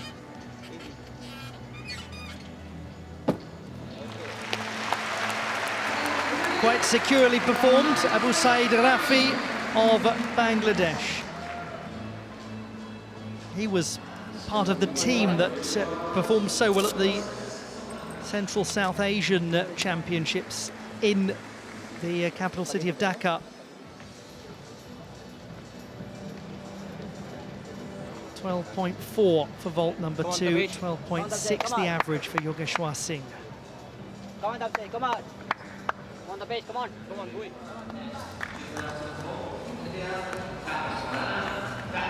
A gymnast who is set to perform twice on vault, Tapeshwana Das. And he's had a tricky first vault, what a shame. Today, the Indian gymnasts are having difficulty with their block from the table. And as you can see, he's just making sure that all of the remnants of chalk and things are not on that, because he hits this with quite a lot of velocity. For those who are new to watching gymnastics, block is a really important term to know in vaulting. Essentially, it's what happens when your hands hit the table after the run. And actually, in this, it looked like his left arm slipped a bit as he was trying to get that block. It's the absorption from the table, the energy from the run through the shoulders.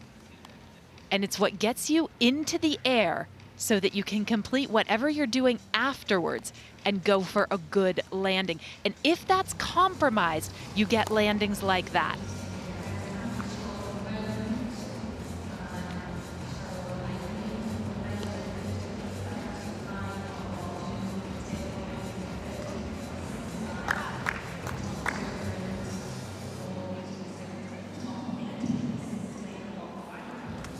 We are working our way through rotation number 4 in Subdivision 2.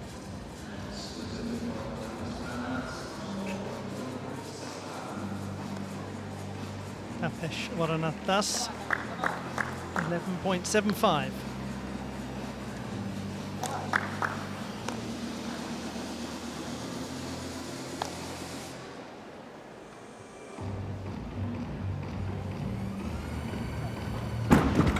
Another rache, and again, it's a case of not enough block translating into not enough height to get the rotation of those 2 front somersaults around to his feet. He commits really well to the vault. It's a safe vault, but in terms of actually standing it up, it's very hard when you have so little height from the table. There just physically is not enough time and space, is there, for him to get out of that tucked position? On this occasion, no. He runs out of air.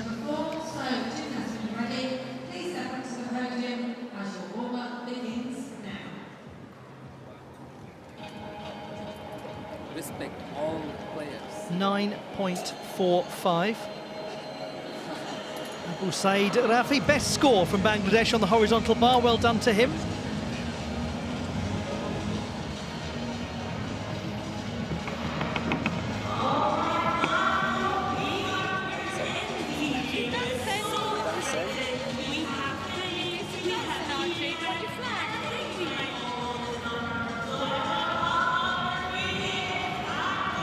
Indian team done and dusted on vaults. We'll move to the second half of the rotation.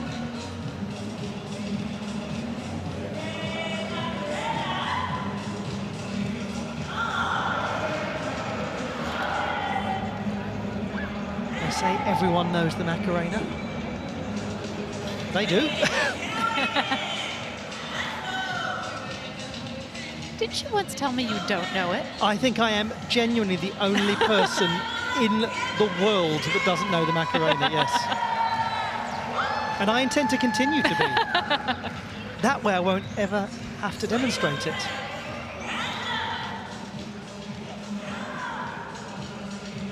We're not short of people who can demonstrate it here in the arena. And I'm sure many of you at home are following suit.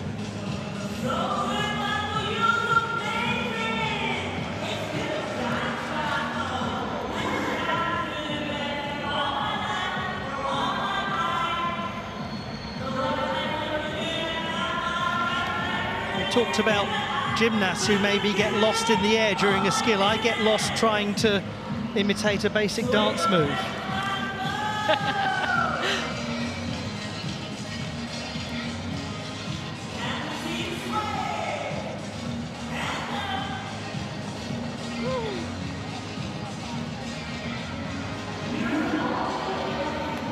Tapesh Varanattas, 12.4 for the second vault. 12.075 is the average.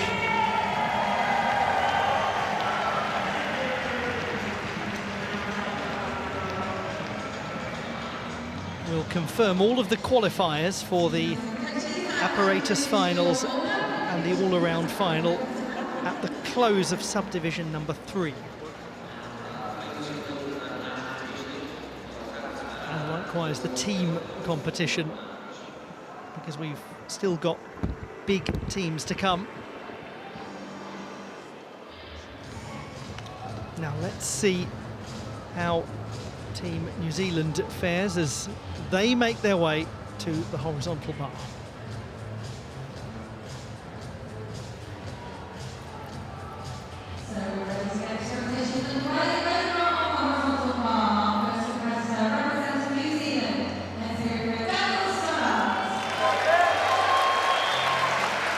Daniel Stoddart. He has been a medalist on this apparatus at the Oceania Championships.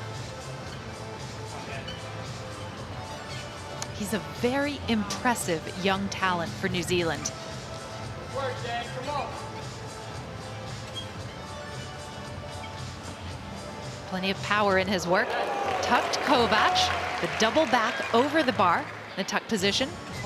Beautifully caught. And performed with a real sense of style. He's quite relaxed in his swing, and that's a good thing. Come on, Dan. He's just letting the routine flow. Dismount incoming. Excellent. That's a gentleman who really understands the kineticism of the horizontal bar. You'd expect that from a graduate of engineering. He understands forces, understands movement, understands how to make things work.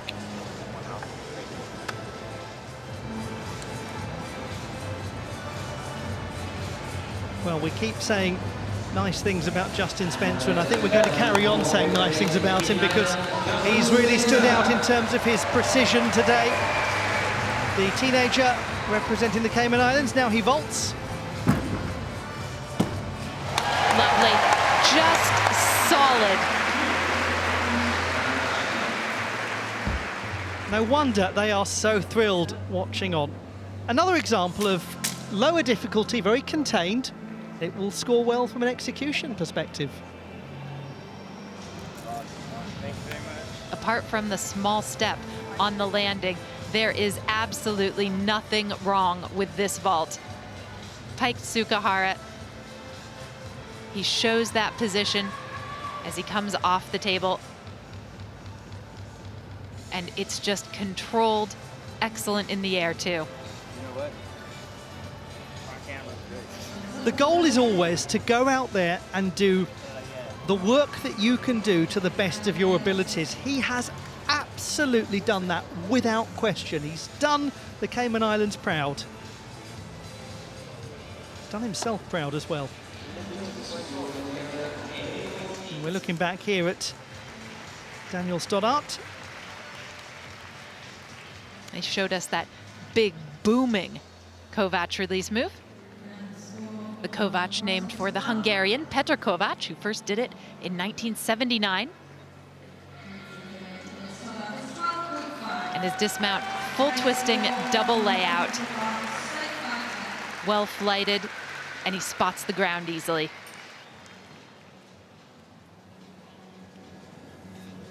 .12.5, an 8.3 execution score. Let's go, Alan. That, by the way, is the best horizontal bar score we've seen so far.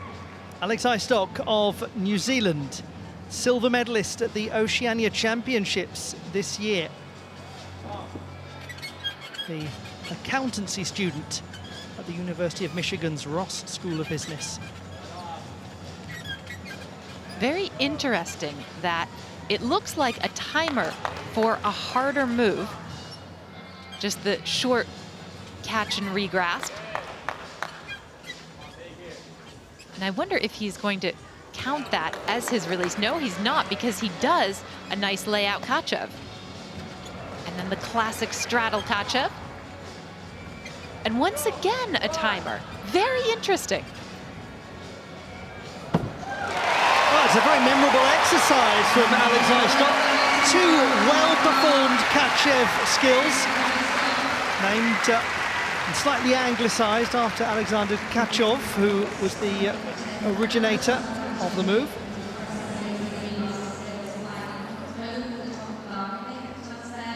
Here was the regular or classic Kachev. And then I wonder if this is a placeholder, potentially, for a release skill that he's working on and intends to add to the routine later. 10.8, it's an 8.8 execution score for Justin Spencer. Just keeps performing secure gymnastics. Now we're expecting 2 vaults from Daniel McLean. He's been a national champion on vault.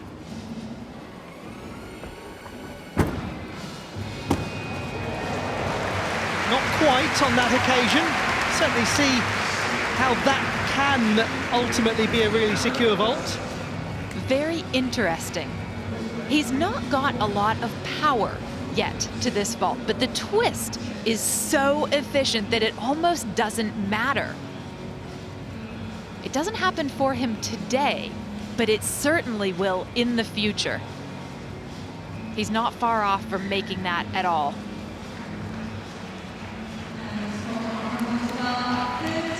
One is very struck by how quickly he twists the body.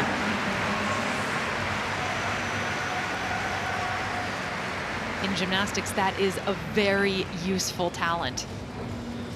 With him, it looks like it is genuinely a gift.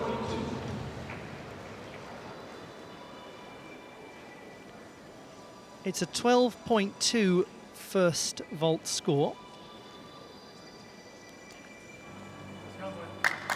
And by the looks of things, a much lower degree of difficulty second vault. Handspring front pike, yes indeed. Not a high difficulty exercise, but clean and solid and great experience for him to come out into an arena like this and do 2 vaults.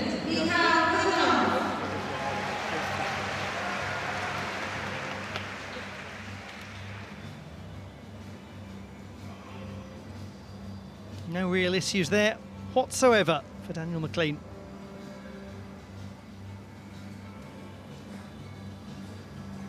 Alex Istock, 13.2. So that is the best score that we've seen on the apparatus. Here is Misha Kuzhinov. Oh. He was going for a Casina, a full twisting double layout release skill over the bar, and just set it up and cast too far back. He knew that he had no shot at catching the bar from where he was positioned. Oh, that is so regrettable. The 35-year-old in his 6th consecutive games. It's going to be interesting to see what he does for the rest of this exercise.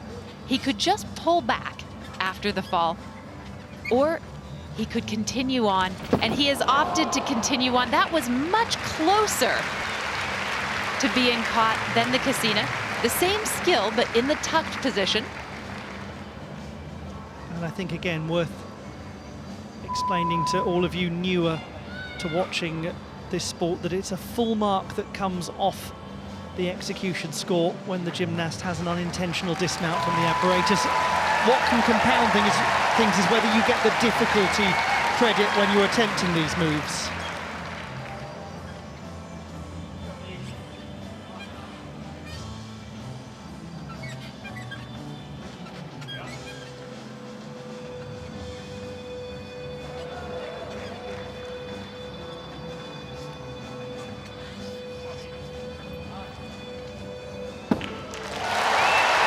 Is a dismount that just clarifies the quality that he does have on this apparatus. To put it into context, that is the hardest attempted routine that we have seen today so far, and it is one of the very hardest in the competition. He went for broke with both of the big release moves. And he has impressed this crowd, even though it didn't go his way today. And the signature on it all is this dismount. Beautiful, double twisting, double layout. So well rotated and well landed.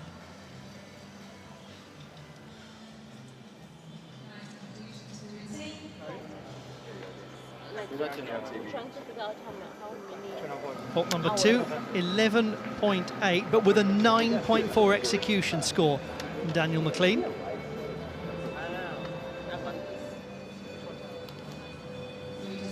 It's going to get even noisier later when the Team Scotland fans are in full voice.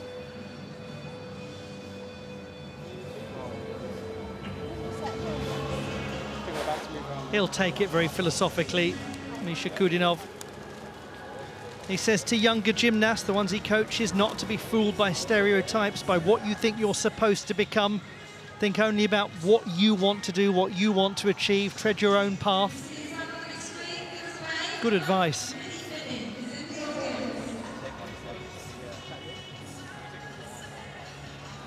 He's been such an important part of gymnastics in New Zealand. Competed at the Olympic Games in Rio and in Tokyo. Gymnastics is hot, man. It's too hot. But keep doing it. Don't stop. We could save. Speaks fluent Japanese. Studied it as part of his degree. Also an economist.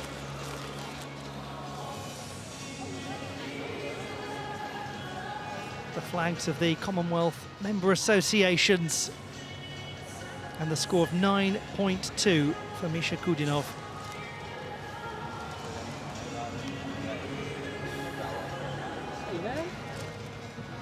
Ends up with a very low difficulty score.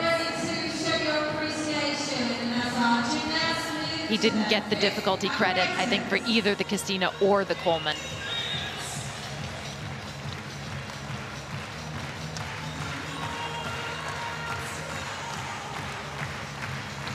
And we move on to the next phase of Subdivision 2 in the men's team final and individual qualification at Glasgow 2026.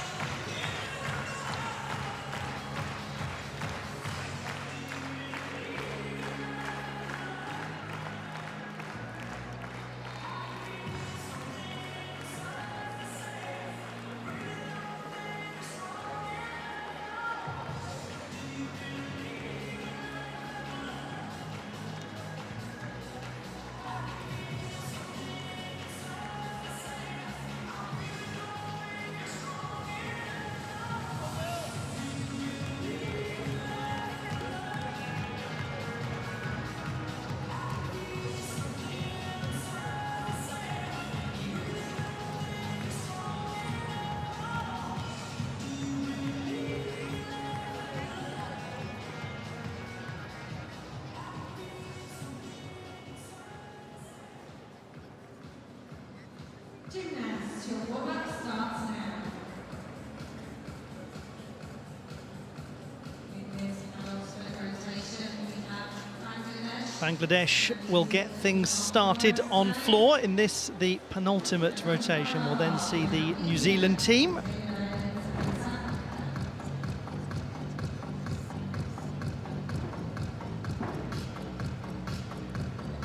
Chance, hopefully, to witness the work of William Fu Allen.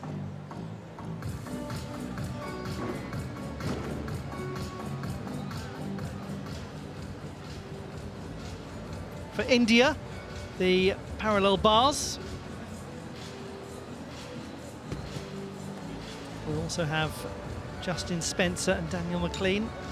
Looking forward to seeing Justin Spencer actually on the parallel bars. Imagine that will be a very controlled looking display.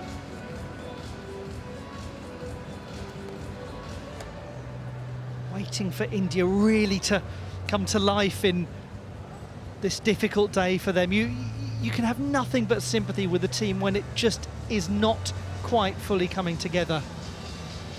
No, but for India, in terms of difficulty and execution, like we keep saying, they are at a level that really they've never achieved before as a nation. And that's very exciting. It might not happen for them today, the big team score, but there is a sense that it is coming. Every time we see them, they are better, they are stronger, they have mastered more.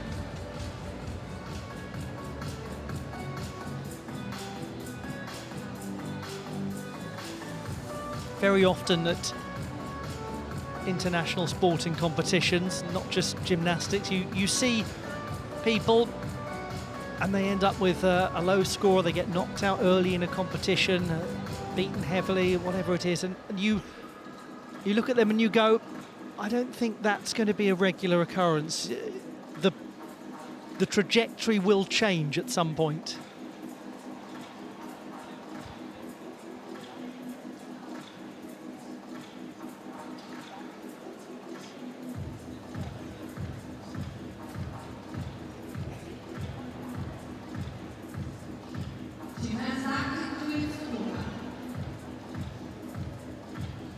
The warm-up has been brought to a close. We go into the penultimate rotation of this second subdivision.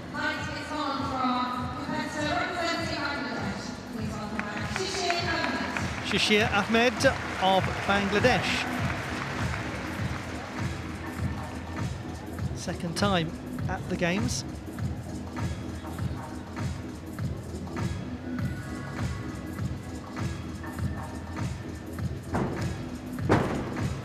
Good, solid double front tuck to open.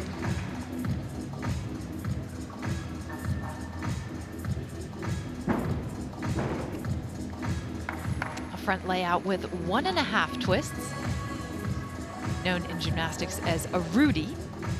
The same thing with 2.5 twists is known as a Randy.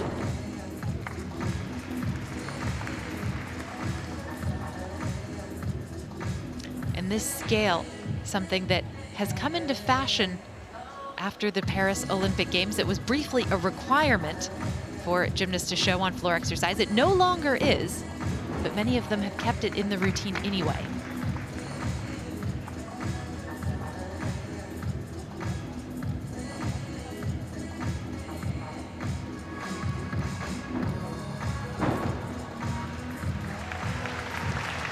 So that is the opening performance from Bangladesh on floor. Comes from the most experienced member of the team, Shishir Ahmed. Lovely first tumbling pass.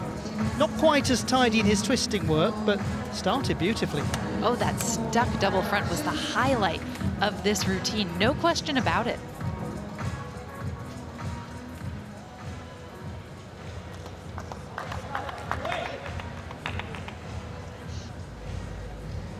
Yogeshwar Singh will perform on the parallel bars.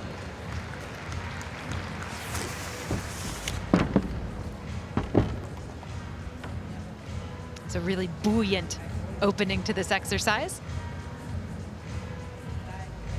Diamadov straight into the stutz. And he'll have a deduction of 1/10 of a point for that small maneuver of his right arm in the handstand.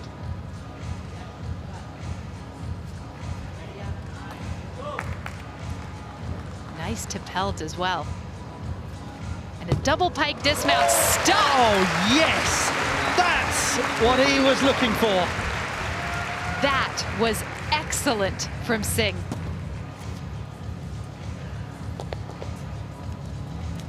Goodness me, that will do the world of good, won't it, to the Indian team? Yes, it will. It's so good for a team when the first gymnast comes out and really nails a routine. So often we see a kind of knock-on effect when that happens.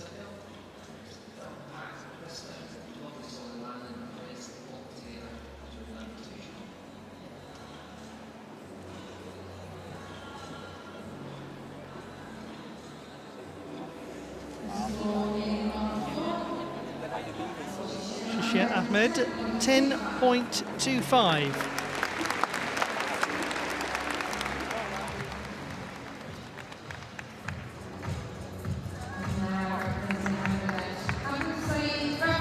Abu Said Rafi is the next Bangladeshi gymnast to compete on floor. Lovely double twist is his opening pass.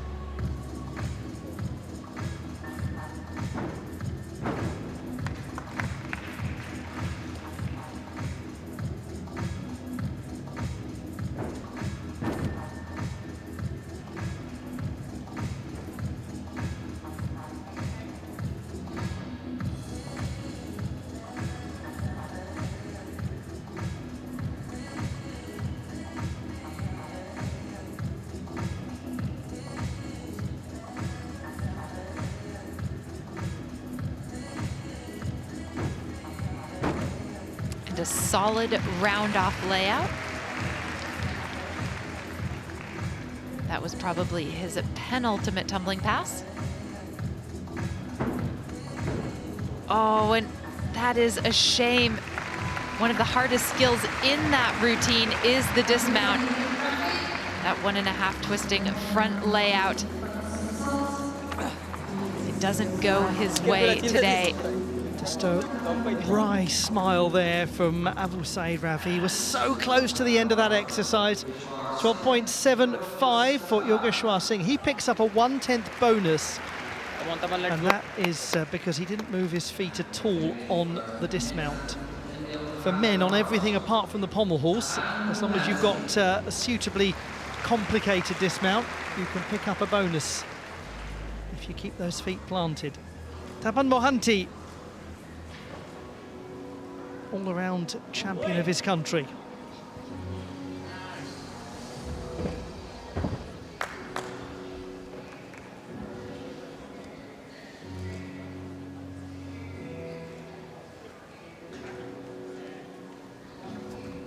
He begins with a bobsar. That single element earns him 0.5 of a point in difficulty.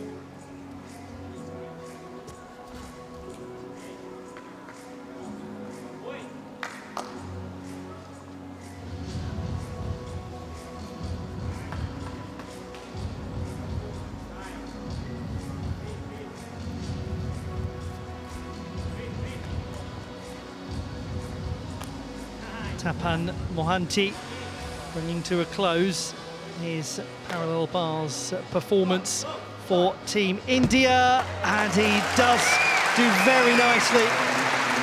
Well, safe to say we're getting a bit of a resurgence here from India on this apparatus. They've got a spring in their step. Two gymnasts up, two very good routines. And Tapan Mohanty is a gymnast who just boils with potential. Couldn't agree more. There's so much to be excited about.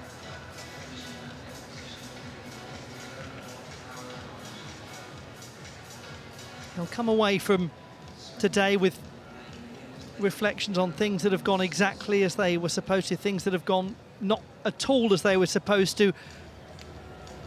But hopefully for him, there'll be a very positive feeling about what he can accomplish. And if he's got a good coaching team around him, they'll take him forwards.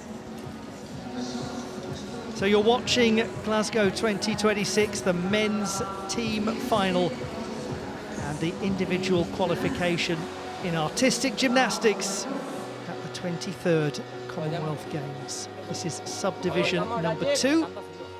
There is a third subdivision taking place later on in the day.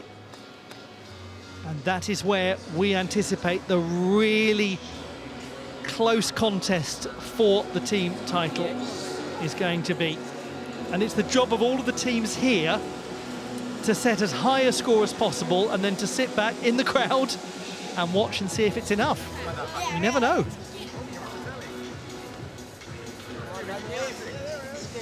One thing is absolutely clear, the fans of Justin Spencer have been thrilled with the work of the young gymnast representing the Cayman Islands. 12.7, Tapan Mohanty. 8.6 execution score.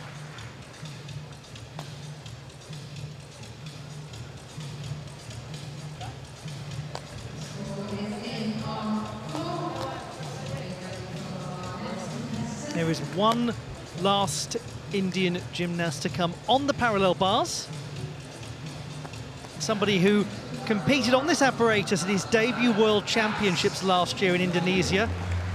Tapeshwaratas. He's very comfortable on this apparatus. Let's hope he can produce that here.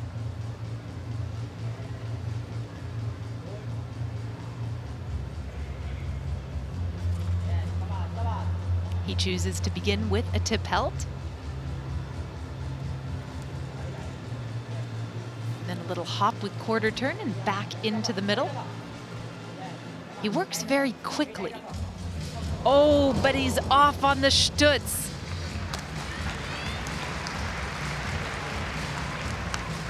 It never looked quite right from the time that he let go of the bars. Unfortunate for Das. The underswing giant was just fine.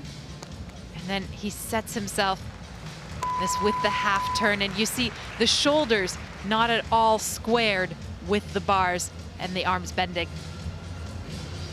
And it's what we often say, isn't it, that geometry is at the heart of a really effective parallel bars display. And he's chosen to repeat the element. That's how it should be done. Oh, nearly. That can sometimes happen, can't it, on a dismount when a gymnast has had a fall earlier and had to go back up. Just takes a fair amount out of them.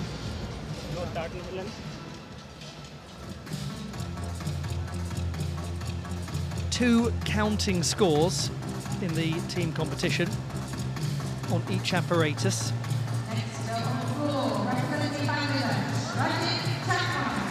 Rajiv Chakma will perform on floor for Team Bangladesh. If it goes well, this could be quite good. Far and away, he is the team member with the greatest amount of difficulty, and that was a very strong start. Did very well there. Yes. He'll have a slight deduction for that, but nothing like the full mark that he would have lost if he had touched the ground. And unfortunately there, I believe that will be counted as a fall. There's actually two categories of those kind of touches. There's a brush, touch, or hit, which carries a lesser deduction if the gymnast just brushes their hand on the floor. But if there's support of the body weight on the hand, that will count as a fall.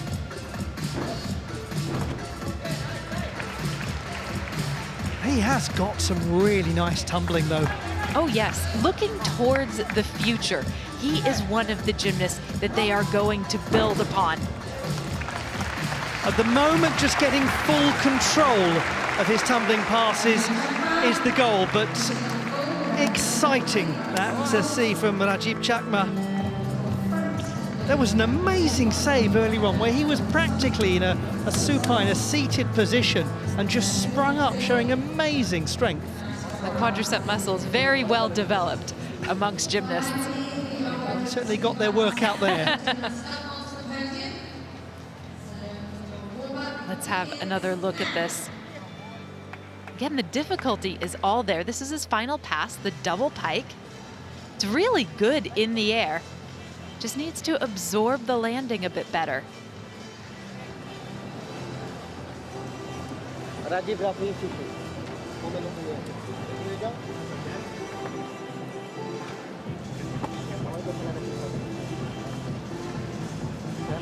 Saeed Rafi had a 5.3 score.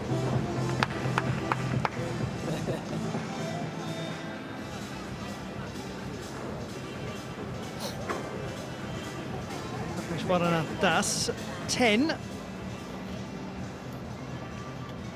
5.9 execution, unfortunately.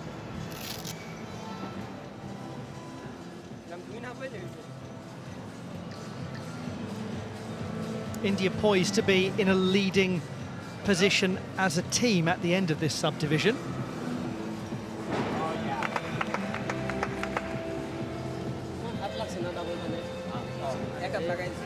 Now this young gentleman waits for his score.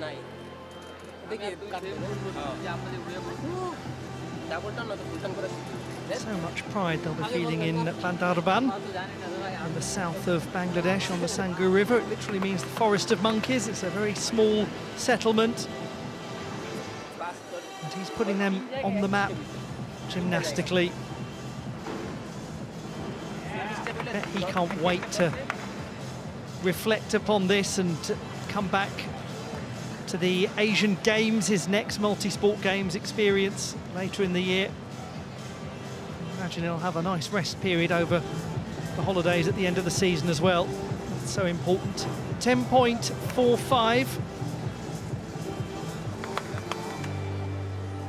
4.4 difficulty. As you said, that's got potential, hasn't it? Very much so, yes. So it's now the turn of the New Zealand team on floor.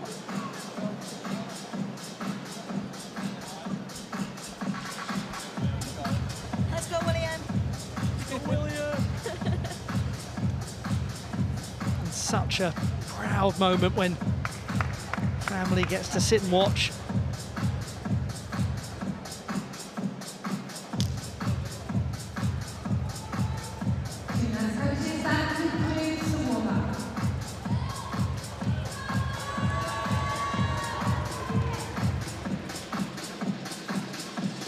Looking forward to seeing this performance.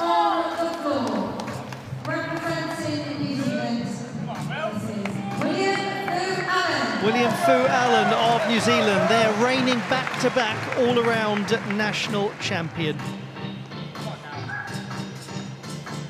Very respected. He was an athlete advisor to the Athletes' Council of Gymnastics New Zealand until recently, when he chose to concentrate on his preparation for these games. A complex start. The front 2.5 in the layout position. And he may well have opted not to do the all-around competition and put everything he's got into this routine. So far, it's really working out for him. Triple twist, side pass. This is exciting gymnastics.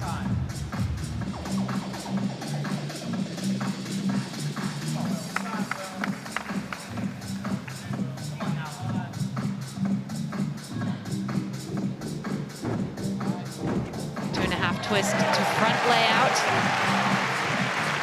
Another strong combination.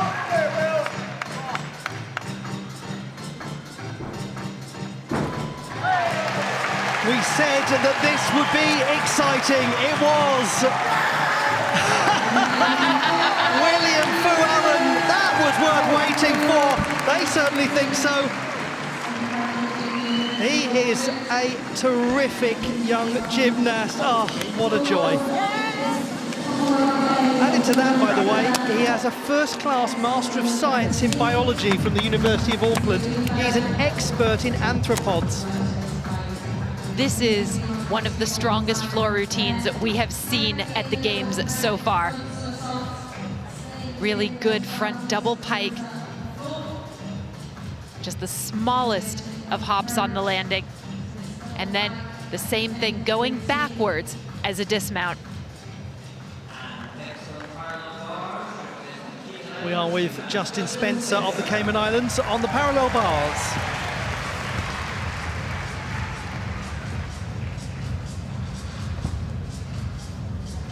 In this competition alone, he has made a reputation for himself as a reliable gymnast who just shows textbook elements.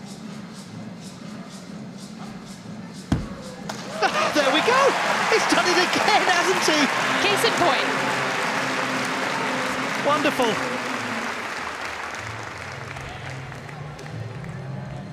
Do what you can do to the very best of your abilities. That's the mantra being practiced by Justin Spencer. Yeah,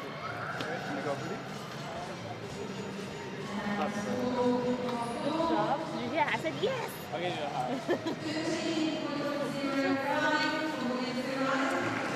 Now, what's the number going to be like for Will Fu Allen? 13.05. So that is the third best mark that we've seen so far on floor. Good performance.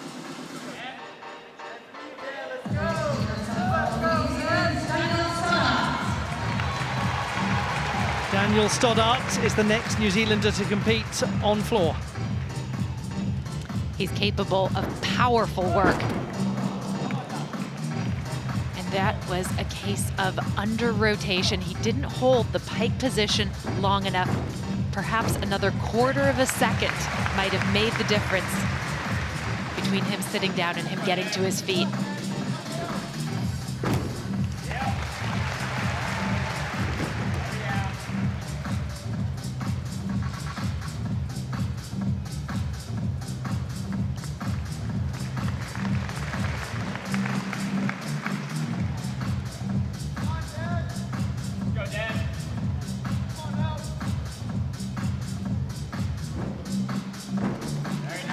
Does make difficult twisting look effortless, though.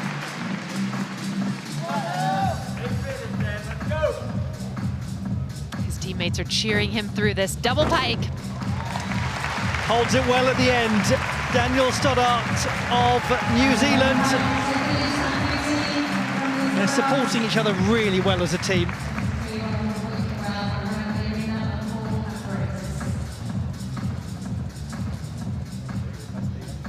For Justin Spencer, an 8.95 execution score with the 1/10 bonus for sticking the dismount.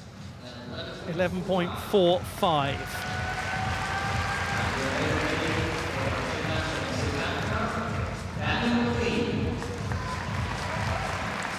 Next comes Daniel McLean on the parallel bars, the South African from Johannesburg.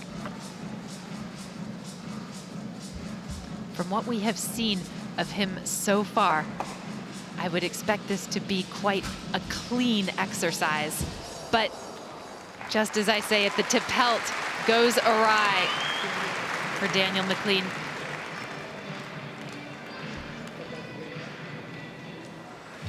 Let's take another look and see where it went wrong. Ah, his left foot clips the bar on the upswing.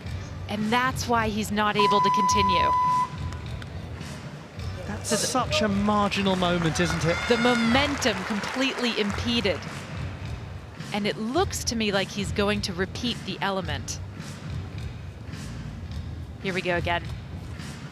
And this time, that's going to count as a fall once more. Different error, actually. But sitting on the bars, that's the equivalent of a fall. Unfortunately, this is turning into a difficult period for him.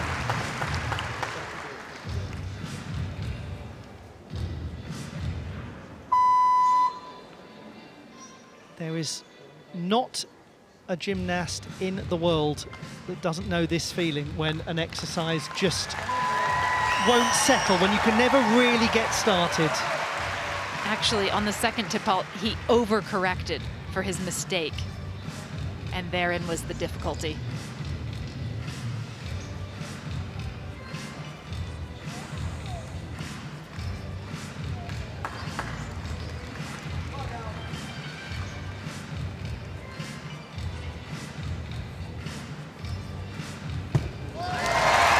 Well, that was unfortunately a trickier one for Daniel McLean. It still had moments of really accomplished gymnastics, as we've come to expect from him. Those last three elements were really good. That is the gymnastics that is characteristic of him.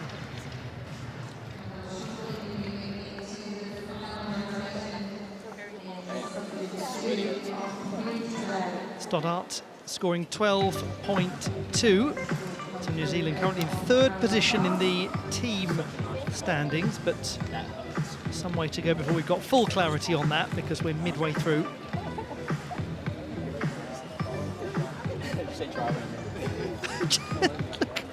William Fuallen is in a competition of his own right there. Naturally. How you feeling, Glasgow?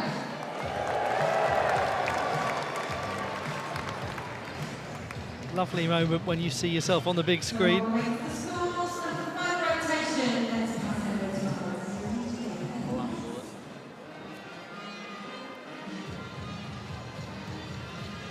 It's one of the loveliest things, isn't it, when you see a gymnast who just hits the routine the way they want it to. And you have to hold yourself in so much during the routine, maintain the composure, and then it all just kind of comes out in a burst at the end. And it's a 4.65 execution score for Daniel McLean, so 7.85.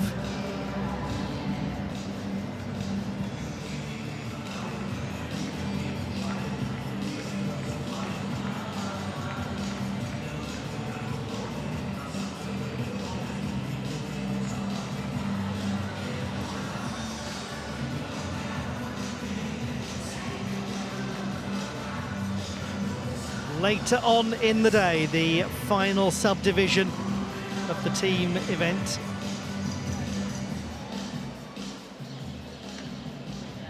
And 6 huge teams waiting to make their case for Commonwealth Games gold. All taking place in the arena in Glasgow. And we're grateful, so grateful for your company. Hope you're enjoying it all on this first day of sport at the 23rd Commonwealth Games.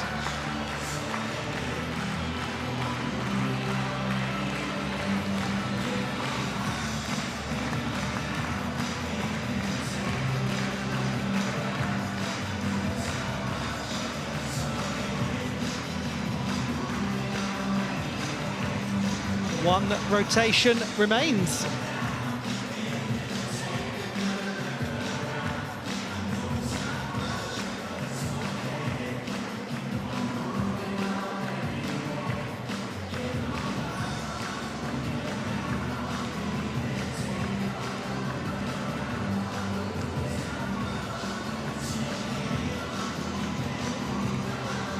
Just in case the pommel horse were not scary enough, let's light it dramatically.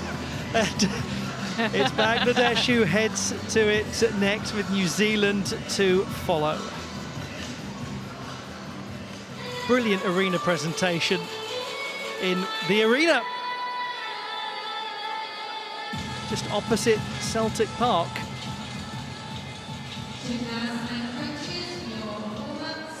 On floor, we're going to be having a return to a gymnast who we saw right at the start, Nadila Netviru Ambo Daniagedon. He's been sitting out the 4 rotations in between and is now going to compete on floor. And Rhys McClenaghan is listed as a competitor on floor. We're not sure whether he's actually out there and going to do it. We'll find out. Eamon Montgomery we're expecting to see.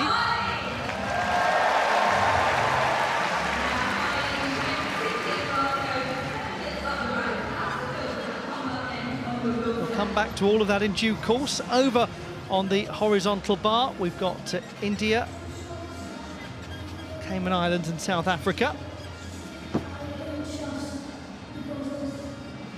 Amazing, and we're hoping to see gymnastics in the Paralympics in 2032. So to get a big event like the Commonwealth Games ahead of that, how does it feel to get that experience on this side of things?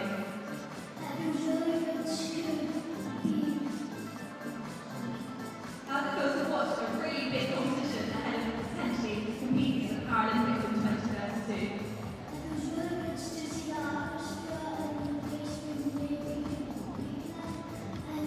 One final rotation to come in Subdivision 2. That's brilliant. And one final question, who are you supporting? I think it's obvious, so let's get that to cheer.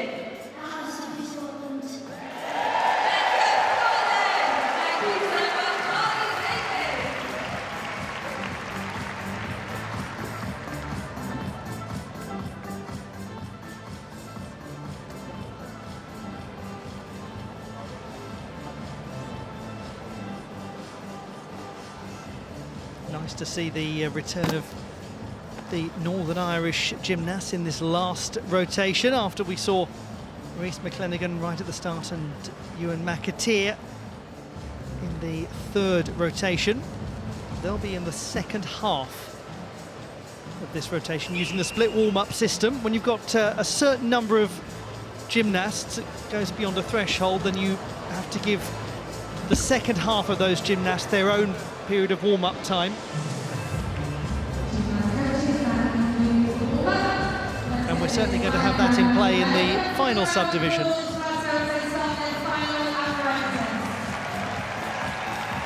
He's had a long wait after his first exercise in rotation number 1 to compete for the second time.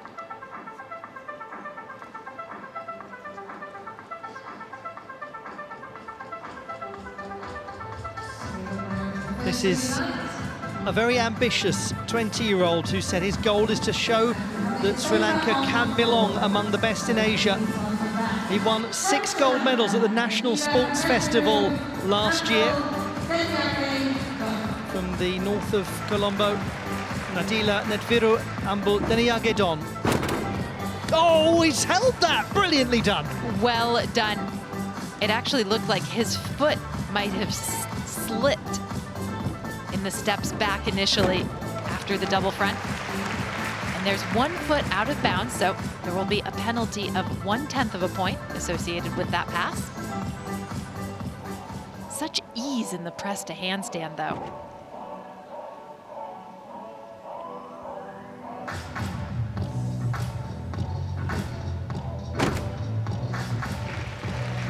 Even though the skill is very simple, the layout position he displays is beautiful.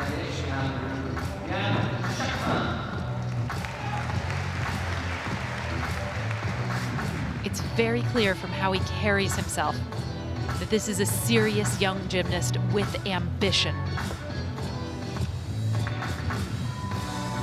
Final pass, double pike. Lots of great gymnastics from Nadila Netviru Ambu Deniyagedon. An amazing save at the beginning.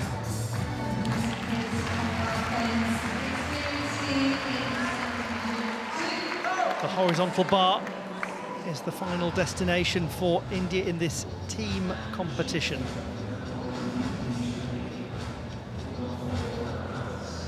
Chalking up and getting ready to go. The really impressive young athlete from Odisha, Tapan Mohanty. Good luck to India on the horizontal bar.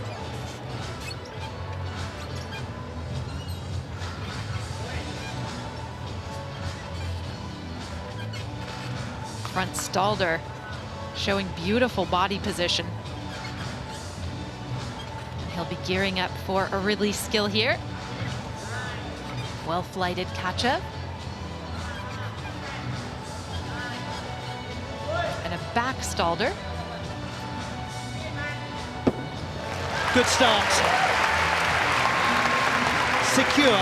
Perform with authority from Tapan Mohanty.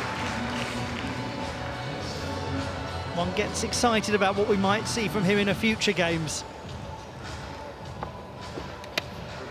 It's a routine that he is clearly comfortable with at this moment, but there is real room for him to add difficulty. And it looks like he has the technique to do it well, too. Lovely demonstration of a full twisting double layout dismount.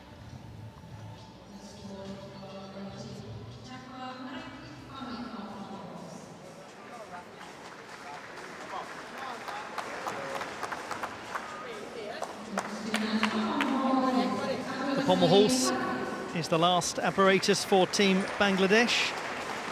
Abu Saeed Rafi is their first to go.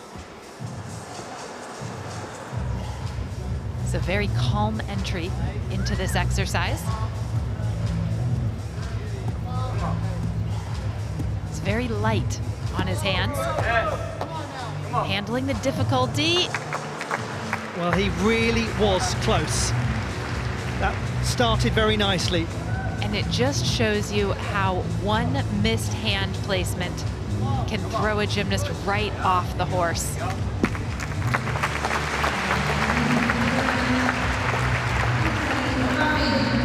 Well, unfortunate unintentional dismount mid-routine for him. But some very nice gymnastics displayed all the same. Tapan Mohanty 11.7. Gymnasts like him aiming to get into the all-around final. He's been in it twice. Yogeshwar Singh, his last performance in this team final and qualification process.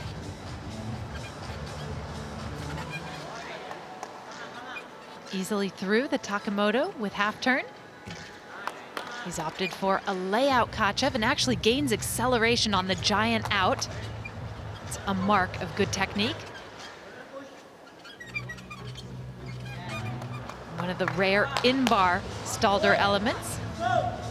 This has been very good.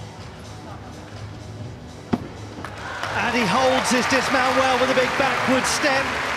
The experienced Yogeshwar Singh. Well, over the last couple of rotations, we've seen more of the Team India that we really expected to see. They've had a strong final third of the competition.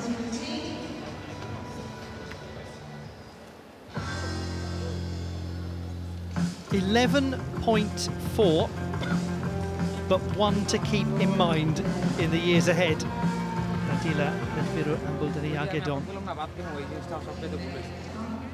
Abu Said Rafi, 8.85.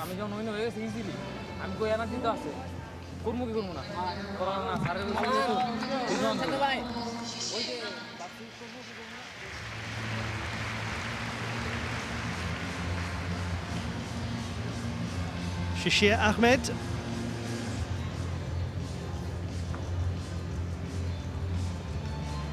Oh, and that looked like it might have just been a little concentration error, not necessarily anything to do with his technique.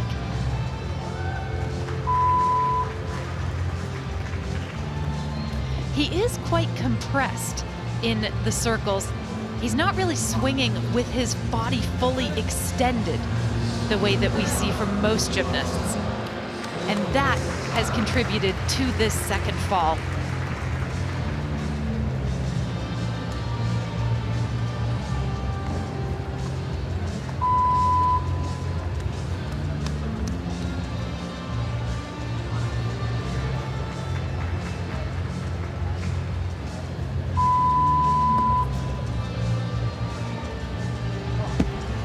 Shashir Ahmed of Bangladesh completing his contribution to the team final.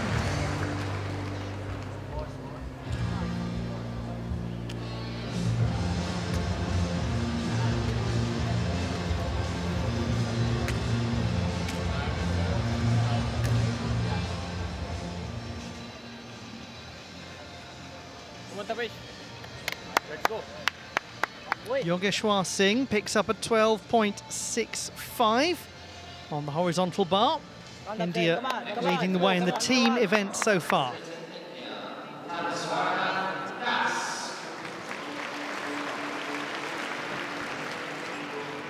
Tapeshwaran Das. India looking promising on the horizontal bar. They really are. And again, it's a testament to the hard work that they have put in to improve across all 6 apparatus. So far, this is a routine that would look very at home on just about any world stage.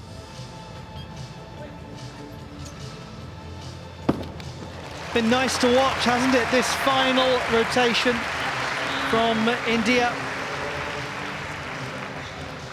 And if you are the top performing team going into Subdivision 3, you're guaranteed to finish at least 7th. Could be higher than that. Abu Said Rafi, 8.85. Come on, New Zealand!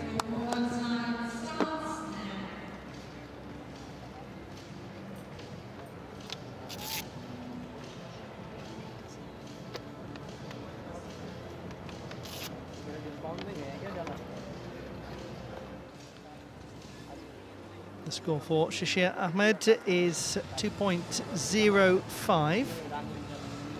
He has 4 marks in penalties. We've looked at that earlier, discussed it. If you do not complete everything that you're required to do in an exercise, you can have quite significant penalties.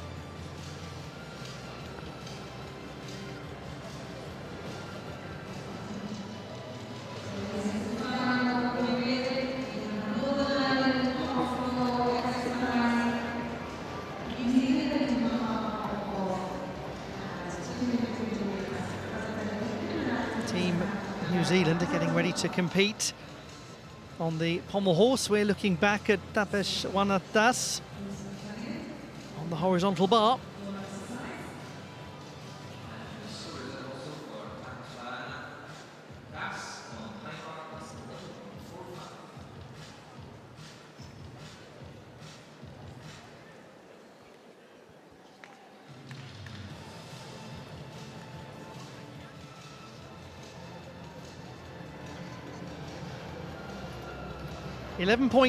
.45.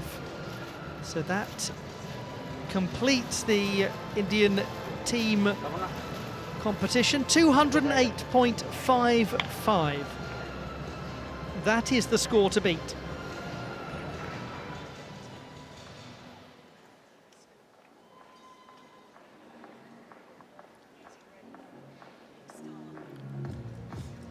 Well, well, well. Here's something that you thought you might never see. Pommel horse master, Olympic champion, Rhys McClenaghan. He has been known to do the odd floor exercise here and there. He hasn't done it for a very long time at international level.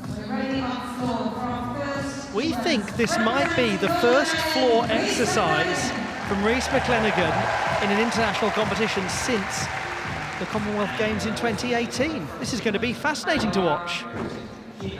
And make no mistake, Rhys McClenaghan, whether it's on pommel horse or elsewhere, is a competitor. He's an excellent twister.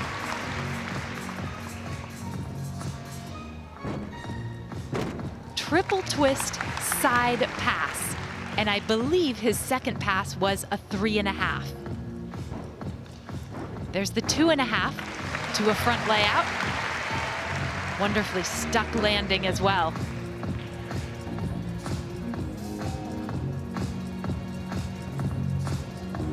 And he's got to keep himself from going out of bounds with those Wendeschwings. He does. In order for it to be out of bounds, the foot actually has to touch the floor.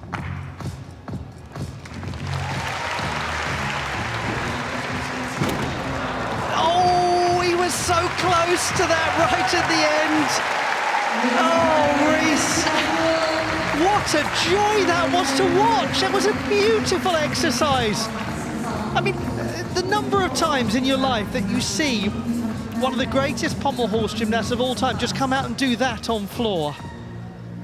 Oh, nearly. 99%.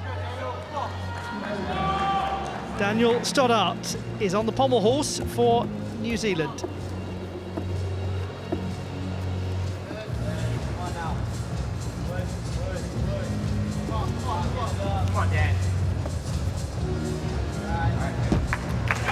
A routine that was powered through. Nice work by Daniel Stoddart. He's been really impressive, hasn't he, today? He has. And to go to pommel horse as your final apparatus, it's so tiring to do 5 full routines and then face the horse. Well, he's always able to surprise us, isn't he, Rhys McClenaghan? Certainly knows his way around a floor exercise. This potentially is a very competitive routine. It started out so well, the front layout full to the double front, and just that controlled step on the landing, careful not to go out of bounds. And he's such a good twister. 2.5 to front layout was stuck as well. And this, unfortunately, is where he gives away a full mark. He takes it philosophically. Can't wait to see the next floor routine he does, really. 12.35. That's got real scoring potential.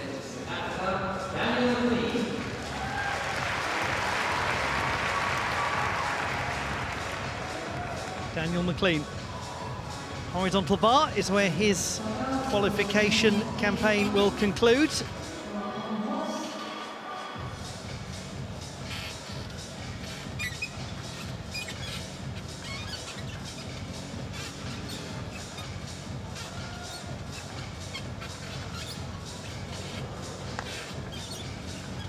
Controls the one-arm giant. The legs do split almost at the top of the skill. But that's all right, because he has got things under control. Some slight difficulty on the giant out after the catch-up too.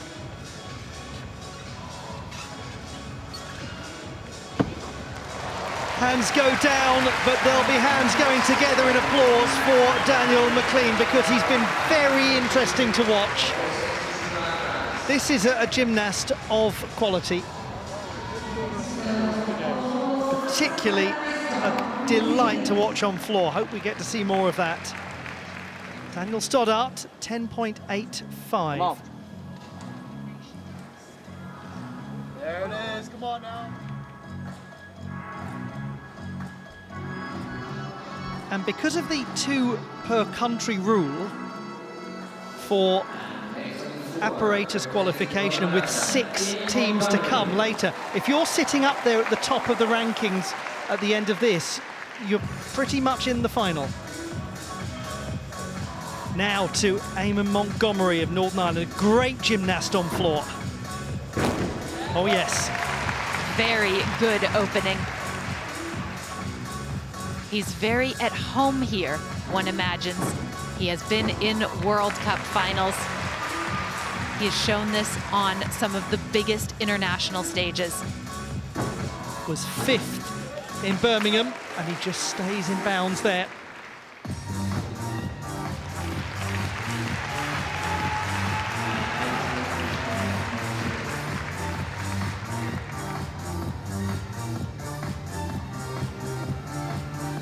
This is the transitional part of the routine. The gymnast has a few moments just to breathe and to prepare themselves for the last push. 2.5 to front layout, floated.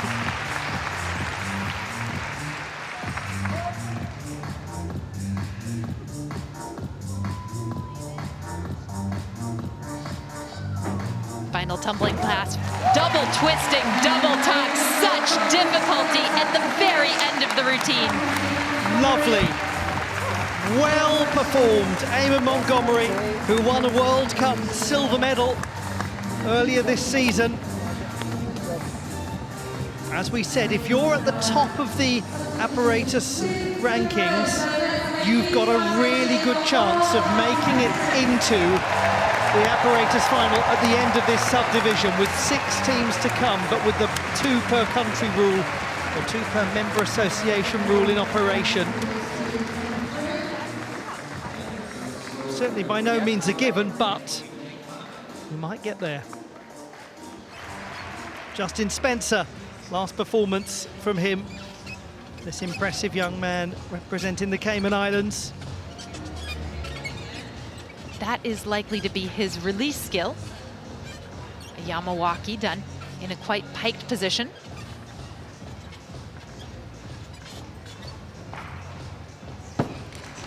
It's fitting it ends that way, with the feet planted and the crowd clapping for young Justin Spencer. Utterly impressive from start to finish. He has been a stick machine. Great double tuck from the high bar, and he just plants it. Well done, young man. 10.35. He gets another mid-eights for execution. Currently 8th in the all-around qualification process.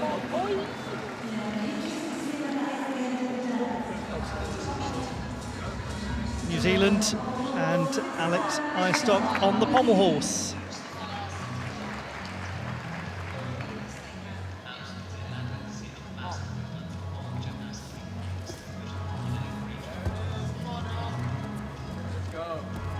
A little bit of trouble with his scissor right at the beginning.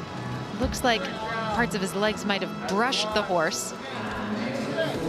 And that would mean that he incurs deductions of about half a point. And that certainly, all of those before the fall will also be costly by a few tenths of a point.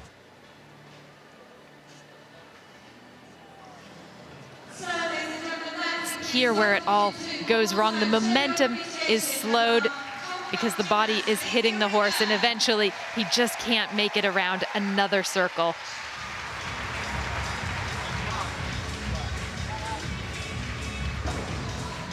Every brush of the apparatus does indeed incur half a point in execution deduction.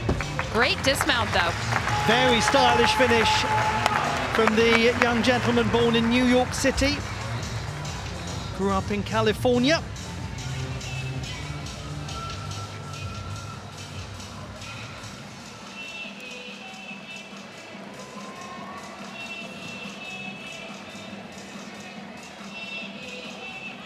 Well, it's been a fascinating subdivision of competition. Subdivision 2 of 3 with 6 teams still to come later on.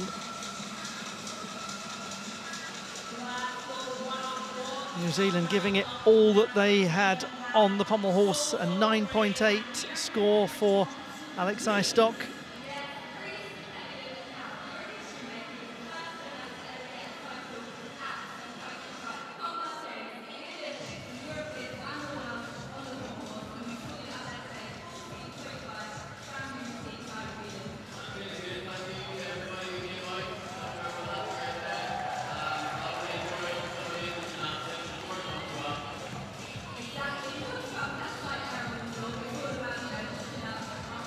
At the close of this subdivision, when all of the last scores are in, we'll give you some clarification on how everything is looking, the team picture and the all-around and apparatus qualification picture.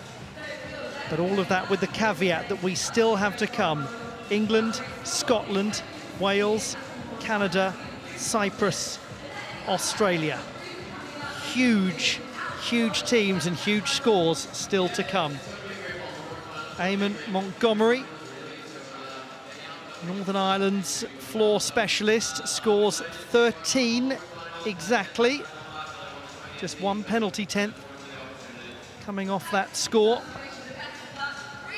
So that's currently the 4th best mark that we've seen on floor.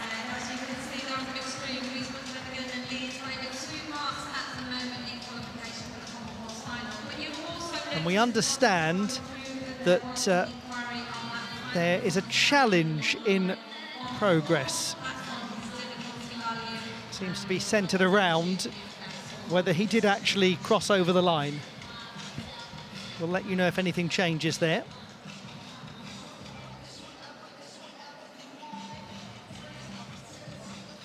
For Daniel McLean, 9.95, a 63.6 total for 9th place at the moment in all-around qualification.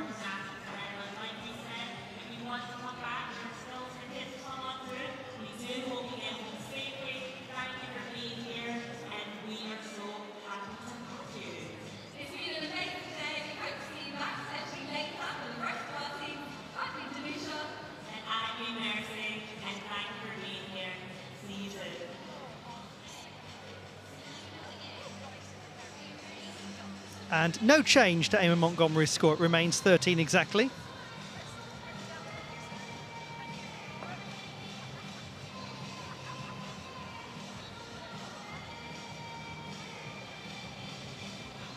All of that means that at the close of subdivision number 2, we have India in first place. Then Bangladesh, Singapore, New Zealand, Northern Ireland,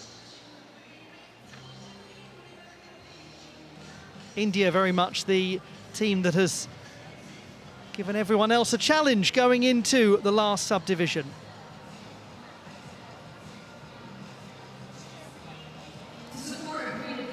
As for the all-around qualification, it's Daniel Stoddart of New Zealand who is the top performer at the moment, ahead of Jovi Low of Singapore. 18 will make it into the all-around final, a maximum of 2 per Commonwealth member association.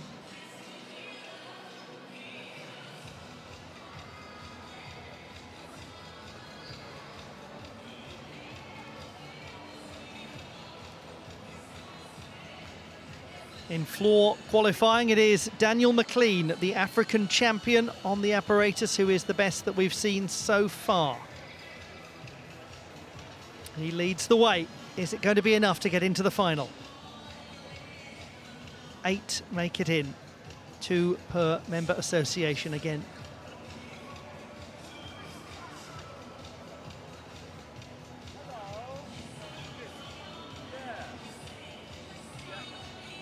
It will surprise you not a jot to learn that Rhys McClenaghan is the top performer on the pommel horse by 2.1 marks. He will be very confident of a place in the apparatus final.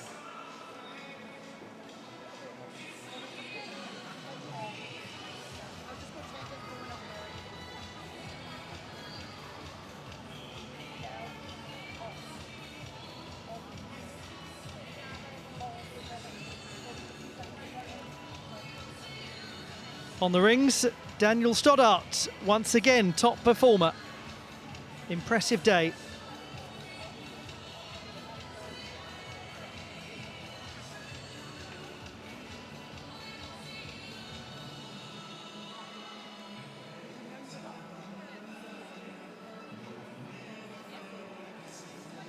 The top performer in vault qualification is Sharul Amy of Malaysia, just ahead of Ewan McAteer.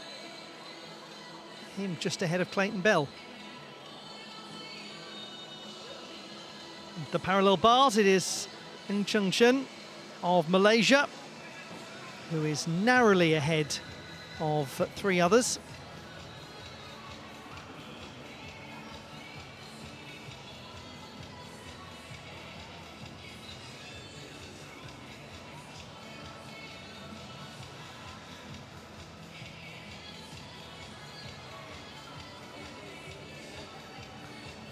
And that just leaves us with the horizontal bar. And it is Alex Eistock who is the best at the moment, the only 13-plus score that we've seen. The New Zealander leading the way and hoping he's going to make it into the apparatus final. Again, like all other apparatus finals, 8 strong, 2 per member association.